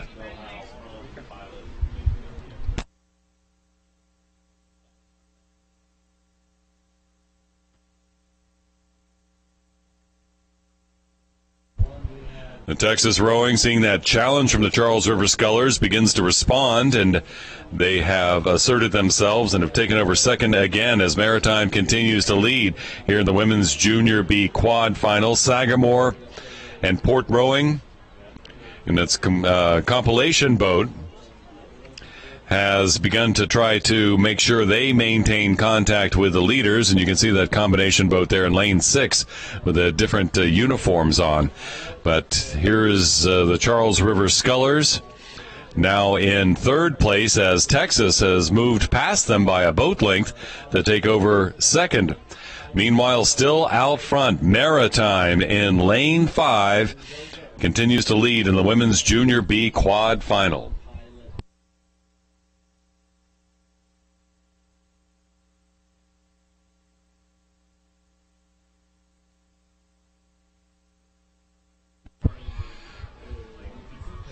They're 1,500 meters into the race. The rowers can hear the cheers from the crowd on the beach near the team tents. Some may be watching this web stream live, courtesy of US Rowing, with thanks to the SRAA, Scholastic Rowing Association of America, being the video sponsor. Right now, it's the combined boat from Sagamore and Port Rowing that is just here at the 1,500-meter mark, taking over third place, and they are moving fast and beginning to walk up on Texas now. Maritime may be threatened as Maritime continues to lead, but now it's a fight for third between Sagamore, or second between Sagamore and Texas Rowing. The Charles River Scullers, who had been in it, have begun to fall back slightly, and Essex is back in the mix with Steel City off pace and trailing the field, and Sagamore RA and Port Rowing RA combo trying to make that move right now and have a firm control and maybe challenge for second. But Maritime continuing to lead in the women's Junior B quad final here at the 2014 U.S. Rowing Club National Championships in Oak Ridge, Tennessee, here on the beautiful Melton Hill Lake. They're coming down into the red buoys, indicating 250 meters to go. It's Maritime still in the lead. The compilation boat of Sagamore and Port Rowing making a big move, starting at about the 1,500-meter mark, and they are now fighting for second with the boat from Texas. Meantime, the Charles River Scullers that had been in the mix has fell off pace but are still in fourth, while Essex is in fifth and Steel City in sixth. But Maritime trying to hold on to the lead, and it looks like Texas has made a move to counter the move that the compilation boat from Sagamore and Port Rowing had made. It is Maritime, though, in the lead. The women's Junior B quad coming down to the finish line. Maritime going for gold at the 2014 Club Nationals, crossing the finish. In the meantime, the compilation boat, Sagamore and Port Rowing, coming up to challenge for second. Texas Rowing, seeing that challenge, is trying to hold them off, but they're coming down to the line, and it's going to be close. Oh, my gosh, who knows who came in second there? We'll have to wait and see. In the meantime, Charles River Scullers in fourth place. Here, Essex crossing the line in fifth. In the women's junior B quad, and Steel City will be sixth.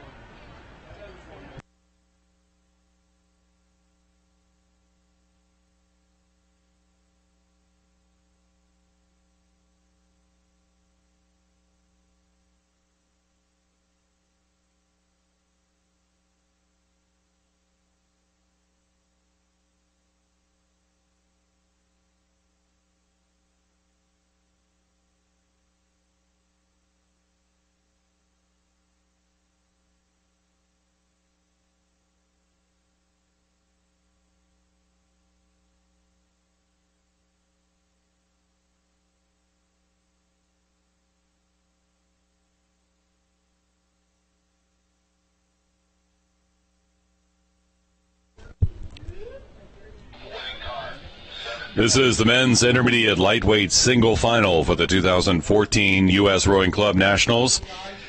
In order, the lanes: All-American, Andrew Rouse in lane 1, Texas Rowing, James Nelson in lane 2, Will Young, SoCal Scullers in lane 3, Matthew Marks, Vesper in lane 4. He's the Vesper A boat. In lane 5 is Roger Gopal Srinivas, unaffiliated boat from the U.S., and in lane 6, Dylan Hartwick, the Binghamton Club entry in the men's intermediate lightweight single final.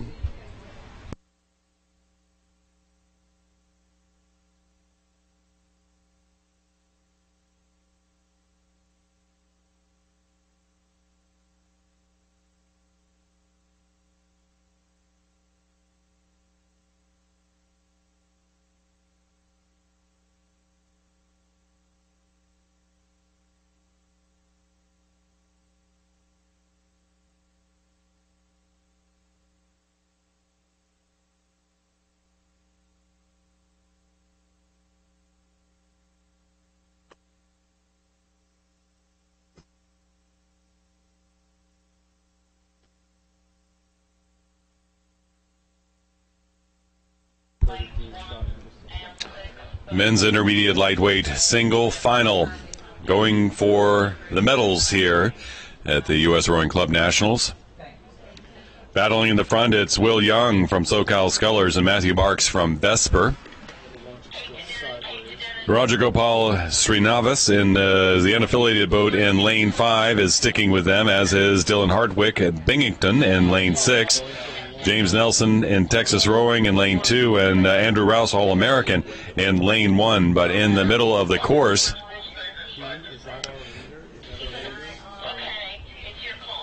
it is a battle between Will Young from the SoCal Scullers, and they are going neck and neck with Matthew Marks from Vesper, right in the center of the course.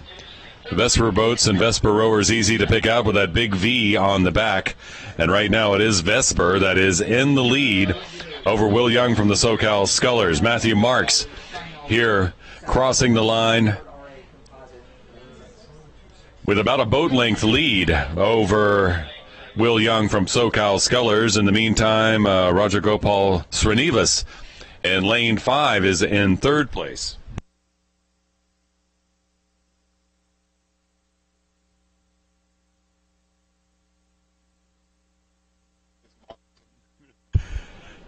So Matthew Marks out in the lead by a boat length over Will Young from SoCal Scullers, with Roger Gopal Srinivas in third. In fourth is Dylan Hartwick from Binghamton. And then it looks like James Nelson from Texas and Andrew Rouse from All-American, in that order at the halfway point.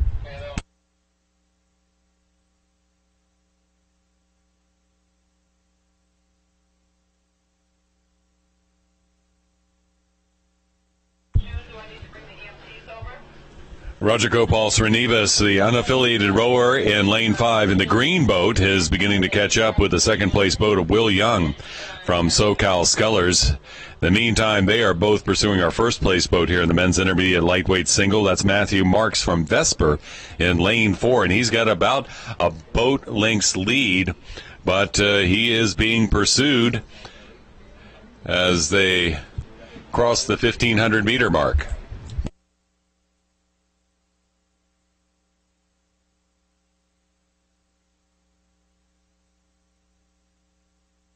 Excuse me, 12:50, so still 750 meters to go.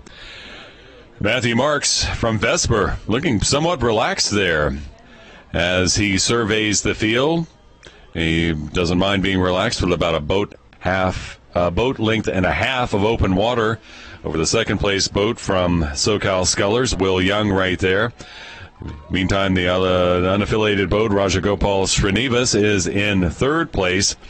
Then the field begins to fall back from there, with Dylan Hardwick from Binghamton in fourth, James Nelson from Texas Rowing in fifth, and Andrew Rouse, All-America, in sixth. But for most of the race, it has been Matthew Marks from Vesper in lane 4 who's been in the lead, and he is continuing to lead here in the men's intermediate lightweight singles.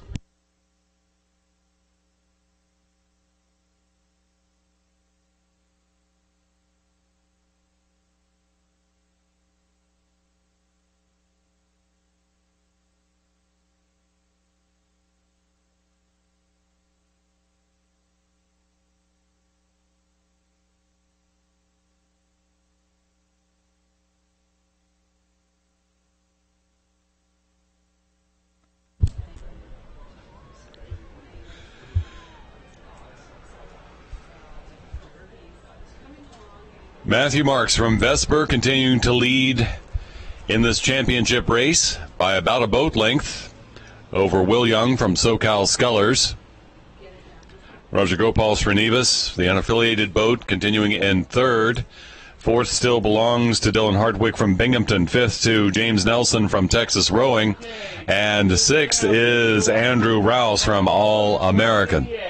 But the V for Vesper from Matthew Marks continues to be prominent at the front of the pack, heading down to the last 100 meters. It is Matthew Marks in the lead in the men's intermediate lightweight single, going for the gold and making it look easy with a 2-boat length lead over the second place boat from SoCal Scullers and the third place unaffiliated boat. At the finish for the gold medal, ladies and gentlemen, Matthew Marks from Vesper Boat Club wins the men's intermediate lightweight single here at the 2014 U.S. Rowing Club National Championships.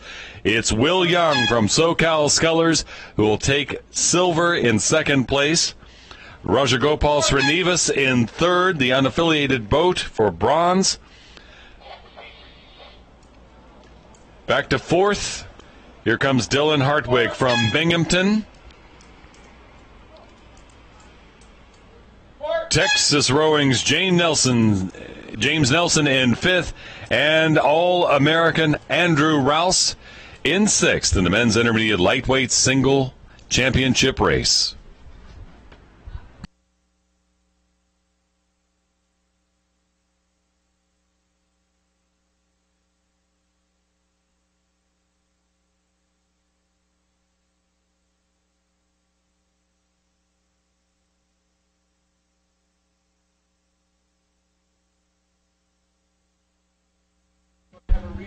We're going back to the start for the women's intermediate lightweight pair, but the race had begun, but there was an issue within the breakage zone.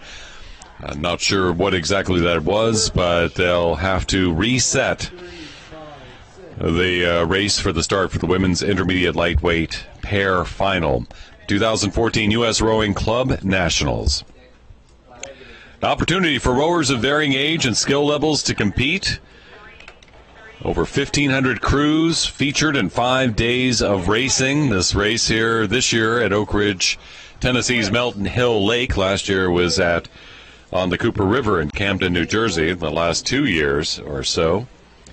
Next year, the U.S. Rowing Club Nationals move north to Bethel, Ohio, just east of Cincinnati, to Harsha Lake at East Fort State Park. That event, July 15th through the 19th, 2015. Plenty of racing still to come here. These finals today, more heats and then semifinals on Saturday, and another round of championship finals for the Club Nationals come Sunday. Of course, live streaming here on the U.S. Rowing channel on YouTube, both today and on Sunday. Sunday beginning at 9 o'clock, just like this coverage, will continue through all 37 of the championship finals happening today. Thank you.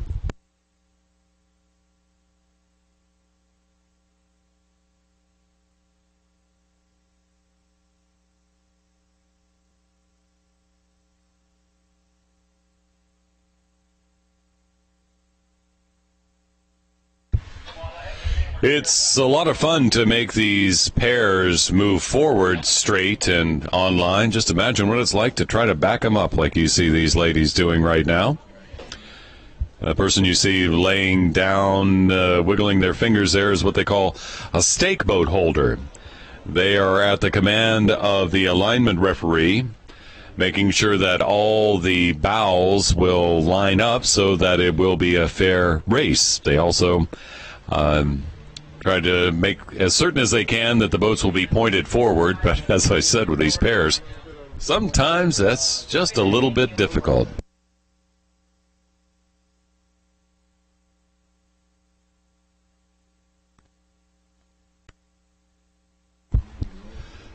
Few raindrops beginning to fall again here at Melton Hill Lake in Oak Ridge, Tennessee. There was some showers earlier today, but they moved on, and except for maybe the first or second race, it would have been mostly dry. However, the rain showers have begun to return to the area, so these rowers are beginning to compete in the rain again. They've gone back, lined up, and off they go again in the women's intermediate lightweight pair final. In lane 1, it's Harborside. In lane 2, Detroit. Lane 3, Port Rowing. Lane 4, Sagamore. Lane 5 is the Port Rowing A boat. And lane 6, the Harborside A boat. I have 2 boats marked Harborside A in this race. I'll just say the Harborside in lane 1 and the Harborside in lane 6.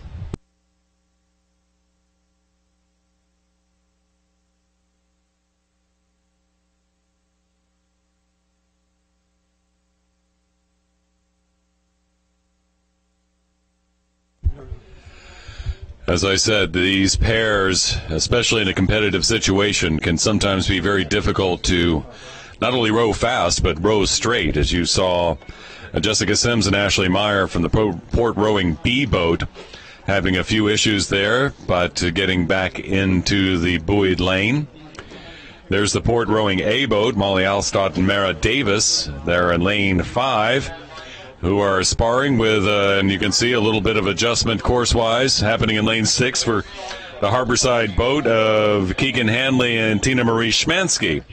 So these women's intermediate lightweight pairs are having a little bit of fun keeping between the buoyed lanes. There goes the referee's signal telling the one boat to move over and not interfere with the other boat.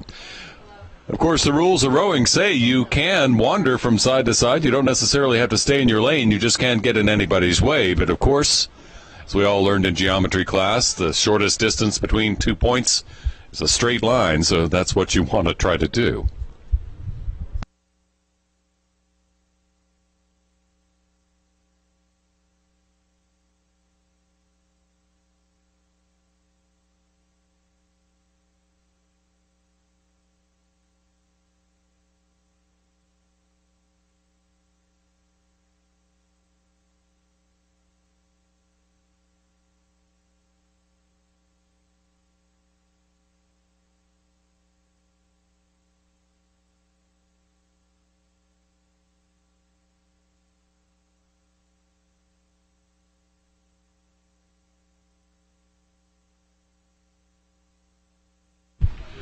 struggles for control and direction continue here in the women's intermediate lightweight pair final. Those boats in lane 5 and 6 have been scooting awry, and it has been quite challenging. They're 750 meters into the race, but it appears they may have rode 1,000 meters already. Harborside boat of Caitlin Aral and Sarah Henry in the lead right now, with Gabriella Tucker and Olivia Keilt from Detroit in second. And the Sagamore boat with Dana Hageland and Miranda Hogan in third in this women's intermediate lightweight pair final. That's the Harborside boat of Caitlin Aral and Sarah Henry in lane 1 that are leading over the boat from Detroit. But they're still kind of in a pack here.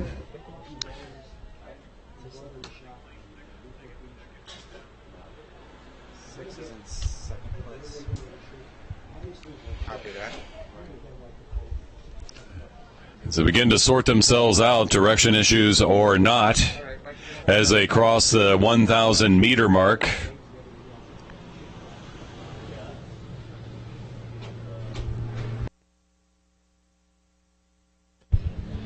The Harborside boat of Keegan Hanley and Tina Marie Schmansky are in second place right now, trailed closely by the Sagamore boat of Dana Hageland and Miranda Hogan. But in the meantime, it is the boat of Caitlin Aral and Sarah Henry from Harborside that are in the lead.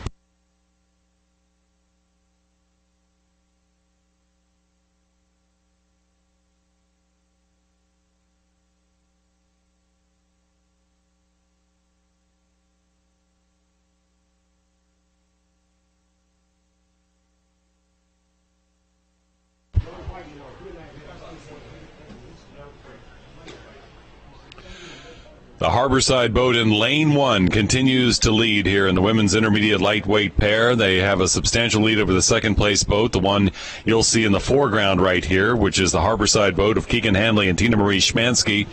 Meanwhile, Sagamore's boat with Dana Hageland and Miranda Hogan in third place in lane 4.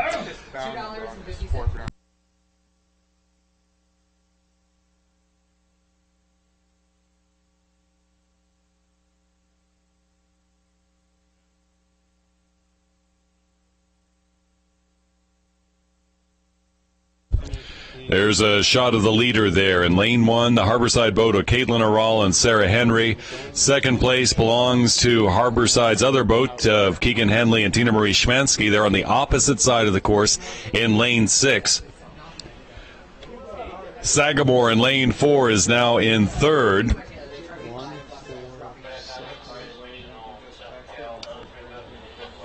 The two port rowing boats and the Detroit boat trailing those leaders, though.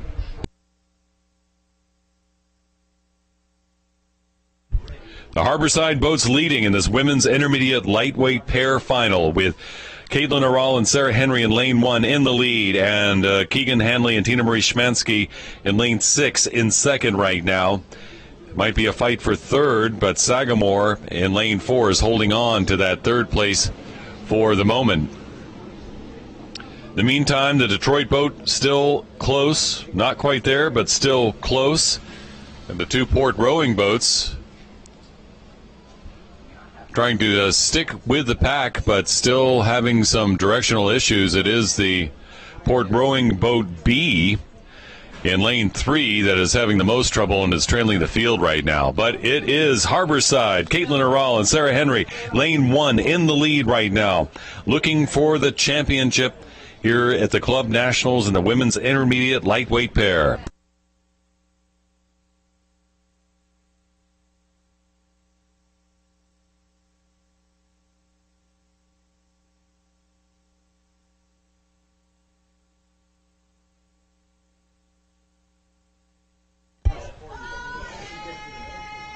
Caitlin Aral and Sarah Henry from Harborside in the lead in the women's intermediate lightweight pair final here at the 2014 U.S. Rowing Club Nationals. They have an open water lead trying to hold on with just 50 meters to go. Second place, which had belonged to the other Harborside boat of Keegan Hanley and Tina Marie Schmansky, has begun to fall off the pace, allowing the Sagamore,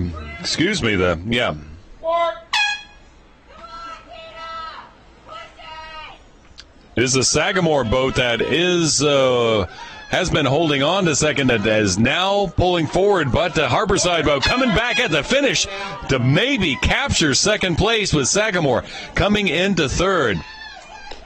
Fourth will belong to Detroit here in the women's intermediate lightweight pair final. Fifth to the Port Rowing A boat, and sixth to the Port Rowing B boat. What an effort by the Harborside boat of Keegan Hanley and Tina Marie Schmansky to find that little extra reserve of energy, and to pull back to give Sagamore a run for their money at the finish line for that second place spot.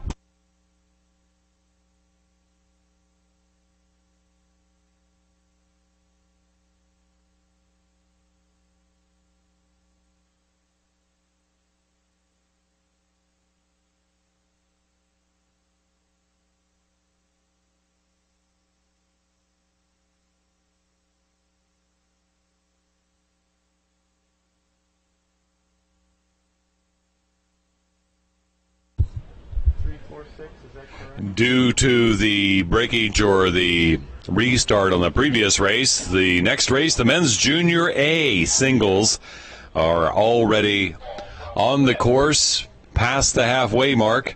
It's Matthew Scholl's Saratoga boat in lane 3 in the lead. The Saratoga B boat, Niles Arner in second. Saugatuck C, Christoph Bubb is in third right now in the men's junior A singles. Also in this race is Jordan Rogers from Vesper in lane 1. Our team Haida from Narragansett in lane 2. And Stanford Sebastian Krapp in lane 5. But out in the lead, Matthew Scholl from Saratoga in lane 3.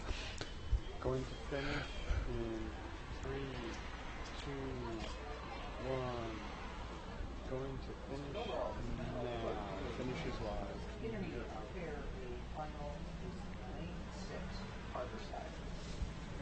Less than 500 meters to go. Matthew Scholl from Saratoga continues to lead in the men's junior A singles. Good lead over second place boat, one of his teammates from Saratoga, Niles Arner. And Saugatuck's Christoph Bubb in the mix as these young men come down to the finish. But it is Matthew Scholl from Saratoga in lane 3 in the lead. It might work out to be quite a battle for the bronze in this men's junior A single race, because those boats are much closer together. But in the meantime, back out front, Matthew Scholl continues to lead. Niles Arner continues to be in second place. And Christoph Bubb from Saugatuck in third for the moment. But the Jordan Rogers boat from Vesper trying to fight Narragansett's Artem Haida in the mix. And Sebastian Krapp from Stanford also in the mix. Okay, clear your watches, eyes on the line, flag up. We'll circle back. A two-boat length lead for Matthew Scholl from Saratoga, heading towards the finish line, looking for gold here in the men's junior A single final.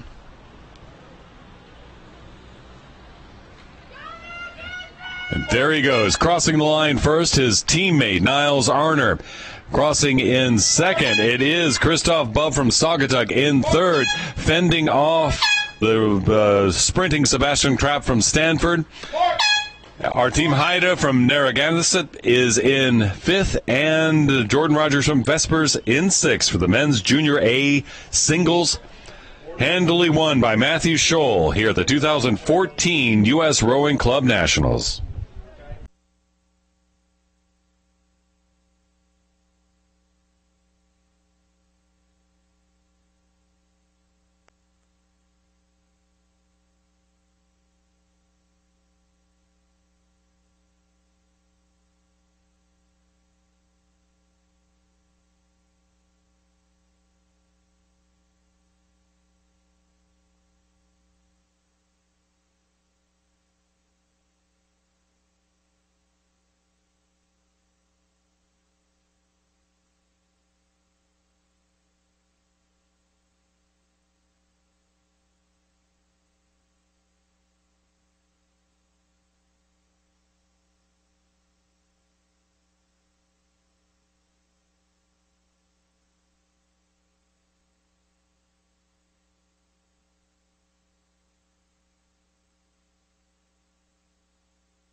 Raindrops begin to dapple the surface of the Melton Hill Lake here in Oak Ridge, Tennessee. Another shower has moved in as the women's junior A pairs final is on the water. Texas Rowing in lane 1, Saugatuck in lane 2, that's Saugatuck A in lane 2, Saugatuck B in lane 3, Cambridge in lane 4, Saugatuck C in lane 5, and U.S. Junior Women Development B boat in lane 6.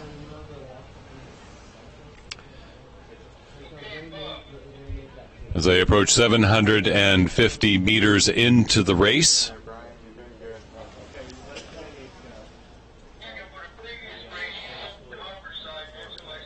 with Saugatuck leading, but I can't tell for sure whether it's A, B, or C yet. I'll have to let you know here in just a moment. This women's junior A pairs. Saugatuck B leading right now. Saugatuck A in second, and Cambridge A in third. And the women's junior A pairs final right now. The Saugatuck B boat, that's Allison Morrison and Catherine Ratcliffe. They're in the yellow boat right there. Saugatuck A, Genevieve Essie and Amra Sabovich are in lane 2 right beside them. They are in second place, and the Cambridge A boat in lane 4 is the one that's in third. Meanwhile, in this picture, if you're watching the live web stream, that's the Texas Rowing boat in lane 1 of Kendall Brewer and Sarah Neves. But in the lead right now in the women's junior A pairs, it's the Saugatuck B boat, Allison Morrison and Catherine Ratcliffe.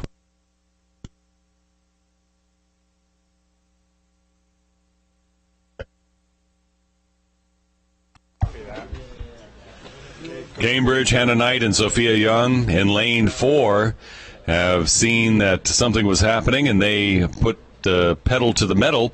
They have now taken over second place here in the women's junior A pairs. It's still Saugatuck's Allison Morrison and Catherine Ratcliffe, the Saugatuck B boat in the lead.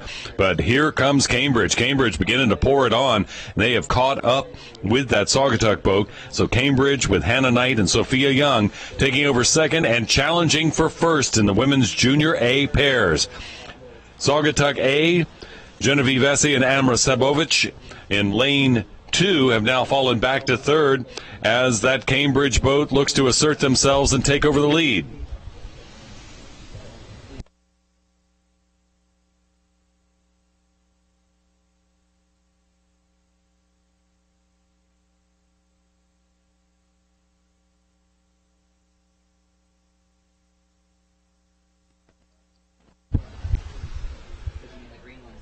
Cambridge, with a big move at about 1,000 meters into the race, has taken over the lead here in the women's junior A pairs. A slight lead over the Saugatuck B boat, Allison Morrison and Catherine Ratcliffe. Third place belongs to the Saugatuck A boat. They may be just biding their time, waiting for some of these other boats to maybe lose a little bit of energy or a little bit of form, and that Saugatuck A boat might be ready and willing to pounce when they can. 750 meters from the finish, Cambridge in the lead by 2/3 of a boat length over Saugatuck B. And then about a boat length back from there to the Saugatuck A boat. Also in this race, the Saugatuck C boat, Texas Rowing, and the U.S. Junior Women B boat from the development camp. With Saugatuck A, a little open water back to that third place boat. We'll have to see if they can pour it on in the last 500 meters and capture their space.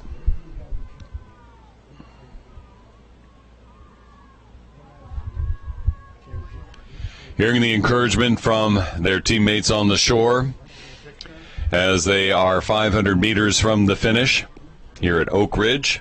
The U.S. Rowing Club Nationals for 2014. This is the women's junior A pairs. The younger pairs.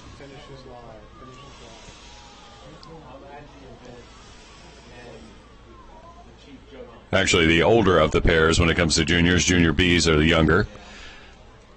These rowers have are 18 or less. They can't turn 19 in the calendar year that they're competing in, so they are the Junior A rowers. 4, 3, 2, 1. Lining them up. It's pretty much an order lane assignment-wise for this race in the women's Junior A pairs. Cambridge making that big move. They are in the lead. Saugatuck B is in second place. Saugatuck A in third. And Texas Rowing in lane 1 is in fourth right now.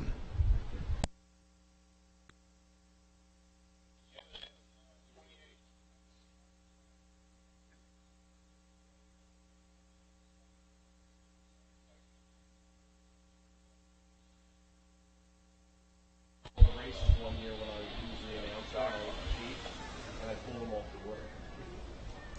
You wrote a letter to USRowing about it too.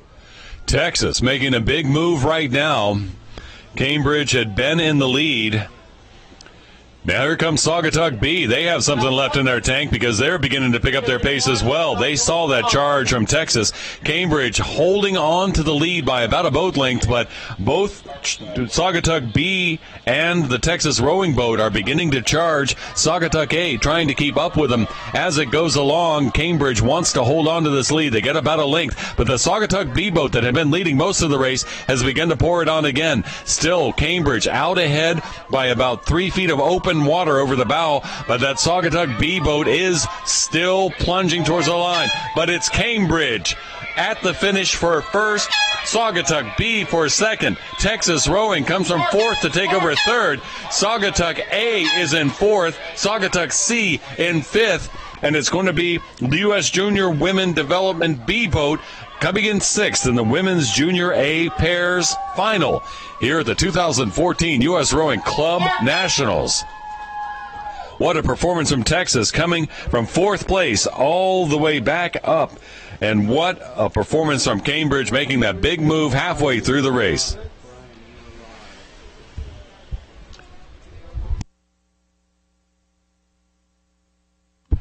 "2,000 meters back down the course from the finish line for the next race here at the Club Nationals. It's the men's senior quad final. 4 boats in the race. 1 gold medal on the line. In this race in the men's senior quad, Potomac in lane 2, SoCal Scullers in lane 3, a compilation boat in lane 4, and the New York Athletic Club in lane 5 for the men's senior quad final.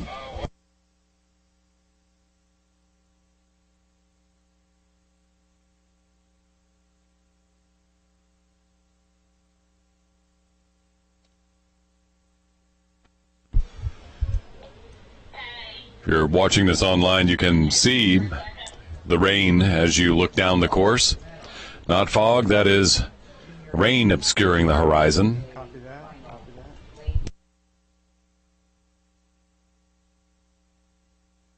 Nice shower, not a hard rain, but certainly for the referees and cameramen out on the course, at least a little bit of a nuisance.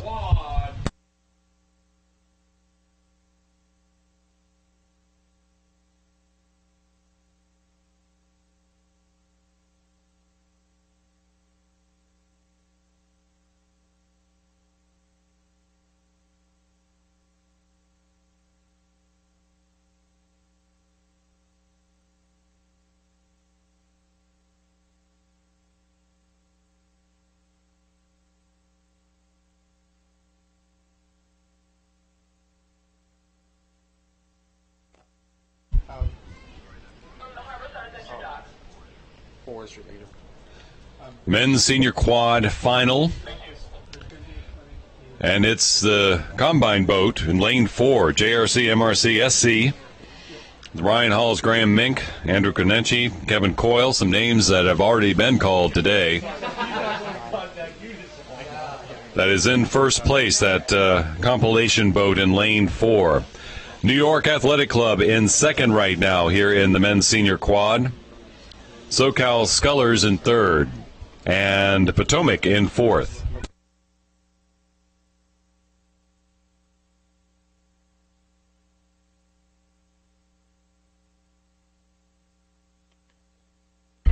Right out to the front here in the lead in lane 4. It's that compilation boat.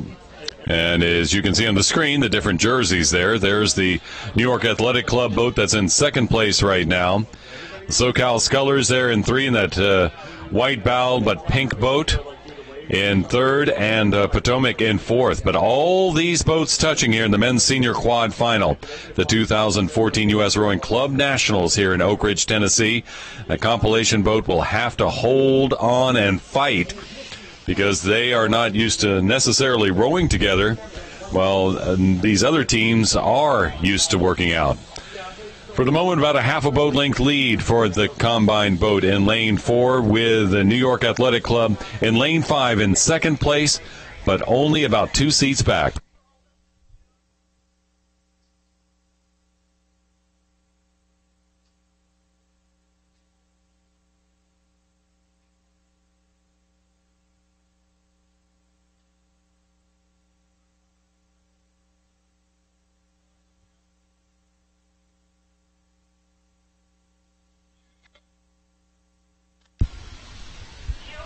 .500 meters to go.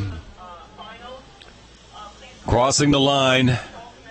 Bow ball to bow ball.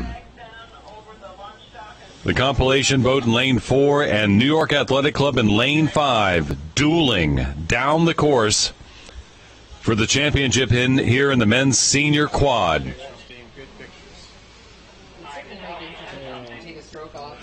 Still a fight for third place, too, between SoCal Scullers and Potomac, BC. But it's this compilation boat, as you see the rowers in the New York Athletic Club boat glance to their right to size up the competition. Can this combo boat from JRC, MRC, and SC, Ryan Halls, Graham Mink, Andrew Conachi, and Kevin Coyle hold on to the end? Will New York come zooming past? They're entering the red buoys. Less than 300 meters to go as they duel it out here in the men's senior quad final, the Club Nationals for 2014.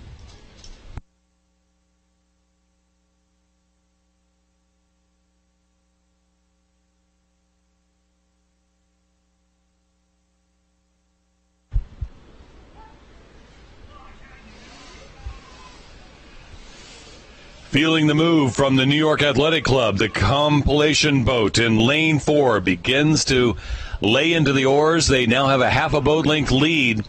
They fended off New York, but here they come to the line. It's going to be tight if New York can pull hard, but it is a compilation boat in lane 4. Ryan Halls, Graham Mink, Andrew Conachi, and Kevin Coyle getting first place. New York Athletic Club in second. It's going to be SoCal Scullers crossing in third, and Potomac in fourth in the men's senior quad final.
Back to the start for the women's senior 4 final.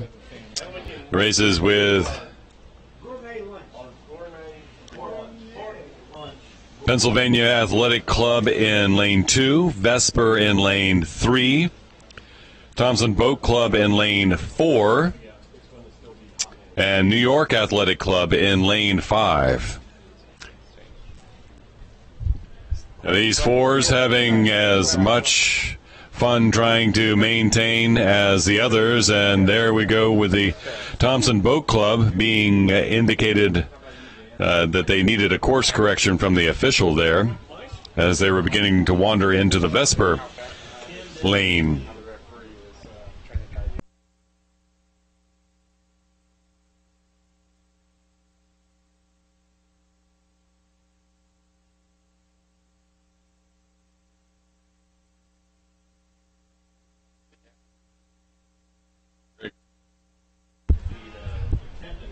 A lot of control issues happening in this race for some reason, as when one competitor begins to breach the lane of the other competitor begins to adjust, and they begin to go off course, and you can see these boats far from going straight down the course here in the women's senior 4. Part of the issue might be that this is a 4 without coxswain. So these 4s are trying to self-regulate, if you may, and they're having issues. Again, here now it's the Thompson Boat Club boat that is beginning to infringe on the Vesper boat lane. Vesper had been infringing on the Pennsylvania Penn AC boat lane, so they got thrown. So they're going back and forth across this course here in the women's senior 4 final.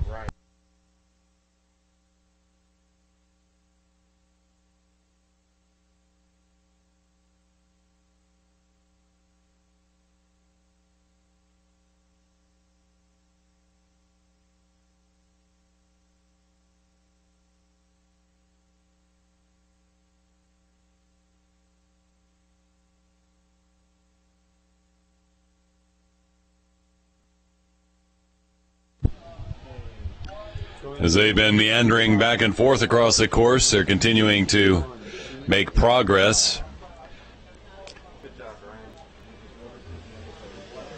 750 meters in, and it is the Vesper boat crew in lane 3 that is in the lead here in the women's senior 4.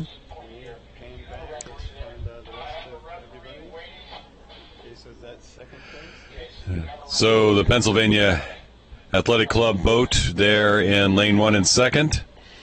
The Thompson Boat Club, no, excuse me, let me make it New York Athletic Club will be in 2nd. Pennsylvania Athletic Club in 3rd, and the Thompson Boat Club in 4th here in this race.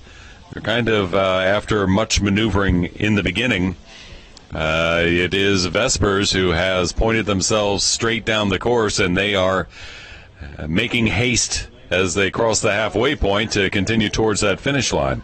The women's senior 4. Video sponsor for the 2014 U.S. Rowing Club Nationals. Thank you to the SRAA, the Scholastic Rowing Association of America. Their support allowing you to watch this great competition on this Friday morning here at Melton Hill Lake in Oak Ridge, Tennessee. New York Athletic Club continuing in 2nd as Vesper continues to lead. In the meantime, in touch and just about 3 seats back is the boat from the Pennsylvania Athletic Club. Thompson Boat Club was having a lot of issues with maneuvering earlier in the race, and they are in 4th, trailing the field right now. But Vesper has seemed to have put things together, and they're doing a fantastic job in leading this race by a full boat length and more.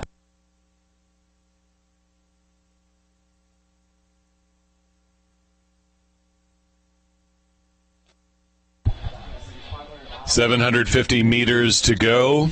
Vesper continues to lead in the women's senior 4 final.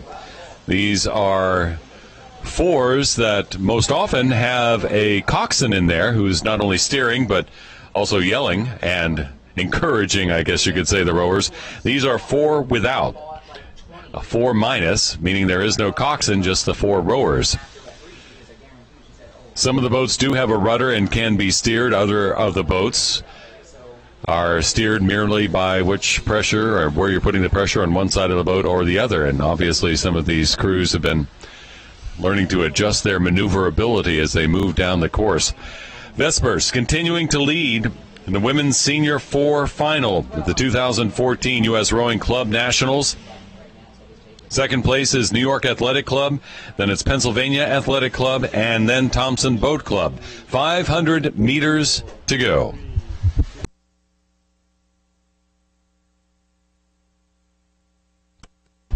While there had been rain, it appears the raindrops have again moved on. While you were seeing some maneuvering issues on the course, no winds to speak of that could have been affecting what was happening. So it is quite a bit of fun sometimes to make sure these boats steer, and especially in the heat of competition. If you're trying to make a boat go straight merely by oar pressure, trying to maintain that proper pressure on either side. Vesper Boat Club by 2 or 3 boat lengths in the lead here in the women's senior 4.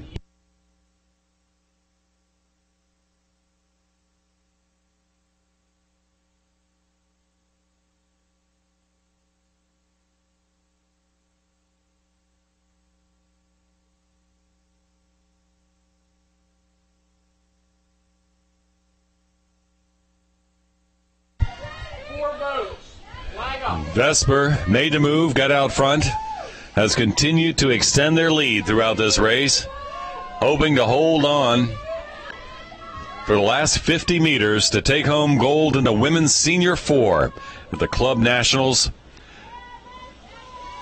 Vesper, lineup of Kayla Cloud, Emily Burr, Sasha Bruce, and Madeline Bourdreau, crossing the line first and winning the gold in the women's senior 4. The 2014 U.S. Rowing Club Nationals, New York Athletic Club, stroking towards a silver now. And for bronze, it is the Pennsylvania Athletic Club crossing the line. And Thompson Boat Club Racing A crossing the line in 4th for the women's senior 4s.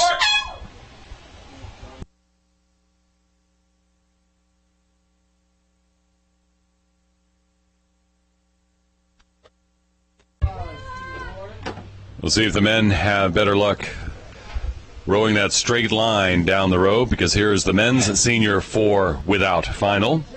Men's senior 4 without a coxswain, so they are fighting to do their own. There on the screen is the boat from the Seattle area. Not to see which bow number there. Oh, as they clash oars.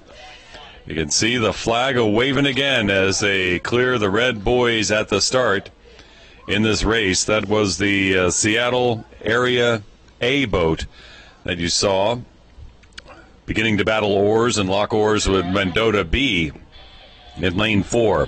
Lineup for this men's senior 4 final. The compilation boat of Essex and Merrimack River in lane 1. Seattle area B in lane 2. Mendota A in lane 3, Mendota B in lane 4, Seattle area A in lane 5, and Pennsylvania Athletic Club in lane 6. It was the Seattle area B boat beginning to infringe on the Mendota A boat lane that caused that referee's white flag to come out and begin to direct them elsewhere. The Mendota boats in the center of the course, holding on to a bit of a lead here in the first 500 meters.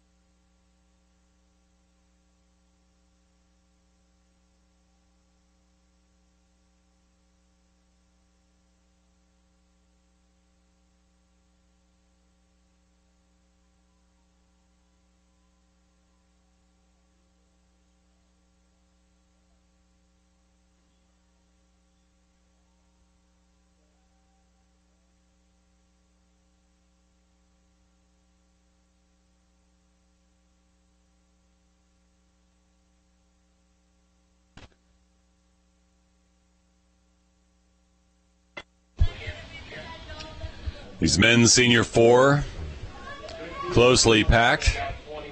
as they move towards the 750-meter mark. With Mendota A holding on to the lead. The compilation boat in lane 1 of Essex and Merrimack River is in second. And the Mendota B boat in third. But Mendota A, in the very center of the course, as you're seeing on the screen right now, in the lead. But still, this is a tightly packed bunch.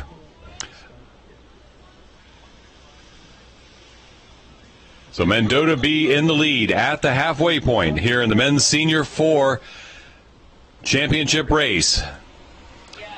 But Seattle area A has their bow in the picture. Mendota B is in the picture. Seattle area B is in the picture. That Essex Merrimack River boat in the picture. It's only the Pennsylvania Athletic Club boat that is slightly off the pace, but even they are not trailing the field by that much. What a battle going on here at the 2014 U.S. Rowing Club Nationals. Hosted by Oak Ridge Rowing Association, sponsored by the National Rowing Foundation and its corporate sponsors and partners. And thanks to our video sponsor allowing you to see all this happening, the SRAA, the Scholastic Rowing Association of America. Mendota B. You can see the back half of the boat there. The rowers from Mendota B in the white shirts with the big red diagonal stripes. Mendota B is in the lead right now. It's still Essex Merrimack River compilation in second, with the Seattle area B now fighting for second. But that third place is being battled with their teammates in the Seattle area A boat in lane 5.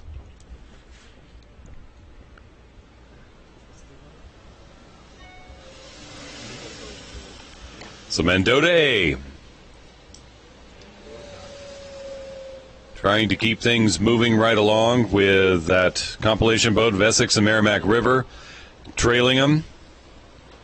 We're going to stay with these guys. This is a great race. So the Mendota A boat trying to hold on to a lead, but that compilation boat you can see on the far side of the course, a compilation of Essex and Merrimack River rowers, has begun to make a move and walk up a little bit on that Mendota A boat. Seattle area A boat in lane 5 is in third right now, and they had just passed the Seattle area B boat. So I imagine this is going to be one monster of a finish when it comes down, because all these boats are in contention right now, with the exception of the Pennsylvania Athletic Club boat in lane 6, which is trailing the field by about 2 boat lengths of open water. Mendota A holding on to the lead right now, but being challenged from the Essex Merrimack River boat. Essex Merrimack River beginning to move forward too. Can the Mendota boat hold on? We'll have to see. It might be a battle for third between 2 of the Seattle boats, the Seattle A and the Seattle B.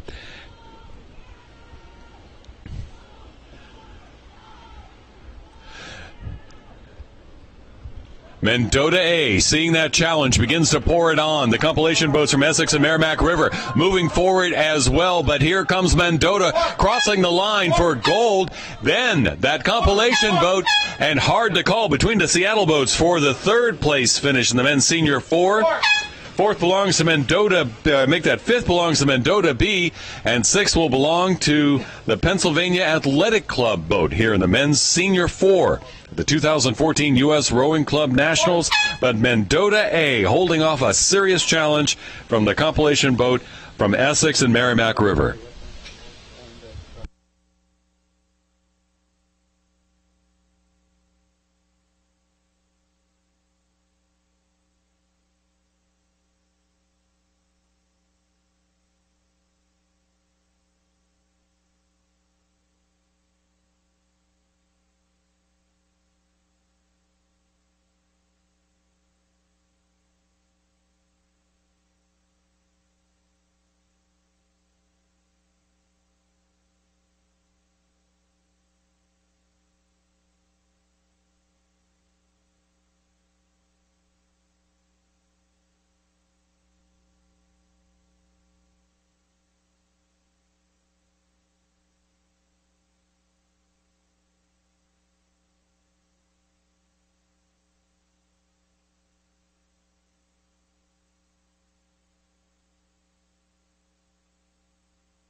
Another light shower begins to move across the course here at Melton Hill Lake in Oak Ridge, Tennessee.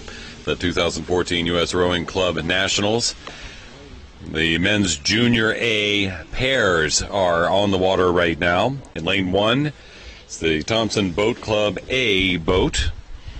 In lane 2, Long Island Rowing Club. Lane 3, Miami Rowing. In lane 4 is the USR Junior HP Camp B boat. In lane 5, Jacksonville Youth Rowing. And in lane 6, the Thompson Boat Club Racing B boat. 2 Thompson Boat Club boats here, both in the outside lanes in the men's Junior A pairs.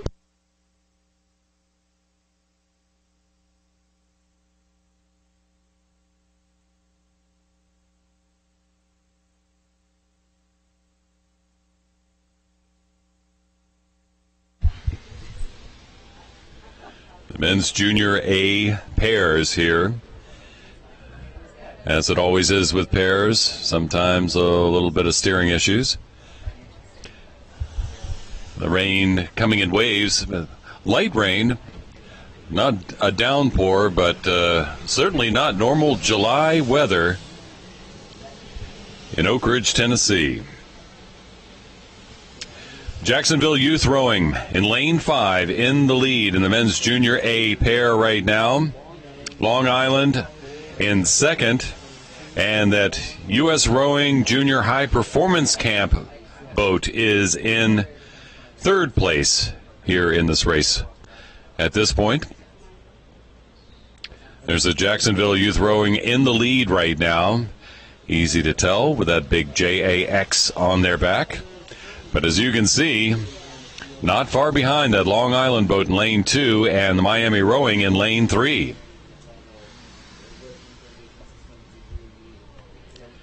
Close together there, but a long way to go.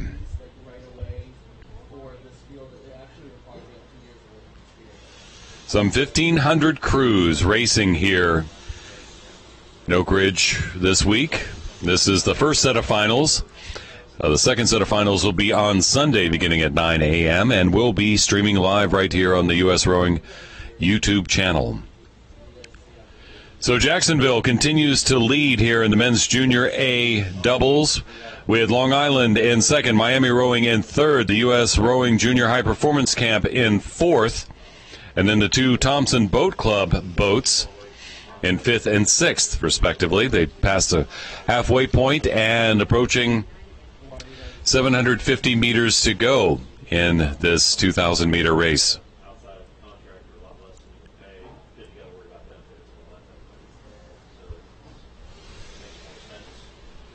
Jacksonville continuing to lead, but Miami's made a move and has taken over second place from the Long Island boat as they cross the 1,250-meter mark.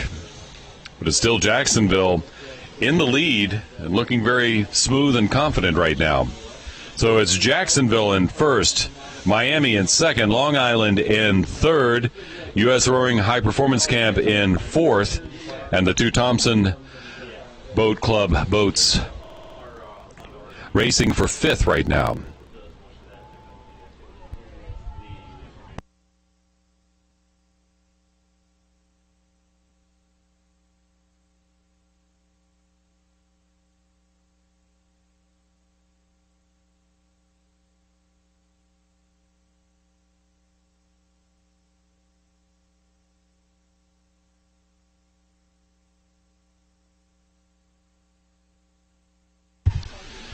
And 500 meters to go. There's a battle for second between Miami and the Long Island boat. In the meantime, that U.S. Rowing Junior High Performance Camp boat, Travis Kennedy and Mark Larvey, have begun to try to catch up with the leaders.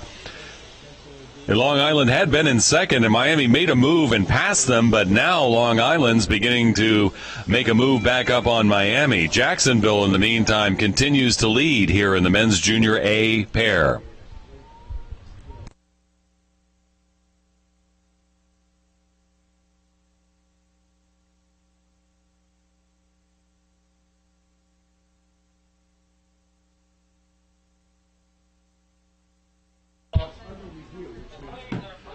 Jacksonville hoping to hold on to take the championship here in the men's Junior A doubles of the 2014 U.S. Rowing Club Nationals, wanting to get that gold medal. But with just 200 meters to go, they are being seriously challenged by Long Island and Miami. And did Jacksonville go out too fast? We'll have to wait and see. Miami trying to fend off that challenge, but Miami's beginning to make the move right now. Miami beginning to pour on the power.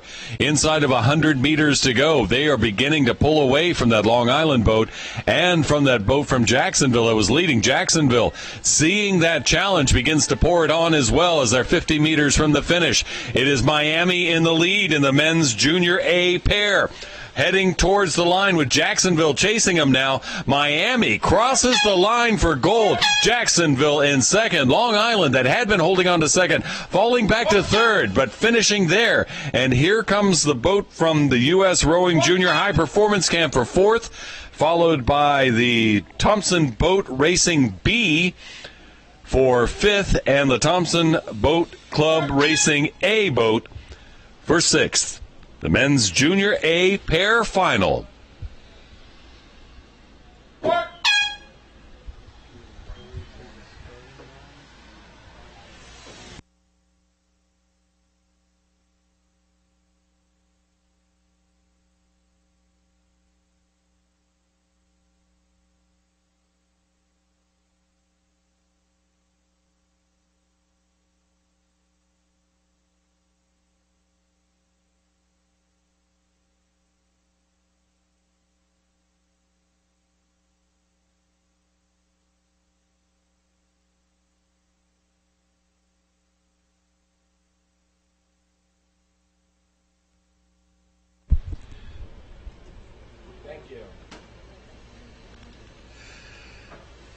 The three finals to go on this first Grand Finals day for the 2014 U.S. Rowing Club Nationals.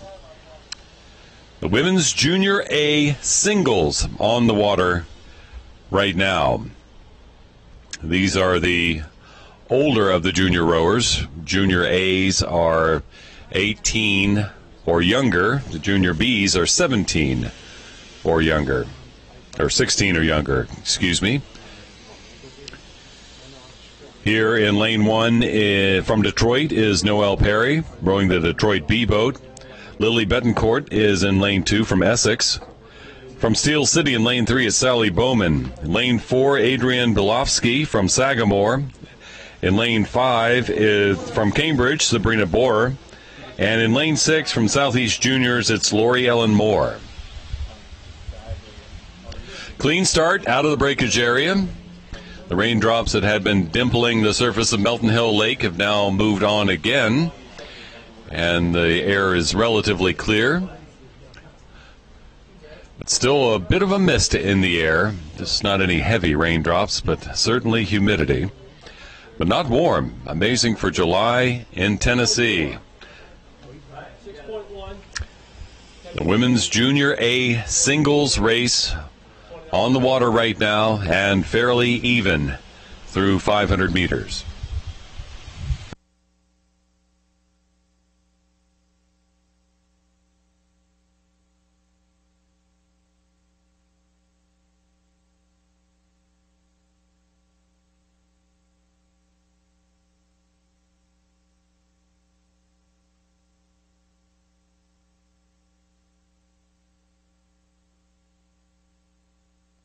Steel City, Sally Bowman out in front here in the women's Junior A singles.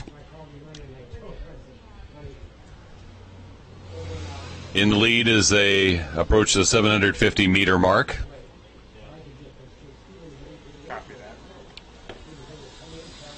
Thanks again to our generous and hospitable host, the Oak Ridge Rowing Association, hosting this event. They also hosted the Club Nationals back in 2010 and continue many, many competitions here on the waters of Melton Hill Lake. There's the yellow boat and the yellow and black oars of Sally Bowman from Steel City out in the lead right now, with Adrian Belofsky from Sagamore following her closely. Got it. And come up to you and get the bounce.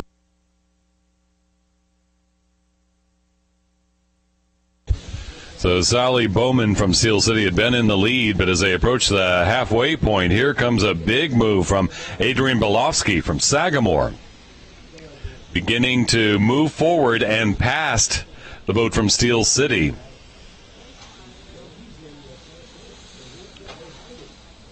The boats from Essex and Cambridge, Southeast Juniors and Detroit trailing this pair right now as they're beginning to spread out at the halfway point.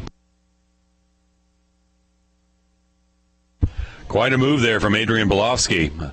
Almost a boat length move, a half a boat length lead now. Here's the battle between Cambridge Sabina Borer in lane 5 and Lori Ellen Moore from the Southeast Juniors in lane 6. They are the ones battling for third right now. Lily Betancourt from Essex in fourth, and Detroit's Noelle Perry is the one who is slightly off the pace at this point in the women's Junior A single final here.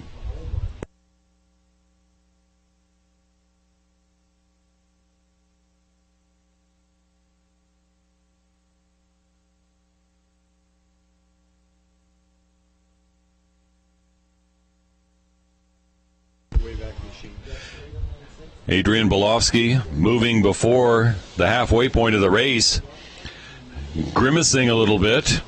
She continues to pull. A little more than a half a boat length lead over Sally Bowman from Steel City, but a lot of water left on this course.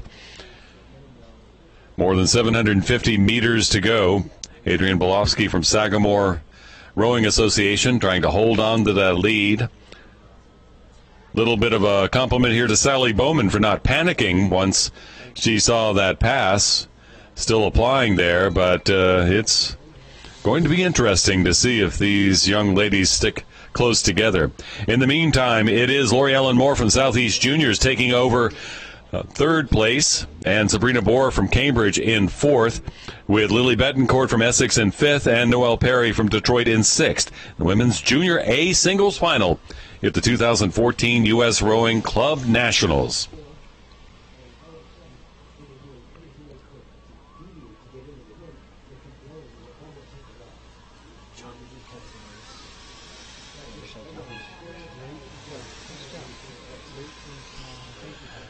Quite a race going on here in the front, but also for third place, as you can see if you are following us on the web stream.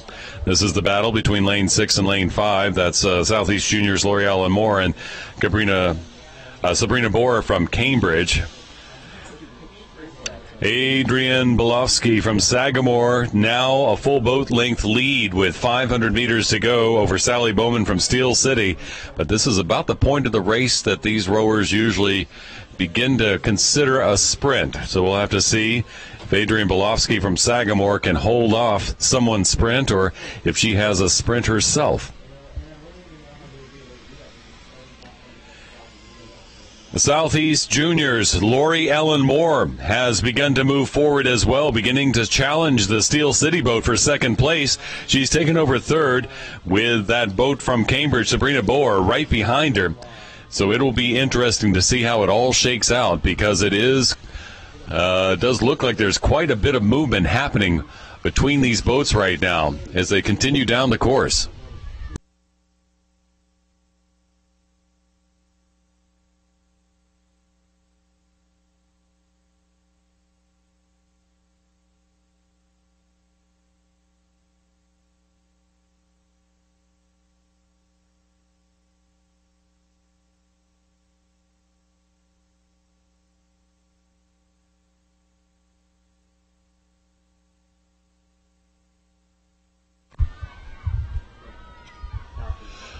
Less than 200 meters from the finish here in the women's Junior A singles, the 2014 U.S. Rowing Club Nationals. Champions here on the water, future Olympians perhaps. Sally Bowman had gone out to an early lead. She's from Steel City. She'd gone out for an early lead, but then Adrian Belofsky, just before the halfway point, passed her and took over the lead. Now it's a charge from Lori Ellen Moore and one from Sabrina Bohr as they come into the finish, as it will be a battle for third, but it is still Adrian Bolofsky from Sagamore holding on with a bit of open water over Sally Bowman from Steel City at the finish line. It is Sagamore and Adrian Bolofsky winning the women's junior A singles at the 2014 Club National. Sally Bowman looks like she holds on for second. Lori Ellen Moore in third. Sabrina Bohr from Cambridge in fourth. Lily Betancourt from Essex will be in fifth. And Noelle Perry from Detroit will be in sixth for the women's junior A singles.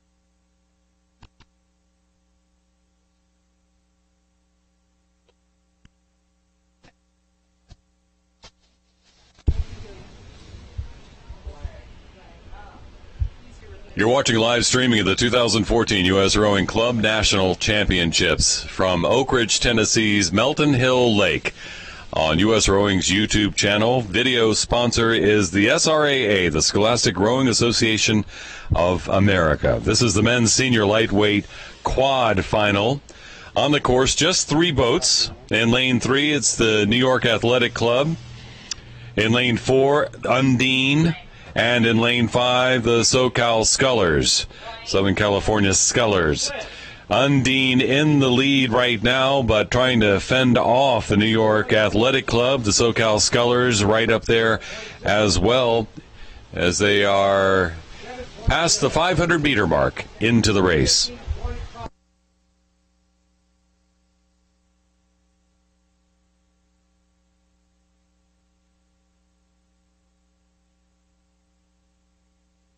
New York Athletic Club in the lead here in the men's senior lightweight quad. Enjoying a little bit of lead over the Undine boat. They had been going back and forth, but New York Athletic Club decided to go ahead and move ahead. But they are ahead, but not by much, as the Undine A boat, Big Dog, becomes charging up here at the halfway point, and there goes Undine at the halfway point to take the lead and continue to just walk past the New York Athletic Club boat. The SoCal Scullers trying to keep up with these two as they move down the course quickly in this next to last finals for the first finals day for the 2014 U.S. Rowing Club National Championships.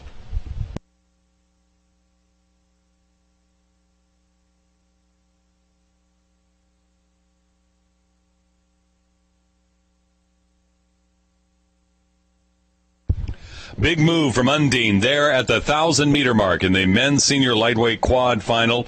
They are now 3/4 of a boat length ahead of the New York Athletic Club boat. Meanwhile, the SoCal Scullers boat in lane 5 has fallen behind and is now several boat lengths behind these front boats. And Undine, seeing that New York was going to give them a bit of a challenge, has picked up their stroke rate slightly as they hit the 750 meters to go mark. So they pick up their pace and look like they are trying to hold on to that lead and make sure that the New York Athletic Club does not catch up with them. Little open water, but just a little between the two boats up at the front here in the men's senior lightweight quad.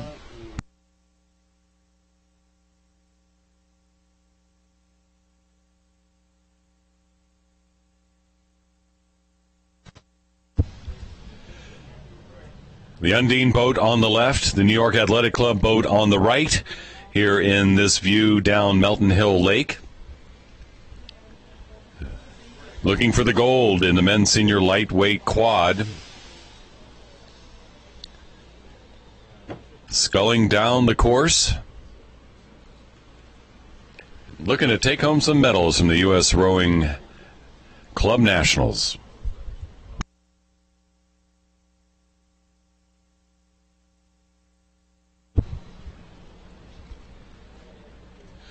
Final race of the day, the men's intermediate lightweight eights will be coming up. The final for today. A reminder again that the US Rowing YouTube channel will be live streaming the next set of finals from the 2014 US Rowing Club Nationals Sunday morning beginning at 9 a.m. That's on the US Rowing YouTube channel. And again, our video sponsor is the SRAA, the Scholastic Rowing Association of America. Inside, the red boys indicating that the finish line's not far away. Here in the men's senior lightweight quad, Undine, with a big move at the halfway point, has grabbed the lead, and not only grabbed the lead, but increased the lead. Open water now between their stern and the bow of the boat from the New York Athletic Club. The New York Athletic Club is trying to make a move, but it is Undine taking the men's senior lightweight quad gold medal here at the 2014 U.S. Rowing Club Nationals. The New York Athletic Club in second place. And the SoCal Scullers in third. The men's senior lightweight quad.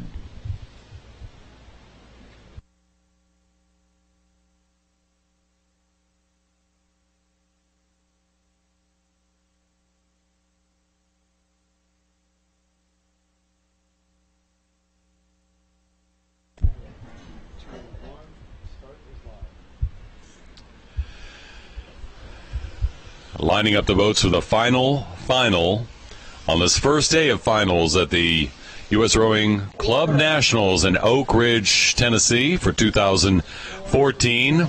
The men's intermediate lightweight eights are at the starting dock. They are Saugatuck in lane 1, Maritime in lane 2, New York Athletic Club in lane 3, Vesper in lane 4, Friends of Port Rowing and Sagamore Rowing, I believe, a compilation boat in lane 5, and Detroit there in the pink hats in lane 6 for the men's intermediate lightweight 8 final.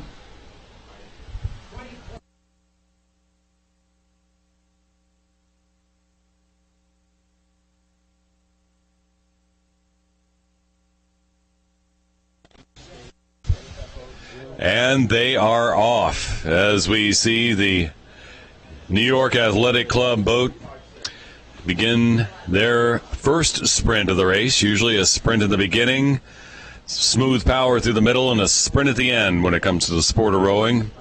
Here's a look at the form for the New York Athletic Club.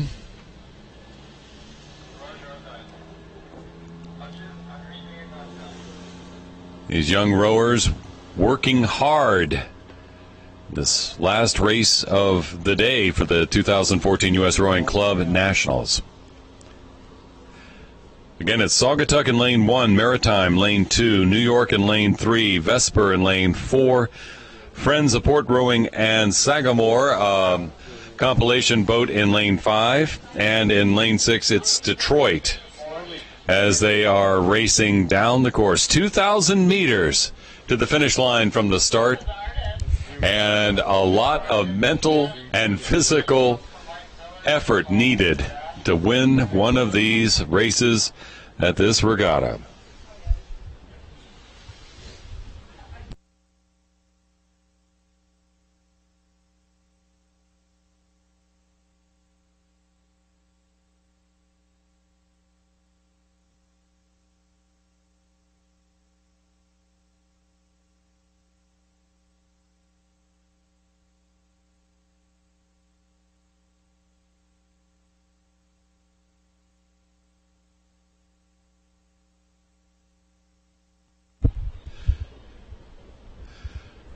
We saw their form coming off the line, the New York Athletic Club, and they are in the lead here in the men's intermediate lightweight 8 final. Vesper is following them closely. But New York Athletic, their sprint at the beginning, did a good job and giving them a bit of a jump on the competition. So at 750 meters in, they are in the lead, the New York Athletic Club.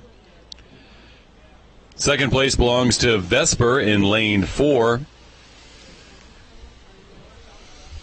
You can see Saugatuck in lane 1 trying to maintain contact with all those leaders.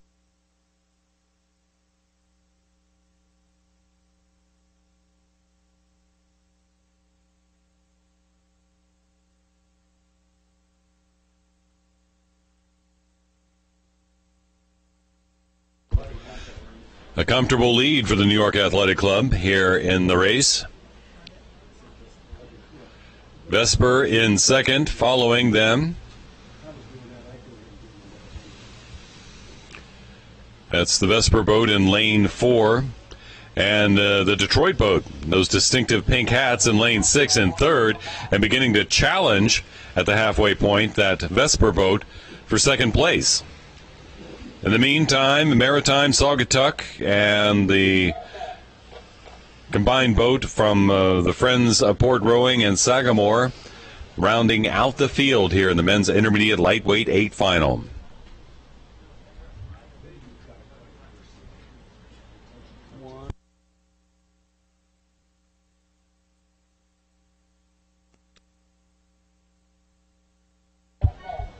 .750 meters to go with New York Athletic Club leading in the men's intermediate lightweight 8 final, followed by Vesper in second place, Saugatuck in third, and Detroit in fourth, but Detroit was beginning to make a move, so they may take over that third place before too long, but New York continues to lead in the men's intermediate lightweight 8 final.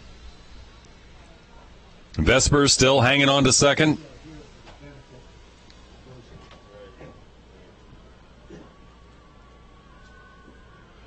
With Detroit now taking over third and Saugatuck in fourth. Keep panning all the way back. Let's find our trailers for the bomb shot.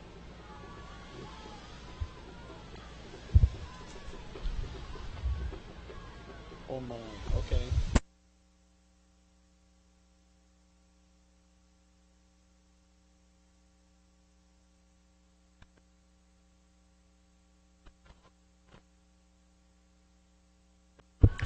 Less than 500 meters to go. Detroit trying to catch up with the Vespers boat to take over second. In the meantime, Vespers trying to catch up with the New York Athletic Club boat, which is still holding on to the lead with just about 300 meters to go. We'll have to see if anybody has a nice sprint in them, but it looks like that New York Athletic Club boat is feeling good, picking up the pace of their stroke, wanting to hold on to the lead as they enter those red buoys, charging towards the finish line. Flag in the air. Last race of the day.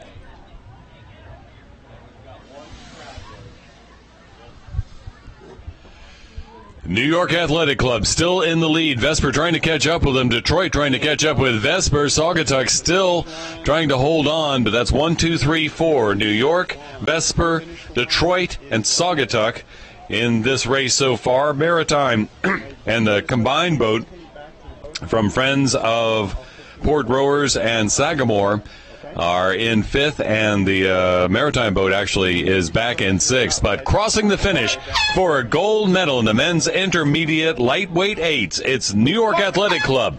Vesper crosses the line in second, Detroit in third. Saugatuck holds on to finish fourth in the men's intermediate lightweight 8.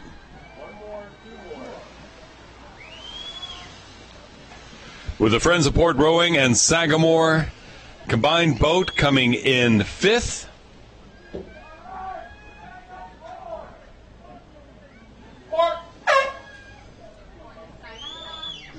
And Maritime, which evidently had some issues along the way, pulling in for sixth. You've been watching live coverage of the 2014 U.S. Rowing Club Nationals from Oak Ridge, Tennessee's Melton Hill Lake on the U.S. Rowing YouTube channel. Our video sponsor is the SRAA, the Scholastic Rowing Association of America. The regatta's not over yet. Still heats, semis, and finals for the remaining races 38 through 71. You will be able to see live streaming of those races, those finals, that is, come Sunday, beginning at 9, right here on the U.S. Rowing YouTube channel. And individual races will be available about a week after the competition for purchase through the U.S. Rowing website. Check it out at usrowing.org.